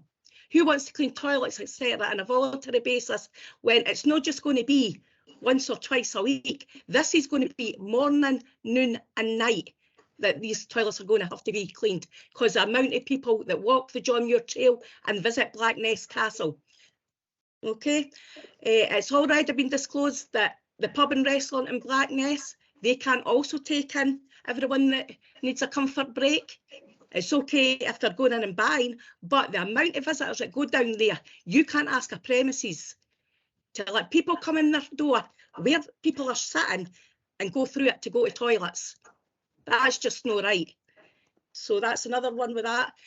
Blackness Castle have been told that yes, they've got a toilet, but they are going to ask people to buy a ticket for the castle so they can use it. Now, closing toilets is going to impact people visiting Blackness and walking the John Muir Trail. The council are always going on about the John Muir Trail, what great, boasting about it, what it brings to the Falkirk district. But close the toilets, it doesn't make sense. The closure will impact families who have children who need the toilet, elderly people, people with medical issues who need to go to a toilet quickly. Many people who come to Blackness to camp on the beach or with their camper vans and stay overnight, they've not got toilet facilities. So they're actually leaving themselves outside folks' properties. Now, it's not nice getting up in the morning, seeing what's outside your gate. Do you think that's all right? So that's what I'm going to say about Blackness toilets. I would like to thank Howden Hill Community Centre, the group that's here. They've been doing a fantastic job taking this forward, and they've got it again. What do you call it? The building's been upgraded. They're doing a good job getting bookings in and out. But I've just noticed on the results that we got back in as well for the consultation that they're not to take forward to take on as well. That's not true. They've been asking questions and not getting told the answers. So I think someone should be getting back in touch with the committee about that one. The Blackness Recreation Centre. That's 4 minutes, Councillor Ritchie, if you kind of try and wrap up. Well, it's just the Recreation Centre, but remember, Provost, the first two that I asked, it wasn't about what I'm talking about. Agreed. It was questions. So really, that's the reason I brought them up first. We put a petition in today for 4,080 on it, handed it in this morning. There's more still to come because they're still coming in. Residents from Bowness and Blackness are also further afield in Falkirk Council. I've met the last few months. They're not happy with this decision getting made. The proposed closure is going to affect people who attend due to medical issues. It has been reported about the number of referrals from the NHS. If closed, this is going to impact our NHS, which is already under a lot of strain at present, which you all know. Where will people go to work out and go to their clubs to get advice, etc.? Clubs like Active Forth, who are dealing with a lot of people over the recreation centre that's been under the doctor in the hospital. Our children and youth, where do they go to play? You can go and play for £1 on the Astro, badminton, whatever, in the Bowness Recreation Centre. We haven't got that much for Bowness being a town. We haven't got the facilities, even at it's heartbreaking listening to the Bairns when they've been coming to speak to me over at the centre the last couple of months about this. The councils are saying, could you sum up, please? I'll just get another minute or so. The council are saying we will use the pool in the Bowness Academy, a pool that is not deep enough for two of the groups that use the centre. That is only a third of the size of their pool at the Bowness Recreation Centre. The population is sitting at 15,400. That was at 2019. We're a lot more now due to the houses that have been built and the rest that's going to be built. You can understand the difficulty with that. Pupils at Bowness Academy are already using the recreation centre several times a week. There's not enough room at the academy. How do we expect the academy to handle all the users of the centre with all the sports that are done at present and the pool? I'm sorry, but I want to finish, Provost. Listen, Bowness has been hit hard in this, very, very hard, and it's going to take that long to get through everything that I've got. I'm sorry. Not being open part of the day when the school is being used, in my opinion, and others within the community. You're only allowed 4 minutes, and I've been fairly lenient with you. You have, Provost, I will say that, but as I've said, there's 5 places I've had to speak about the day. Aye, but now, you're only 4 minutes for 5 but in the rules, you're only allowed 4 minutes. Well, what I want to say anyway, the end it, right, and then I'll sit down. It's not a laughing matter, so see whoever's laughing, I think you should stop. There's too much of that going on about in the full council meetings nowadays. Well, we'll give you another minute and that's it. Now, all I want to say is you have all got a pack that was sent on to you, Provost. If you could all have a look at that, and then that'll give you more information.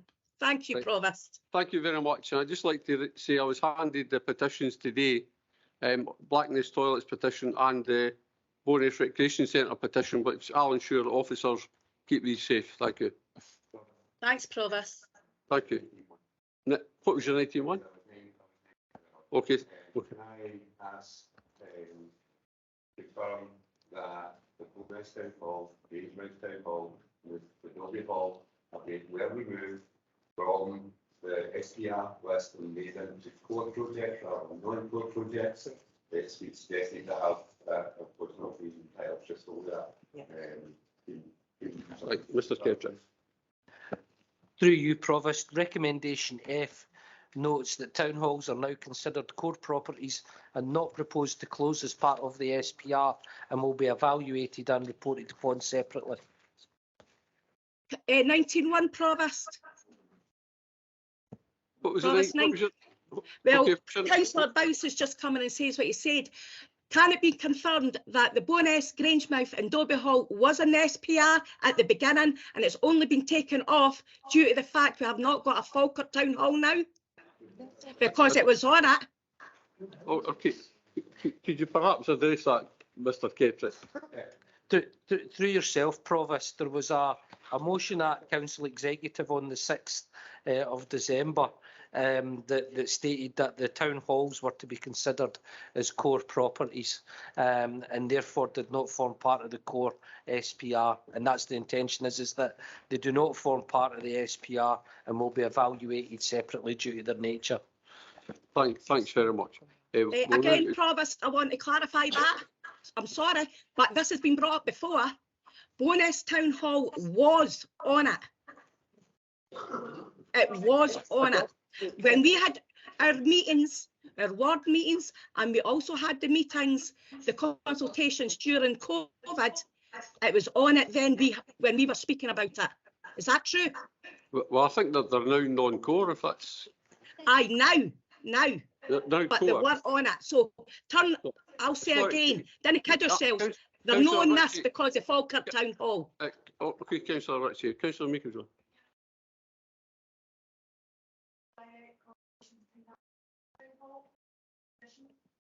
Correct. But I think it's correct, so I'll leave it to you.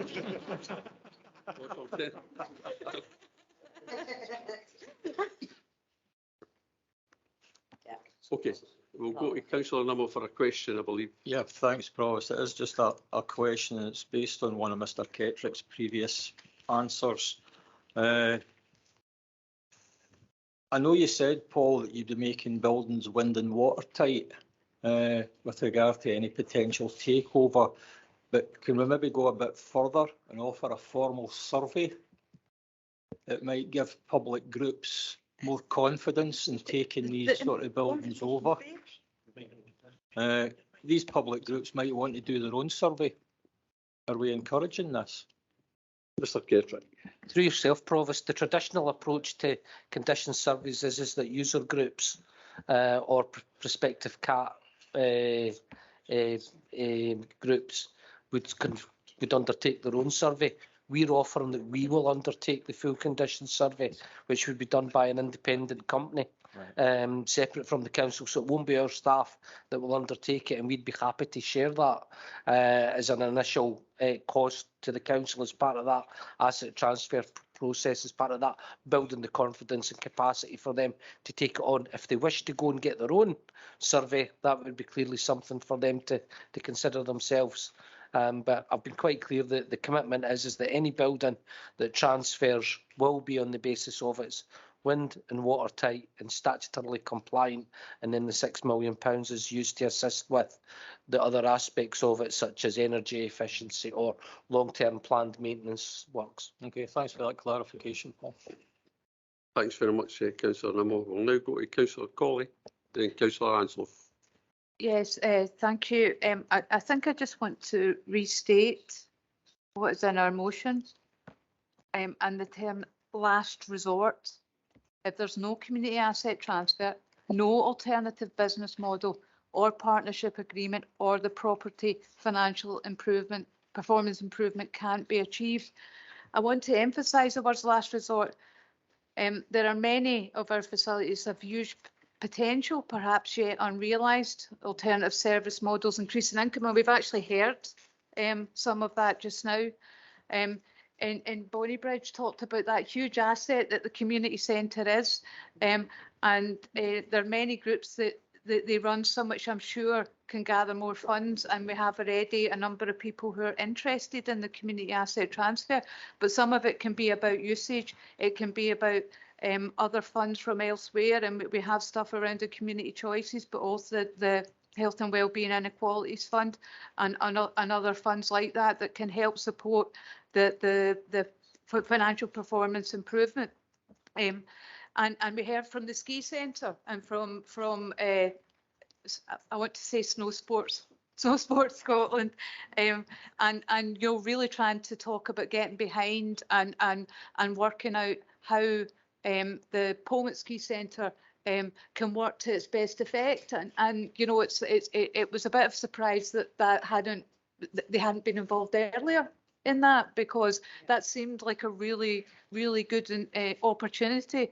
And thinking of and Bowness Recreation Centre has been mentioned a few times, and you know I'm in awe sometimes around Bowness. It's a community that's responsible for the biggest children's fair in Europe, and I'd be astounded if they don't get behind the recreation centre, that they can increase its income and usage and explore as many options as possible. There is potential out there, and there's huge positive energy in our communities. Obviously, I mentioned Roots already, but you know, in my ward, and Councillor Kelly mentioned it earlier around the Banknock Community Hall.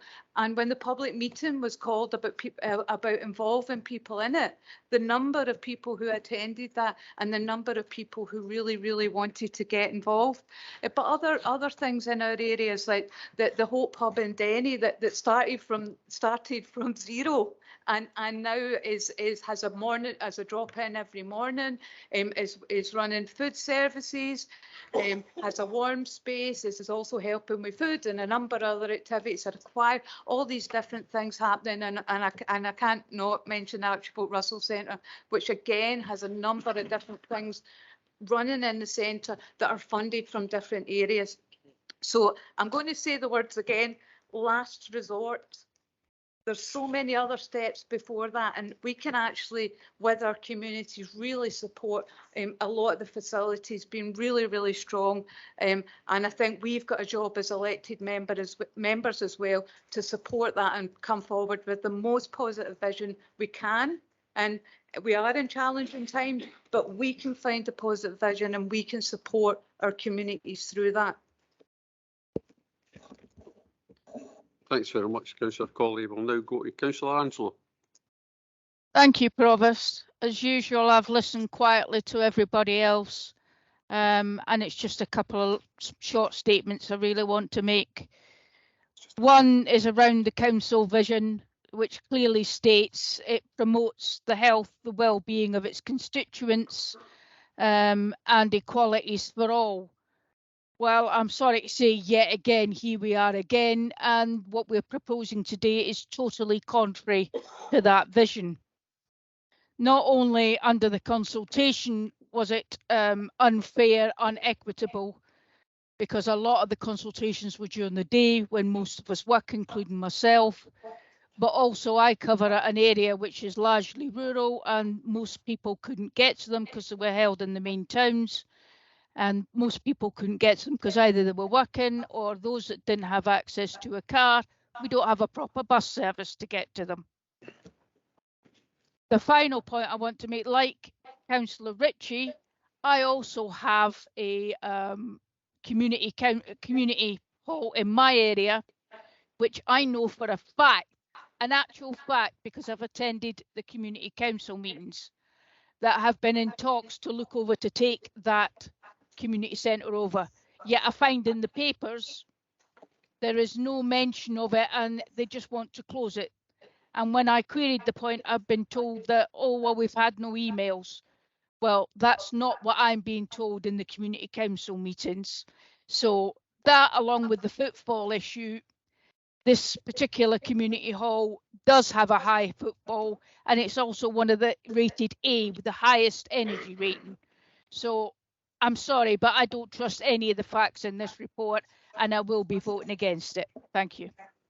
Thanks very much, Councillor Hannah. Councillor Anslow. Councillor Hannah, you got a question or? With your indulgence, I have checked this out with our council officers and they said it's like acceptable. The light, and I have to have the indulgence of my seconder, Councillor Redmond. In the light of some of the things that Councillor Ritchie has said, within my amendment, I would like to add in public conveniences into the list of properties that we would want to be added into the replacement point. Yeah, happy Okay, thanks very much for that. We'll now go to Councillor Meeker John to sum up, and then we'll go to the vote. Thank you, Provost. I think I've got the microphone that's working. I'm going to keep it very brief because I think everybody's kind of had a good go at this. But you know, what's beggars belief is that a strategy that was first brought forward by the Labour group in a previous administration that we now find that they want to throw out and you know, I suppose it's consistent with what's happened over the last 5 years. Bring forward the strategy, rubbish it, delay it, and we don't actually make any progress. Puts the council into a further position of financial instability and absolutely thwarts actually being able to take some decisions that, while are hard, we need to look at the longer term for our communities. The Falkirk Community Trust, in fact, brought forward exactly the same proposals that much of what's here, and council rejected them. They've continually rejected them. So we know that the professionals are giving us the best possible guidance. And I have to say, I'm really disappointed in some of the comments, and I do feel for the staff, some of the comments around not believing the reports and not reading the information that's here. Because they have us swimming in information. They have done their best to be able to meet the demands of members, and to say you don't believe that is really yeah, disgraceful to do that. Officers would not be giving us information if they thought it was flawed in any way, and they want the council to do its best to take the good decisions and be able to see improvements. So I think by doing that, and having the scaremongering that we've had, particularly around the town halls, that's what creates a distrust for our communities. And I think that those that are continuing to take that agenda forward really do a disservice to their communities when they really should be working to look to get improvements. What we've not heard is how any of this is going to be funded. We have a pot of 6 million to do the work that needs to get done to help some of those be able to buildings to be transferred into the community. That's far more than the maintenance we've got for our own buildings right now. It's a huge pot of money to be able to help that be facilitated. And take advantage of that, we leave ourselves very much open to scrutiny from our auditors well, and we know that we are due to have the best value auditors back very soon to look at, and financial sustainability is going to be key to that. The debate today is not really, certainly from Labour members, been about what's best for the community. It's coming across as it's just against the SNP. And as Councillor Bowes has said, maybe the faces have changed, but the approach hasn't. And that's what we're continually seeing coming forward. So I'm confident that we have a plan in place, and while it's difficult for us, it's difficult for our communities. It will allow us to make progress. It will allow us to see investment. And just about 15 minutes ago, a press release popped up indicating that Falkirk Council and the Lawn Tennis Association have announced partnership to invest in refurbished public park tennis courts in Falkirk and Grangemouth. That's what we should be taking forward. That's the type of thing that we need to invest in and actually work towards. We've got the opportunity. We heard from Snow Sports Scotland. We can work with Sports Scotland. We've got real opportunities there, and that's the type of thing that we should be investing our time in and looking at those partnerships for our bigger facilities. We have great partnerships with our communities just beginning to be explored. As I say, the community asset transfer has got so many interests coming forward that we are in danger of putting people off if they hear some of the debate in here today. It's certainly not about empowering communities, it's about opposition for opposition's sake, not looking at the bigger picture and seeing how we can actually look to invest in our communities for the long term. Short-termism, yet again, and it is holding this council back. Provost, I move the recommendations as moved about 3 hours ago. Thanks very much, Councillor Meikle-John. We'll just go to Mr Moody now to summarise where we are. Yes, thank you, Provost. We have a motion which is moved by Councillor Meikle-John, seconded by Councillor Garner, and that's been circulated, against which there is an amendment moved by Councillor Hannah and seconded by Councillor Redmond, which has been adjusted during the course of the debate to include reference to public conveniences. Provost Bissett. Amendment. Deputy Provost Balfour. The motion. Councillor Ansell. Amendment. Councillor Binney. Motion. Councillor Bowes.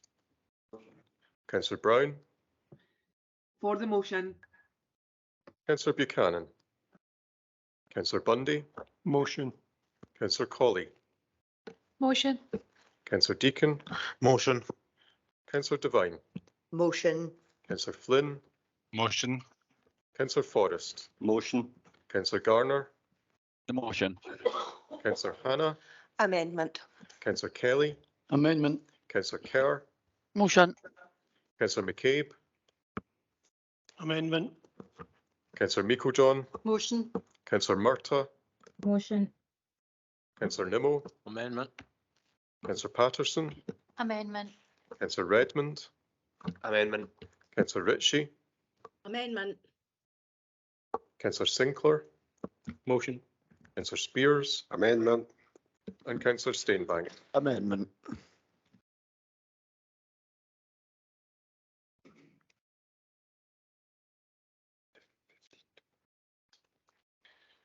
Provost, there are 15 votes for the motion. There are 12 votes for the amendment. The motion is carried, and that remains the substantive motion against which Councillor Bundy may now proceed to move his amendment previously intimated.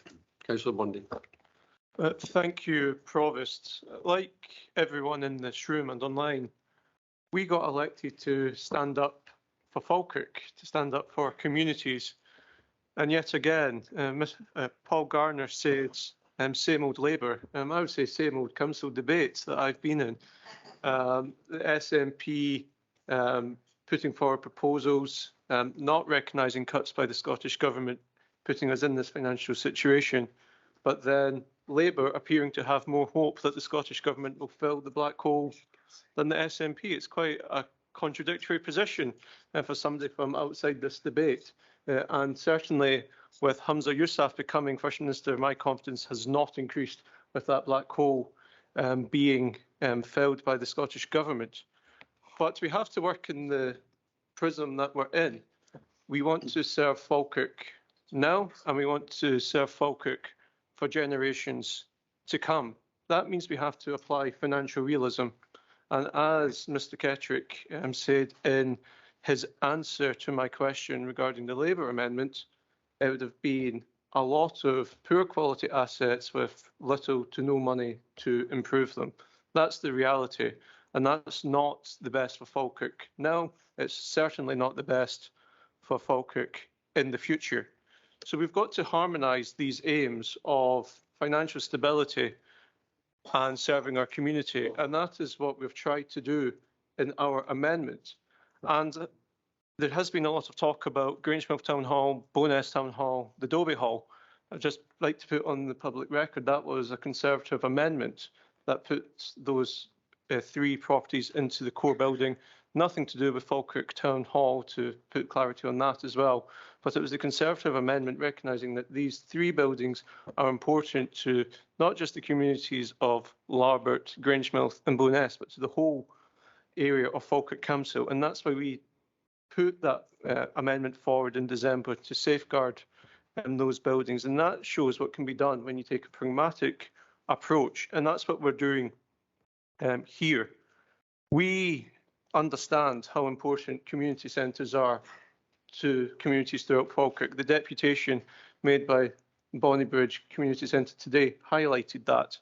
And if we go through every mechanism as laid out by the amendment in the administration's motion, and there's still no community asset transfer, improved financial performance, no alternative business model, the Conservatives still don't believe it's right that communities could be left without a community centre.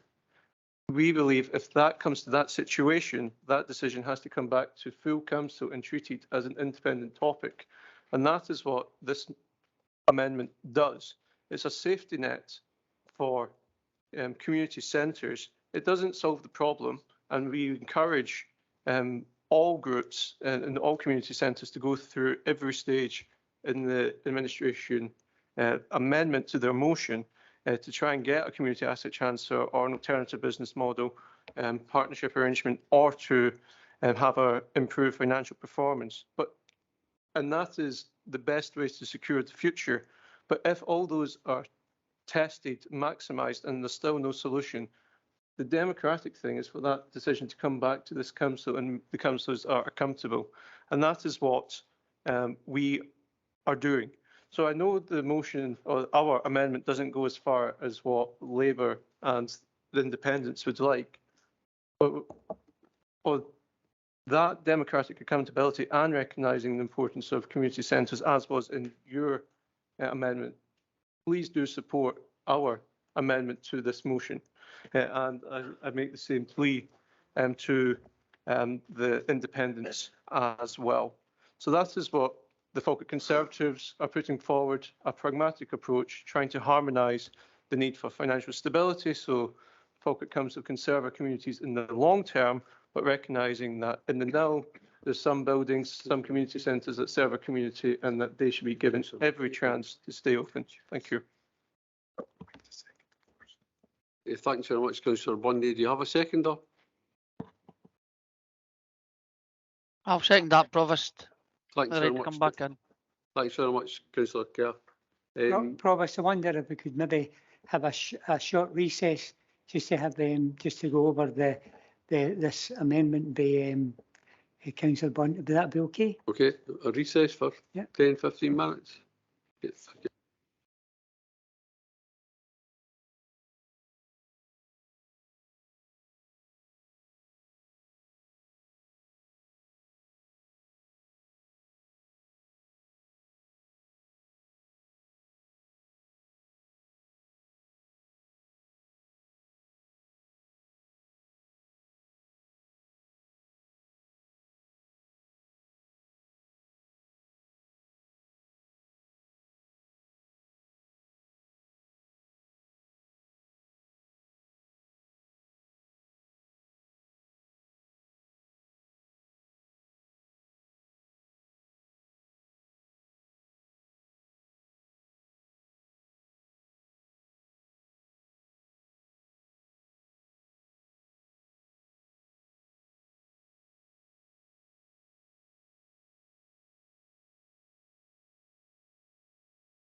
Okay, well, welcome back everyone, and I'm sure everyone's had a chance to discuss the Conservative amendment, so we'll now open up for debate. Any questions specifically around the Conservative amendment? Councillor Buchanan. Thank you very much, Provost, and thank you for giving an opportunity for the recess. I think it would be opportune if Councillor Bundy could maybe speak to his amendment. We've got copies of it, but I would like to hear him speak to this amendment. Thank you. Councillor Bundy. I spoke to it before we had that recess, but if there's any questions that Councillor Buchanan has, I'd be happy to answer them. Okay. Any specific questions for Councillor Bundy? Oh, sorry. Councillor Spears. Just a point of clarification for Councillor Bundy. What you're saying is the halls will remain open until a suitable organisation can be found to run them. Councillor Bundy. Through you, Provost, the amendment that the Conservative group is putting forward would mean that if every mechanism that is in the administration's amendment is tried but not succeeded, then it'll come back to full council before closure. So there'd have to be a vote by people sitting here today before there was a closure. That's not quite the answer that I thought. What I'm saying is if nobody wants to take on a well-used community hall that's run by well-meaning senior citizens, and I speak from a partner who's just messaged me and been working in the food bank at Kersey Bank Community Centre all day, and they're in despair at the news that's coming out of this meeting because they know the service they provide. But if these people who are all retired don't want to take on a business at their age, are you saying that these halls will still remain open? Through you, Provost, I'm saying that that decision would be made by the people in this room at a future meeting. But the option in front of you today is to either accept this amendment so that choice can be made in the future, or to not accept it into the motion and these properties would close if every mechanism was tried and failed. So to support our community centres, which I hope we both want to do, I would ask you to vote for this amendment so it's incorporated into the motion. Thank you. I think I've already stated I've supported community centres all my political life, and I'm in despair today that the work and hard work that a lot of people have put in decorating them, getting new kitchens, running them and organising them has come to this today. Thank you. Okay, so any other questions for Councillor Bundy? Councillor Redmond. Thanks. So obviously, it was quite as far as our amendment went, but it is a good idea to bring the community centres back to full council, have a full say on it. But I'm just wondering, would it not be a good idea for Bowness Rec, Grangemouth Stadium and Pullman Ski Slope to come back to full council after every possible avenue has been exhausted? And then we can have a final decision. Should the people of Bowness not have the same privileges the people of Bonnybridge? Thanks. Was that a question for Councillor? Through you, Provost, our amendment with D, with replacing D, would allow ways to have capital investment into the property that we are keeping. But as has been said by Mr. Kettrick already, that this money would have to come from somewhere. So I think if Mr. Kettrick would be okay to answer this point with more detail than I could, how would the funding for keeping properties open that we're going to keep come from? And would that, if we were to put the sports facilities into our amendment, how that would be impacted? Thank you. Mr. Kettrick. Through you, Provost. So we have allocated budgets for the core properties. I think the key point to note is that within the sports facilities, there is the largest potential savings that can be achieved. We need to get to a position where there is £2.5 million plus budgeted savings so that enabling funds can be provided to support asset transfers. The figure we've highlighted in the report is £450,000 above that is required to create £6 million of enabling funds. If we don't achieve that level of saving, then clearly there would be a reduced opportunity for enabling funds to support the community asset transfers, which, you know, we've had debate on today that we know will not be easy and will require support. And therefore that opportunity or that support would be reduced. So, you know, it's really for elected members to make the decision. However, my advice would be is if we are to be successful in community asset transfer, we need to be providing communities as much support as possible. Okay. So does that mean that we're relying on the larger facilities to close then? So if somebody came up with a community asset transfer for Bowness and wanted money to invest in Bowness, that wouldn't be available because you need Bowness to close down in order to provide money for the community asset transfers? Through you, Provost, if the building asset transferred, the council would no longer be incurring the subsidy, and therefore that would be part of that £6 million pot that could potentially be accessed. If we don't close any buildings down and make the decision to close buildings down, we can't borrow money to actually enable the asset transfers.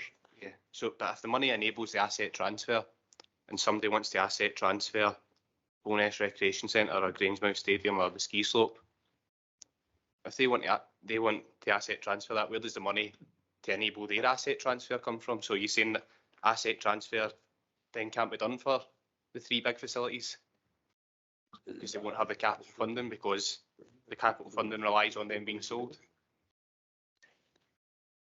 Through yourself, Provost, perhaps I'm maybe miscommunicating. The whole SPR outlines £3 million of net savings. £2.5 million is the budgeted saving, irrespective of which buildings make that up, whether it's community facilities, the ski centre, Bowness Recreation. We have to achieve over the £2.5 million to start to provide the enabling funds to support the community asset transfers. If a building community asset transfers, the council at that point is discharging itself from the costs that makes a saving. If the saving is then made, we can borrow on that basis. So it is, if the building is transferring, we make a saving, and that can contribute to that pot to provide the enabling funds. So it's a virtuous circle in effect, to try and, you know, you achieve the saving, you can then borrow on the back of that saving to then fund the asset transfer.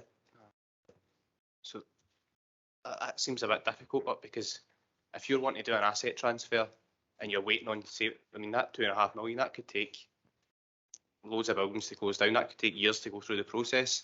So how do we get people get the £6 million to help people start the asset transfer if we need go through all these motions? I will let our Section 95 officer come in and advise on how the prudential borrowing works.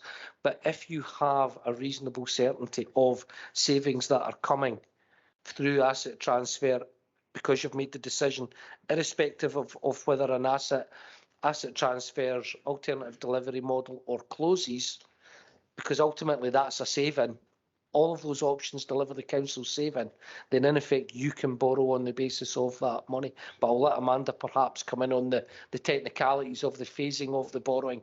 Okay, Ms Templeman. Thank you, Provost.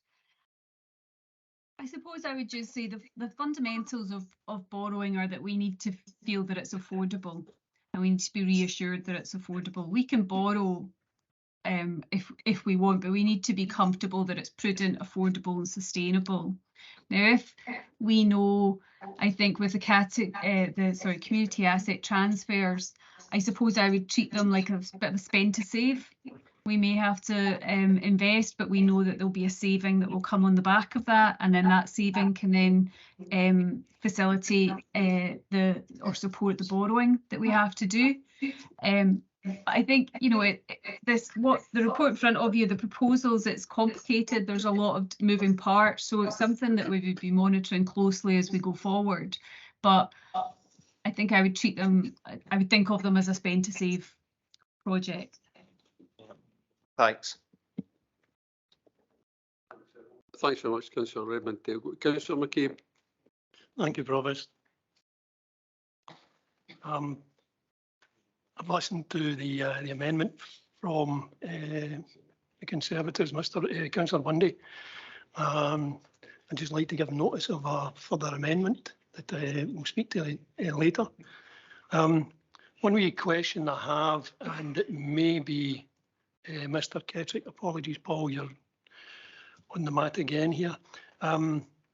This is to do with page 45 of the report.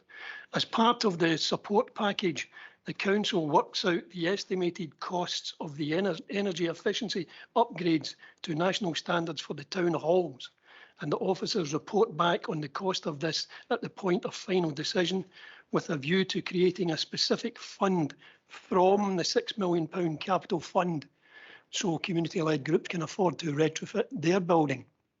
The question I'm asking, Paul, is this kind of falls in with something that Councillor Ritchie was alluding to, where the town halls have become core buildings. They've been taken out of the SPR, if you like, but we did have this £6 million figure.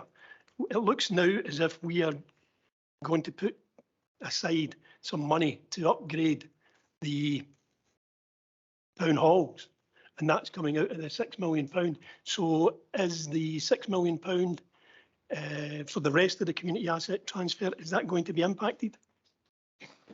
Mr. Kettrick. Mr. Benny, sorry. Through you, Provost. With regard to the town halls, we're accepting that they are quite different buildings, and so we want to do that as a separate review. So we're going to look at them, look at maximising the usage of those, look at the commercial income that we can generate, picking up on comments that elected members have made. Also acknowledging that the motion asked us to go away and find out the energy efficiency costs of trying to make those buildings net zero. that isn't something that we can get quickly. That requires some significant survey work done onto those buildings. So when we have that information, it's my view that we come back to council to say, if you wanted to make these buildings energy efficient, it would cost X. And in the meantime, colleagues within children's services have been working hard to make them more commercial and generate additional income. This is the ongoing cost to council. And we can have a discussion at that point about what is the long-term future for the town halls. But I think we're clear that the report in front of you identifies how we can create a fund of £6 million by releasing these buildings either to the community or at the last resort by having to close them, and that will generate the capital funding to invest £6 million in community asset transfer buildings. So I think again it's a positive that the council has, on an annual basis, much less than £6 million a year to spend on upgrading its buildings. So £6 million is a significant amount of money. But I think we also need to see the appetite from the communities follow through to community asset transfer to identify how much of that £6 million is required to support the changes. Thanks, Mr. Benny. I thought I was getting there, but then I seem to have been taken down another track altogether. My question really was the figure X to refurbish, bring these town halls up to energy efficiency standards. Let's just say it's 2 million. Does that then leave £4 million for the rest of the community asset transfers? No. Through you, Provost, and they're separate. The money that would come for the town halls would not be part of the £6 million. The £6 million is for the properties listed in the report that's presented today by Mr. Kettrick. The town halls are a different project and require a lot more information. But and that, as I say, we will come back once we've got a proper report on the town halls. Hi, I'm a bit confused. So ballroom dancing classes are more important than food banks. Oh, come You're on. making a difference between the halls. And hey, great fan of Grangemouth Town Hall. I'm glad it's staying open. But I'm also a great fan of supplying to the poor and needy that's in our town at the moment. Thanks, Councillor Spears.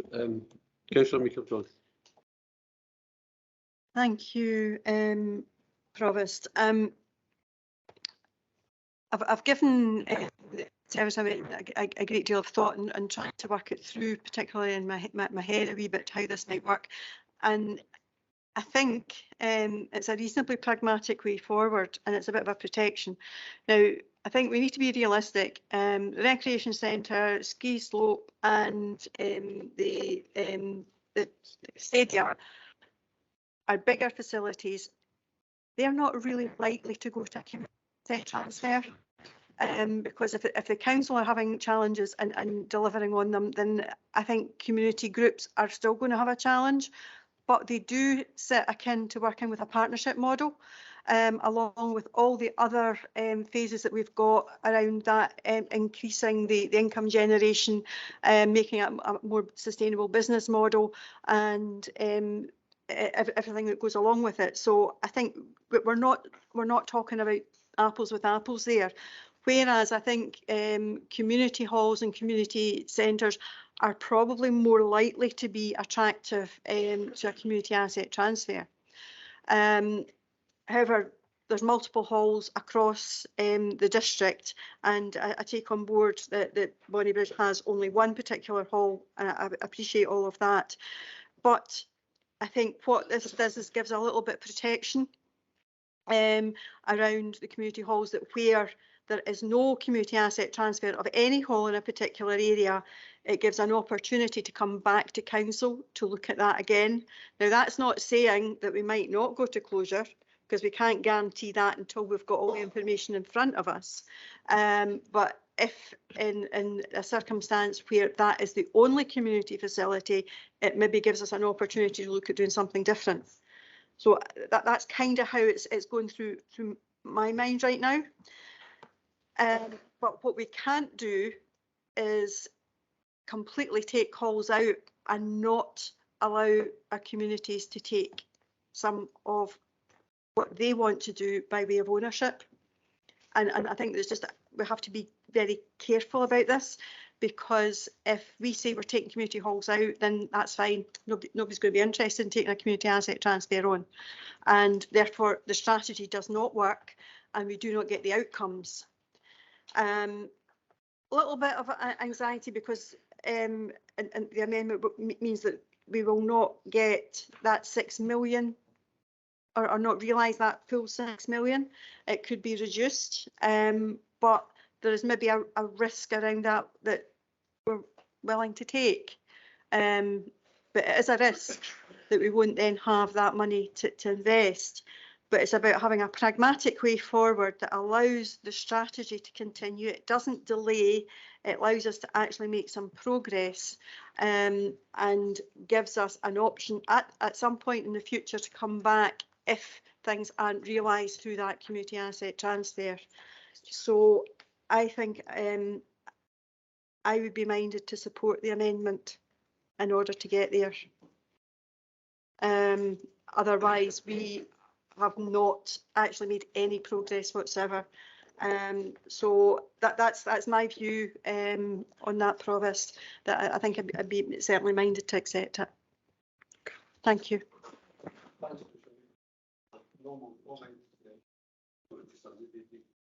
Sorry, I had my light on, Provost. And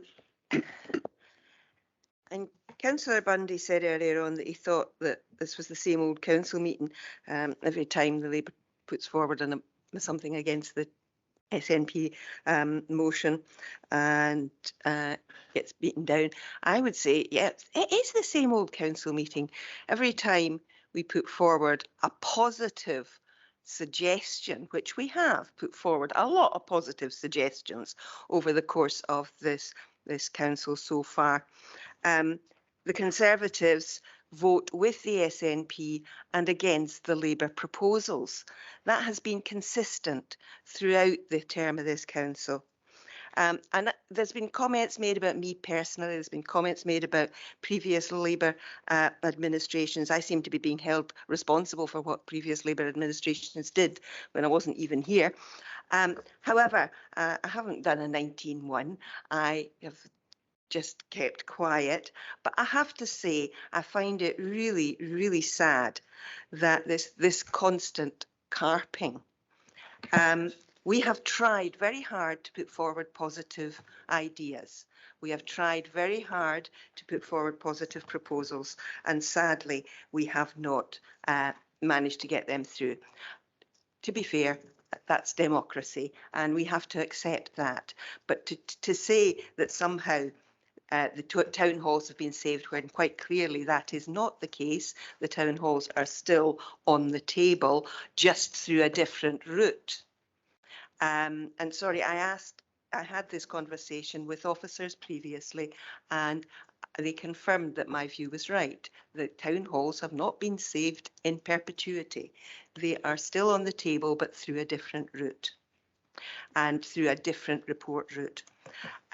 So I think it has to be said, and has to be said quite clearly, that we are concerned about this amendment because it is another example of the Conservatives supporting the SNP with a wee tweak at the end of the tail. But I'll be happy to hear any other comments that are made. Thank you, Provost. Councillor Hannah there was talking about how we haven't accepted Labour amendments. We have been pretty clear. The Conservative position is that we want to empower Falkirk, but do so in a way which ensures a stable financial footing in the future. And that means taking pragmatic steps to reduce recurring expenditure. I've not heard once from the Labour group where those savings are coming from. No budget alternative, so we didn't know what you wanted council tax to be, we didn't know what your spending cuts were going to be. And the answer appears the Scottish Government must fund it all. And I agree with you that the Scottish Government should be giving more funding to Falkirk Council. But as I said in my speech, I don't have any hope in the Scottish Government doing that. So we are in a position where we need to work for a balanced budget. And that's the position that we're in, and that's the realism of the situation. So if you and the Labour group want to work on that ground in terms of we need to get towards a stable financial footing and do so in a way that protects our community, then we are more than happy to work. And you say these are small tweaks that we're doing to amendment, or small tweaks to the motions being proposed by the administration. That is a characteristic of our amendments.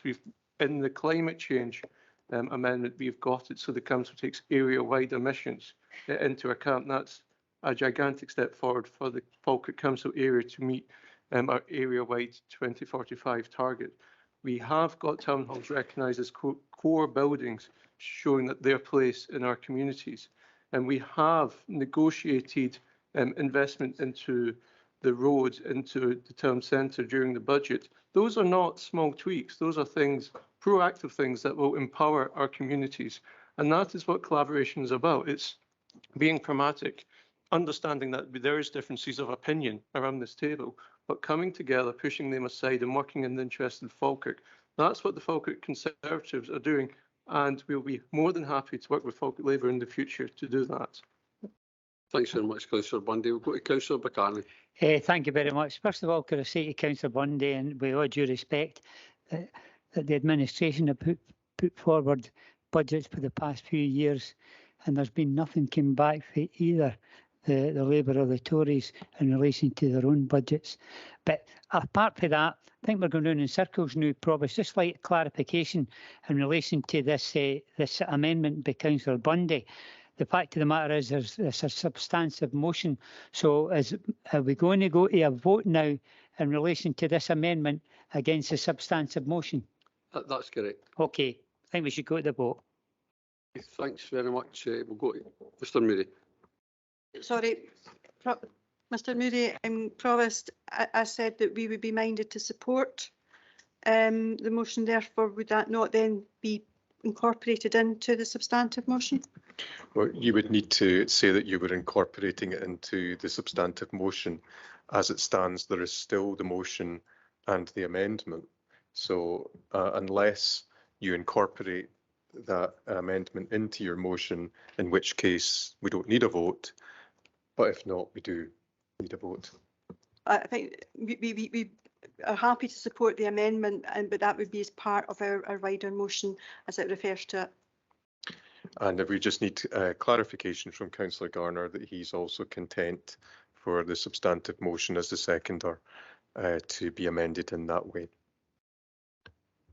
Yes, I'm content. Okay, thank you, Councillor Garner. Provost, in those circumstances, the mover and the seconder have indicated that they are incorporating the terms of Councillor Bundy's amendment into the substantive motion. That then becomes the substantive motion against which Councillor McCabe has given notice of a further amendment. Provost, could I say at this stage that I'm unhappy with the direction by Mr. Moody? The fact of the matter is I'm quite clear on this, that there should be a vote on this matter. There was a vote already, there's a substantive motion there, and then Councillor Bundy came forward with an amendment. There's been a debate in it, and the fact is that we should have an opportunity to take this to a vote. Mr. Moody, could we have a vote for or against? I think so if we take this through logically then, so what we've had is we've got the substantive motion with the amendment against it. The mover of the substantive motion has incorporated the terms of that amendment into the substantive motion. Accordingly, we can't have a vote where it's essentially the same thing against the same thing.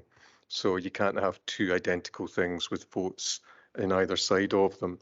I think the leader Provost raises the issue of, is Councillor Buchanan perhaps indicating that there isn't general agreement with the substantive motion as adjusted. If that is the case, then there would be a vote for or against the substantive motion. But I think it would be better to understand Councillor Buchanan's view on that before making assumptions. Councillor Buchanan. My view is quite clear that in terms of openness and transparency, we've been here for what? Since 10 o'clock this morning. There have been major debates on major issues. There's many people watching this remotely. And the fact of the matter is that I've never, in all my time in the council, which is 30 years, have seen a decision like this. There's already been a major debate, a decision taken, a substantive motion being moved. And the fact of the matter is now we have another group, which is a Conservative group, coming forward with an amendment. So there should be an opportunity. We've already had a debate on it. And the fact of the matter is we should have a vote on it. And that's clear as day as far as I'm concerned. I think I can only repeat what I've said, Provost. The amendment has been incorporated into the motion. There isn't a vote to be had on this motion and amendment. So the only vote that there can be is if there isn't general agreement on the substantive motion as it now stands. But maybe it's a question to put to the Council, Provost, is there agreement on the motion? Point of clarification. Have the Conservatives now already voted for the motion? And now the SNP want to vote with an amendment with people who's already voted for the substantive motion? Is that saying the rest of us, because they've got some kind of deal going on, don't have a say? I think Councillor Buchanan's 100% right. We need to be transparent here, and this needs to go to a vote. Yeah, you might find everybody agrees. Can I have a point of clarification, Provost? Okay. Okay, so apologies, because my logical head thing in my little flowchart is not maybe firing on all cylinders at the moment, but what I understand is that the substantive motion at the moment was attempted to be amended, and that has been accepted, that the Conservative amendment will become part of the motion. But there have been notices of further amendments, so the substantive motion as it currently stands may yet be further amended, perhaps by Councillor McCabe and perhaps then further by somebody else. Who knows what the end up final motion will be, which, if there are no further amendments, could then be for or against. But at the moment, do we not have to go all the way through the process of making sure there are no further amendments before you have a vote for and against, is my question for clarification. Okay, Mr Moody, then we'll come to Councillor Bundy.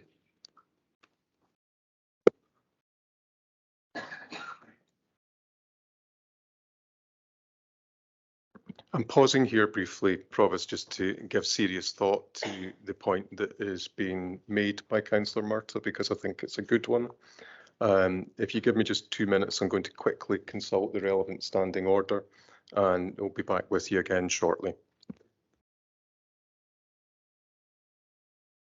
Provost, would it be appropriate for me to make my quick remark? I think so, yes.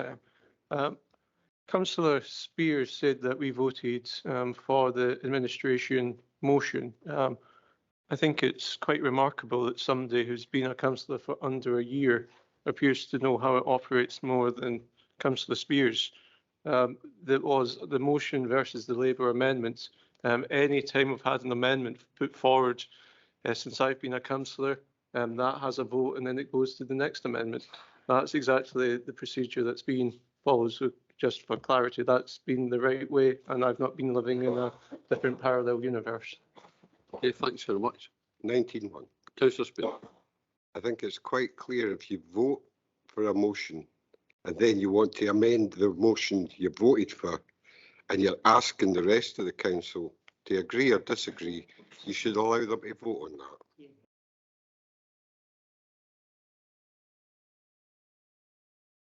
Yes, having consulted the relevant standing order, Provost, I have to say I'm in agreement with the point made by Councillor Murtagh. So I correct the advice previously offered, which in the lack of agreement in these circumstances, we would go to a vote for or against.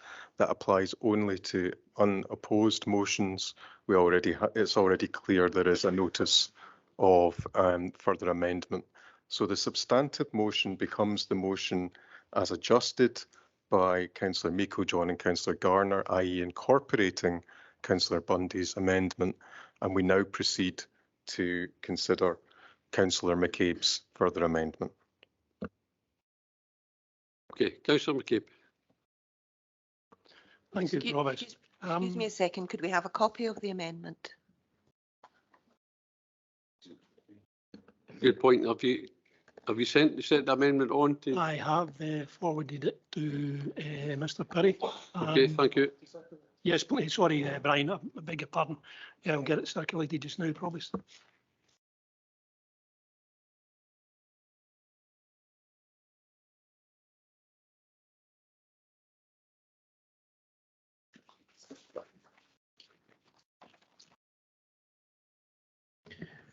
Provost, while we're waiting on while we're waiting on this amendment being circulated, can I ask for clarification over the time of the meeting?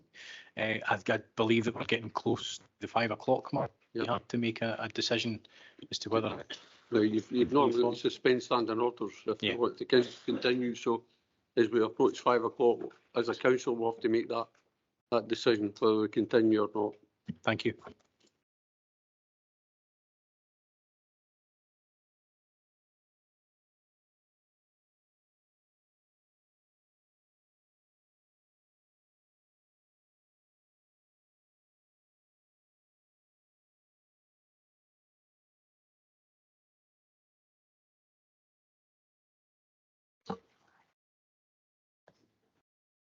With your indulgence, Provost, as people are reading it, I'll just speak to the amendment if you, okay? Just to try and push things on a bit, realising time progresses. There's been a recognition by the SNP administration that their motion and acceptance of the Tory amendment to close properties within the SPR is flawed. Hence the removal of Section B of their motion. This is further illustrated by the proposal to form a PDP, Policy Development Panel, on future model of leisure services. As Councillor Hannah earlier alluded to, we're doing things back to front here. In the rolling action log, page 40, it stated that we're going to form this PDP to have a look at a future model for delivering leisure services for the district. I would question, is it not better to determine if we've got a surplus or a shortage of facilities first before we close them down? We heard very eloquently from two groups this morning who expressed their serious concerns about potential closures. There are other people out there with their concerns. The Tories introduced an amendment to apparently protect community halls and education centres. Why only them? Why not our sports centres and recreation facilities? Why are we making that distinction? I believe this amendment is only a ploy to allow the SNP and Tories to push through their extensive sports centres, recreation facilities, sports pavilion closures. And that's come to the fore here, just by the SNP administration accepting the Tory amendment. I stated earlier that the SPR has been in gestation for around 10 years or more. We've had a huge document dropped in our lap and been asked to approve potentially 130 council asset closures. That's not the way to be making broad sweeping decisions. As to the amendment, I know that we're going to get criticism. I'm going to get criticism here that he's kicking it down the road again. This has been on the table for 10 years. So speaking to the amendment, what we would like to see happen is that councillors look at the SPR in detail. We identify very quickly those assets which can be closed or offset using community asset transfer. Those assets which are proving extremely contentious to our electorate, Bowness Recreation, Polmont Ski Centre, Bonnybridge Community Education Centre, Grangemouth Stadium, the Kerseybank CE, they should be considered in greater detail given some of the issues that Councillor Nimmo alluded to earlier on in the discussion. There is absolutely no need for this SNP administration to be galloping towards a hasty closure of assets. The pool closures have been pulled from the agenda for later consideration. We should be doing the same with other sports facilities. I think we've already heard, even by the acceptance of the Tory amendment, there's been a recognition that maybe the council has been running too fast. Let's kind of step back a wee bit. It is only according to Councillor Bundy on community centres, etc. It should be wider than that. We should be taking the time to have a look at that.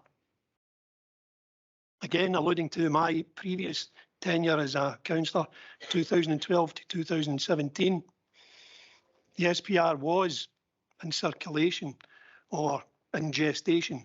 I never ever saw it come to council. It's come to council now. It's been dumped in council, 130 properties where we are having to make a decision. That shouldn't happen like that. We should be taking a much more measured approach to this.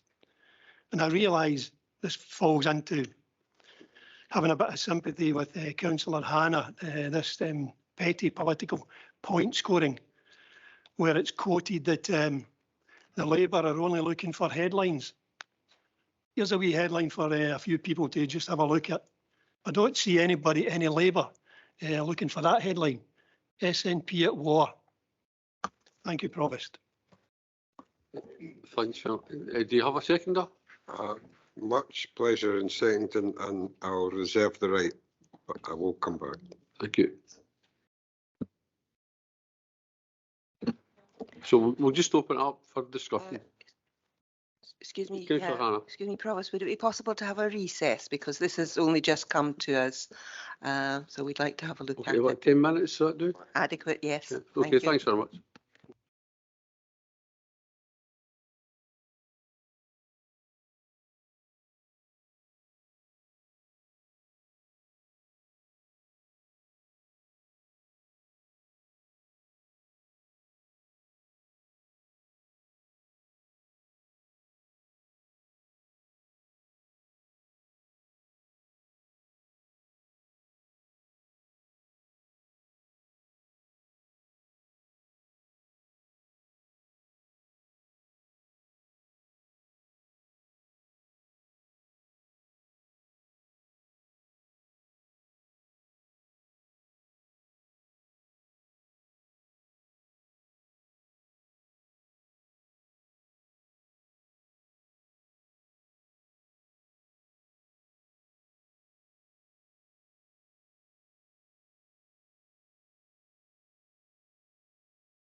Okay, well, welcome back, everybody. I hope you've had a chance to look at the non-independent aligned independent group's motion. Just got to get someone where we are. Thank you, Provost. And just as a reminder, we have the substantive motion from Councillor Meikle-John and seconded by Councillor Garner, which has been adjusted during the course of the last debate to incorporate Councillor Bundy's amendment. So that's the substantive motion against which the amendment by Councillor McCabe and seconded by Councillor Spears is made. So unless there are no further contributions, Provost, understand you're proposing to go to the vote. Go to the vote, yes. Oh, Councillor Spears. If there's nobody else want to speak on it, I'll certainly use my reserved right. I think if today has proven anything, there is not unity in this council at all. And here we have, much to our surprise, the SNP agreeing with an amendment to be incorporated in theirs from the Conservative Party. Councillor Hannah's right. When Councillor Hannah came into this council, I have never met anybody that was so keen on consolidation and working together. In fact, I criticised her to her face for doing it, but she was a new approach, she was a fresh approach. She's a decent, honest politician who wants to see the best for this district, and I admire her. My partner watches her on YouTube and thinks she's a heroine. This is not anonymity. This is not working together today. This is not unity. This is where ballroom dancing gets preference over food banks. This today, we need to step back and look at it, and especially look at these halls one at a time.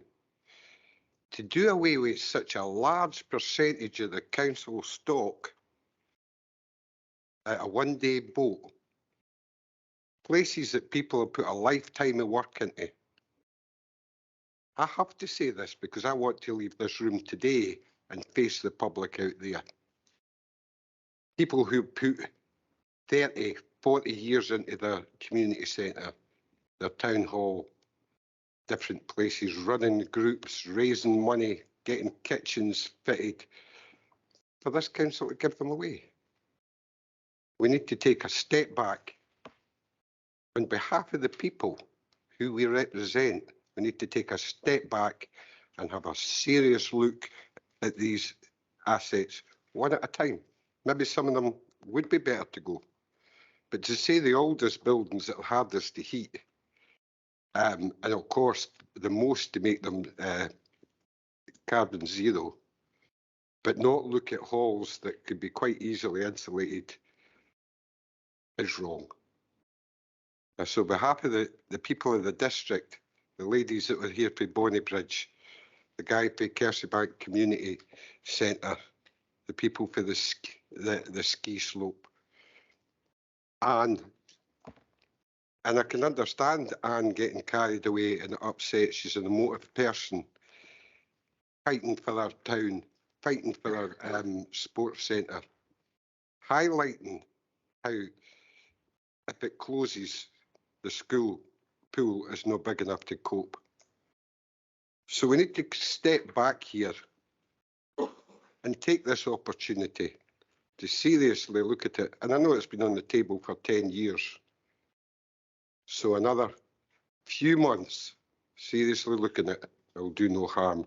And I ask that you support this amendment. Thank you. Thanks very much, Councillor Spears. We'll now go to the vote. Thank you, Provost. And a reminder that the substantive motion is the motion from the administration as adjusted, against which we have the amendment from Councillor McCabe. Provost Bissett. Abstain. Deputy Provost Balfour. Motion. Councillor Anslow. Abstain. Councillor Binney. Motion. Councillor Bowes. Councillor Brown. Come back to Councillor Brown. Councillor Buchanan. Councillor Bundy. Motion. Councillor Colley. Motion. Councillor Deacon, Motion. Councillor Devine, Motion. Councillor Flynn, Motion. Councillor Forrest, Motion. Councillor Garner, Motion. Councillor Hannah, Abstain. Councillor Kelly, Abstain. Councillor Kerr, Motion. Councillor McCabe, Amendment. Councillor Meikle-John, Motion. Councillor Murtagh, Motion. Councillor Nimmo, Abstain. Councillor Patterson, Abstain. Councillor Redmond, Abstain. Councillor Ritchie, Amendment. Councillor Sinclair, Motion. Councillor Spears, and Councillor Steinbach. Abstain. And I'll come back to Councillor Brown. For the motion. Thank you.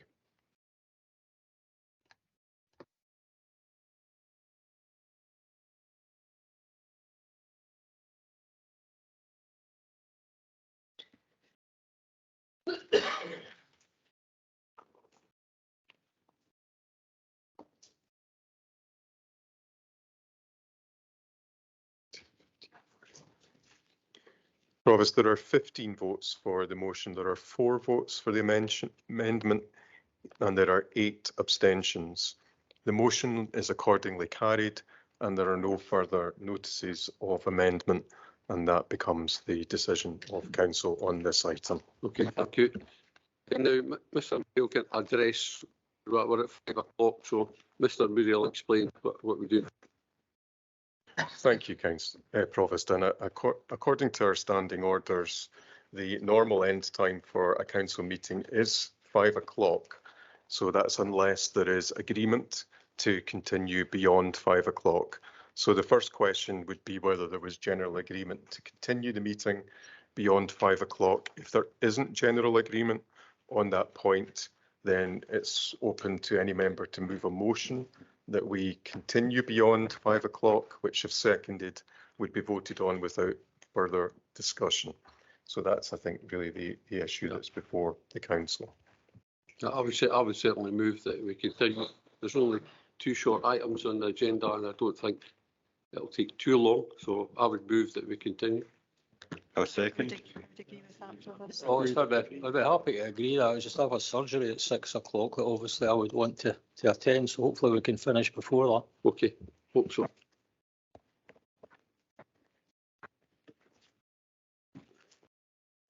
So agenda item 7 is appointment of chair of the IGB, and there was a supplementary agenda sent out about that. So I'll just hand over to Mr. Moody to go over that.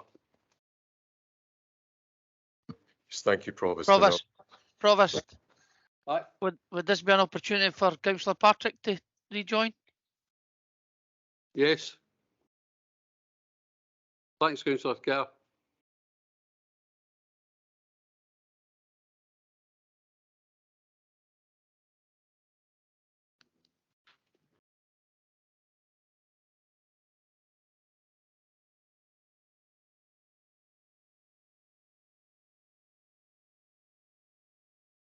As if she's not fell asleep.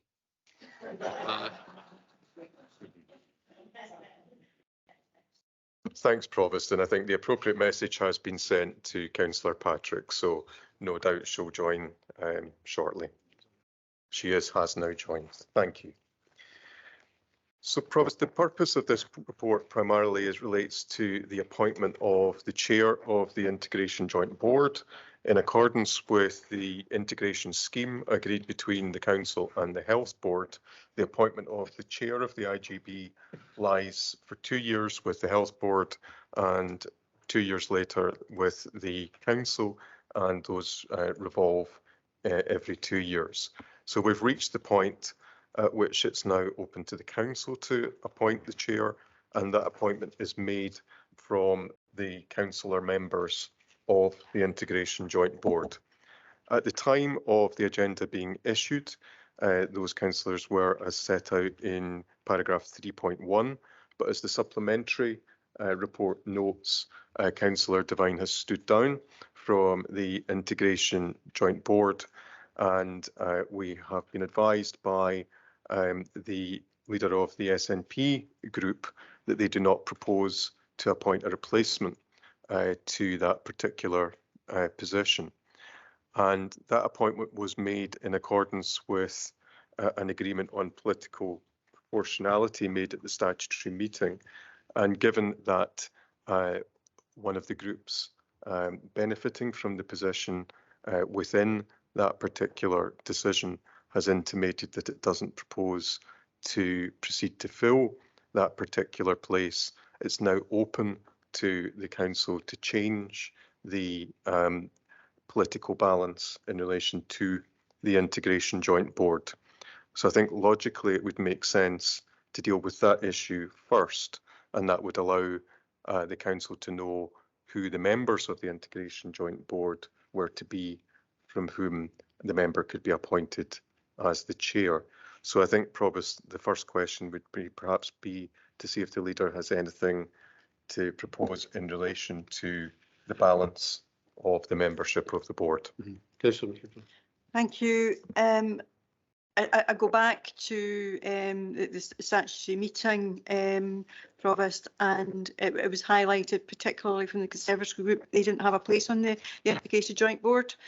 There was a time work on change the scheme of delegation. However, in order to change that scheme of delegation, it has implications for the Health Board, and that is taking time to work through.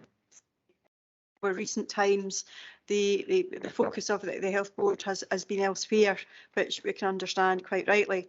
Therefore, it would be my intention to offer the place to the Conservative group in the meantime until this delegation be updated, and that then can back to council, and we can restore the political proportionality of that.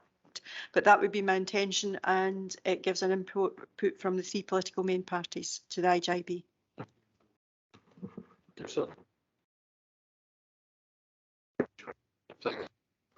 I think if that's a proposal that we alter the political balance to one SNP, one Labour and one Conservative, I think it would be helpful probably just to know if we have a seconder for that proposal to start off with. Okay. Do you have a second? Thanks very much, Councillor Devine.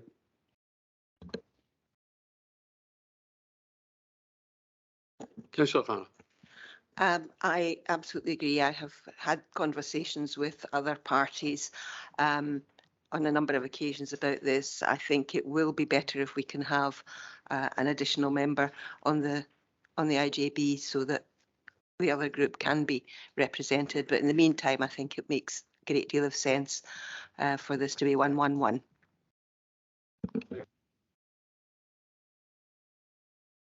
Try to wake you up there.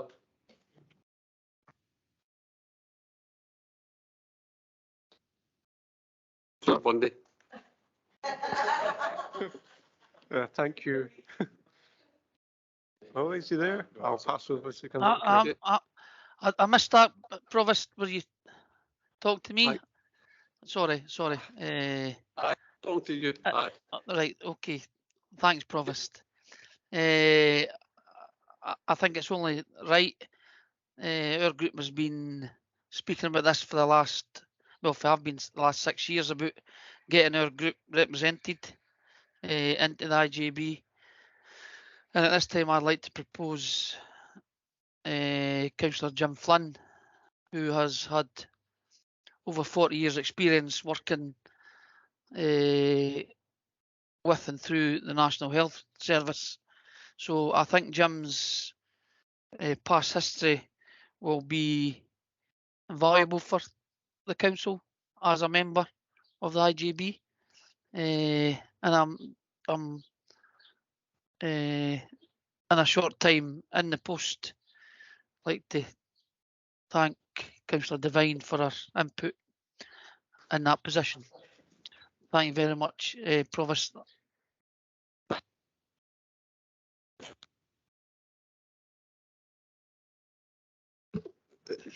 We're actually getting asked. I am sitting here gobsmacked.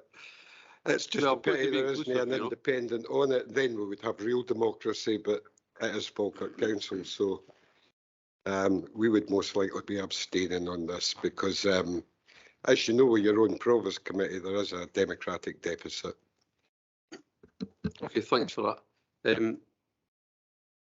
Sorry, Moody. I was nearly promoted to Mr. So I think the first question, Provost, is are we then agreed that the political proportionality goes to one SNP, one Labour, one Conservative? I think the answer to that may be yes. Agreed. We have heard from Councillor Kerr that the nomination from the Conservative group is Councillor Flynn. So we now have our three members of the IGB from whom nominations can be made for the post of chair of the IGB. So the next stage is to ask for nominations to that post. Councillor McIntyre. Thank you, Provost. I wish to nominate my colleague, Councillor Colley. I think at this particular juncture with the ongoing work around integration and the changes, particularly with NHS Forth Valley, and the challenges that are faced there, I think that there needs to be some element of a strong chair going in with the knowledge and the background and particularly the history of the IGB going forward. And I think Councillor Colley has a very pragmatic and inclusive way forward in her chairing of the IGB, and has a good relationship with the management team within the Health and Social Care Partnership. So I'm confident that she would do an excellent job. Thank you. Thank you. Any other nominations? Councillor Kelly. Thank you, Provost. I'd like to nominate Councillor Hannah for her long experience in healthcare services. I think she's an ideal person for the job. She's already had some experience working with the IGB at the present. So, yeah, I would like to nominate Councillor Hannah. Any other nominations? No.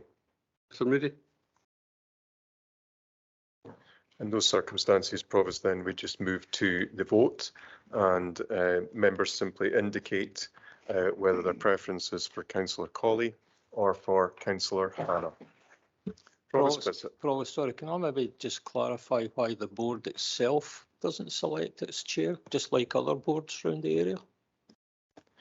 It's a peculiarity of the structure of integration joint boards. And I think it was established at the time just to preserve a closer connection between the integration joint board and the constituent bodies, on the one hand the council and on the other hand the health board. I think it's a recognition that the integration joint board as well is the governance layer of a partnership between the council and the health board. So I think that's why the links were retained, but it's standard across all integration joint boards in the country. Okay, thanks for that call. Provost, if we return to the vote, then it's just a question of indicating a preference between Councillor Colley or Councillor Hannah. Provost Bissett. Councillor Hannah. Deputy Provost Balfour. Councillor Colley. Councillor Anslow. Councillor Hannah. Councillor Binney. Councillor Colley. Councillor Bowes. Councillor Brown. Colley. Councillor Colley. Councillor Buchanan. Councillor Bundy. Councillor Colley. Councillor Colley. Councillor Colley. Councillor Deacon. Councillor Colley. Councillor Devine. Councillor Colley. Councillor Flynn. Councillor Colley. Councillor Forrest. Councillor Colley. Councillor Garner. Councillor Colley. Councillor Hannah. Councillor Hannah. Councillor Kelly. Councillor Hannah. Councillor Kerr. Councillor Colley. Councillor McCabe. Abstain. Councillor Meiklejohn. Councillor Colley. Councillor Murtagh. Councillor Colley. Councillor Nimmo. Councillor Hannah. Councillor Patterson. Councillor Hannah. Councillor Patrick. Councillor Colley. Councillor Redmond. Councillor Hannah. Councillor Ritchie. Councillor Hannah. Councillor Sinclair. Councillor Colley. Councillor Spears. Abstain. And Councillor Steinbach. Councillor Hannah.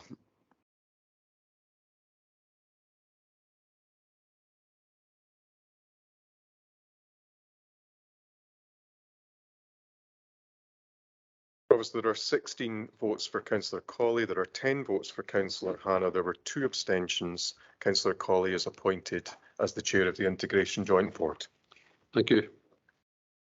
Well done. Next item of business is agenda item 8, execution of deeds. Mr. Moody. Thank you, Provost. And this is for noting only, so I won't say anything further in relation to this report, but I'll attempt to deal with any questions that any members have. Any questions on executions of deeds? Agenda item 9 is a motion by Councillor Sinclair. So just ask Councillor Sinclair to speak to his motion. Thank you, Provost. I move the motion in my name, and thank you for agreeing to discuss this important issue at today's meeting. Firstly, I'd like to pay tribute to Laura Young, who has been leading a national campaign to ban single-use disposable vapes, alongside the Marine Conservation Society, Ash Scotland and Keep Scotland Beautiful. Her determination has helped bring this to my attention and that of colleagues in other local authorities across Scotland. Thanks to her efforts, the Scottish Government are also undertaking an urgent review into disposable vapes, which is being carried out by Zero Waste Scotland, and we look forward to this review being published. My thanks also goes to Councillor Steinbank and Councillor Bundy for their time and helpful discussions on the matter, and hopefully we will soon see a rare yet welcome showing of cross-party support in Falkirk Council. I've always been aware that vaping was a thing. Primarily, it's an aid to help people quit smoking, but until recently, I wasn't fully aware of the scale of what we face today. The significant environmental impact that single-use disposable vapes have on our environment. So what is a disposable vape? It's an electrical device built from metals like copper and aluminium, with a vessel for a flavoured liquid containing nicotine of differing strengths and a lithium-ion battery, generally encased in a plastic shell. Now, I'd like you all to picture the Falkirk Stadium in your mind. Now, imagine several Falkirk stadiums built side by side from where it is currently in Westfield all the way to the War Memorial at the far side of Zetland Park. In 2022, the number of single-use vapes disposed in the UK would cover that entire area, with research group Material Focus placing the number of vapes disposed in the UK at 1.3 million every week. The amount of lithium alone is the equivalent to the battery power of 1,200 electrical vehicles. The metal inside the plastic casings, if crushed, can become sharp. If a bairn picks it up, they could get a nasty cut, or if it's driven over, it could easily slash a tyre or two. But that's not the worst of it. Lithium-ion batteries can become explosively combustible unpredictably if they are damaged in any way. This isn't just a major risk to public safety, but if these things explode inside a bin lorry or at Kinneil or Roughmute while they're being sorted, this becomes a significant risk to the safety and health of hardworking staff and a risk to our infrastructure. If every one of these devices were disposed of responsibly and appropriately, this wouldn't be an issue. But these things are being recklessly discarded in our communities and open spaces. We're all attuned to noticing litter. It's unsightly, it's damaging, and to be honest, it's completely unacceptable. However, the largest amount of disposable vapes found nationally so far was at Falkirk Skate Park. Nearly 250 of them in a 1 metre squared area. They're turning up in our parks and areas like Kinneil Nature Reserve in Bo'ness. This is a failure of the waste electrical and electronic equipment regulations and a failure on the part of manufacturers and retailers who are required to provide collection boxes under current regulations. The way these things are marketed too gives serious cause for concern. Bright coloured, fruity flavoured hits of nicotine without the smoke you can throw away when you're done. Flavours like green gummy bear, rainbow and cola ice, magical looking wee things that draw people in aimed at a younger buyer and potentially enticing young children to pick them up. Even China, the biggest manufacturer of disposable vapes, has banned the fruit flavours for health reasons. We can and must do better. There is a real risk as well, rather than helping people quit smoking, that these are becoming a trendy norm. which could lead to a potential increase in nicotine addiction, detrimentally impacting public health in years to come. In my opinion, the environmental impact alone is enough to call for a ban. But in a country like Scotland that puts a significant amount into creating a circular economy, working towards net zero, and places huge pride in our public health initiatives to reduce harm from alcohol and smoking, there are many reasons that a ban would be appropriate. We must also consider that reusable vapes are widely available and much better for the environment. Litter is hugely damaging to our communities and local environment anyway, but disposable vapes pose a threat that until today, many people perhaps weren't aware of. That's not to take away the responsibility that producers have under the existing regulations to provide a safe disposal route for these devices. I hope that by passing this motion, we can let as many people as possible know the severe impacts single-use disposable vapes are having on our environment now. I appeal to colleagues to pass this motion and join nationwide calls for a ban on these products to ensure that we are helping people live healthier lives while making the places we call home cleaner and safer for everyone to enjoy. Thank you, Provost. Thanks very much, Councillor Sinclair. Do you have a seconder? I will pass to Councillor Steinbach. Yeah, Councillor consent to second, Provost. Falkirk Labour are happy to second this motion calling for a ban on disposable vapes. As Councillor Sinclair's outlined, vaping was as a practice was promoted to mitigate the well-known deadly health impacts of smoking and as a public and private health response to the many health impacts that come with. However, vaping is still harmful, and disposable vaping is giving access to a greater amount of young people access to nicotine who might otherwise not smoke. The advent of easily accessible disposable vapes such as Elf Bar and Geek Bar led to a drastic rise in their use. 8% of vape users preferring disposable vapes in 2021 and now 52% in 2022 based on data from last month. The environmental impacts are clear. As a councillor for and a resident of our town centre, I can barely talk to a business or resident who does not recognise the massive uptick in littering from disposable vapes over the last couple of years. You often can't separate the elements of disposable vapes, and that's led to a stark admission from many vendors if you go online. I quote, while rechargeable vapes can be broken down in components, the inseparability of disposable products means some brands have to be put into general household waste. As batteries, as outlined, made of plastic, metal and cotton, that is clearly not a sustainable position. Thanks to the young people of Falkirk who have campaigned on this issue. Know Your Eco ran an event a few weeks back in which a stall was featured on this issue, and it definitely opened my eyes and educated me further on this issue, and I encourage every other councillor to get educated. I think we're currently relying on vendor return schemes in this area which are nowhere near mature enough or well used enough to absorb this issue, especially as sales are currently readily available at shops across our district and across the rest of Scotland and the world. It's clear then that the issue we must make a stance on, and due to access for children and young people, as I've outlined, substantial issues around environmental usage, I'm happy to second this motion. Okay, thanks very much, Councillor Steinbach. Now, Councillor Bundy. Thank you, Provost. When Ian first got in touch with me regarding this motion, I said that I would be happy to second it, but in the spirit of collaboration, Ian and I had a conversation, and Ewan was the one who ended up seconding it. I come to this motion on the basis that Scotland is a beautiful country. We're known around the world for our landscape, our beauty. And now, if you go around our beautiful spots, you're increasingly seeing disposable vapes at the side of locks on our streets, in housing estates, and it's putting a scar on our landscape. And that's not something that I want to do. I want to empower Scotland's beauty. And this motion today doesn't solve the problem, but it shows our collective voice as a council that we want to keep Falkirk's beauty, keep Scotland's beauty, and that's why I'm supporting this motion. Thank you. Thank you. I'm not speaking against this motion. Sorry? You're welcome too, sir.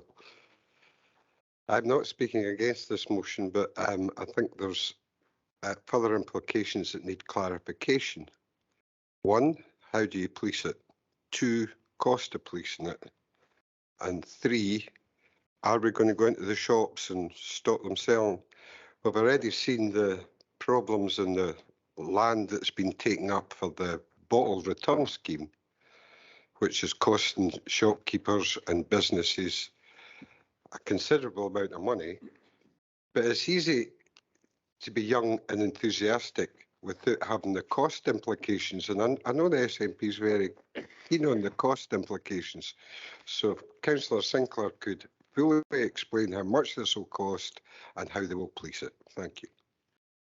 Thanks very much for that. Councillor Sinclair, would you like to come in on that? I'm happy to come back. The purpose of the waste, electrical and electronic equipment regulations places the responsibility on the producers and the retailers.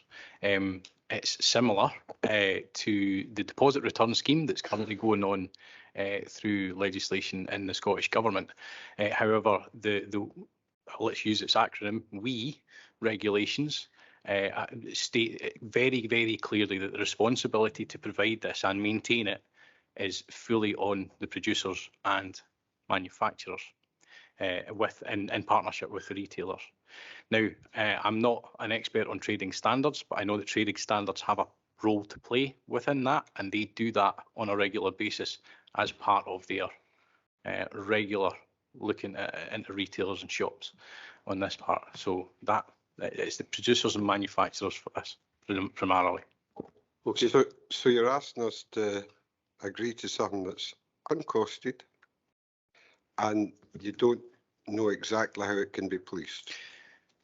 Through you, Provost, the motion in particular today actually has no cost associated with it, because the motion calls for the Chief Executive to write to the Scottish Government to bring forward a ban as soon as possible.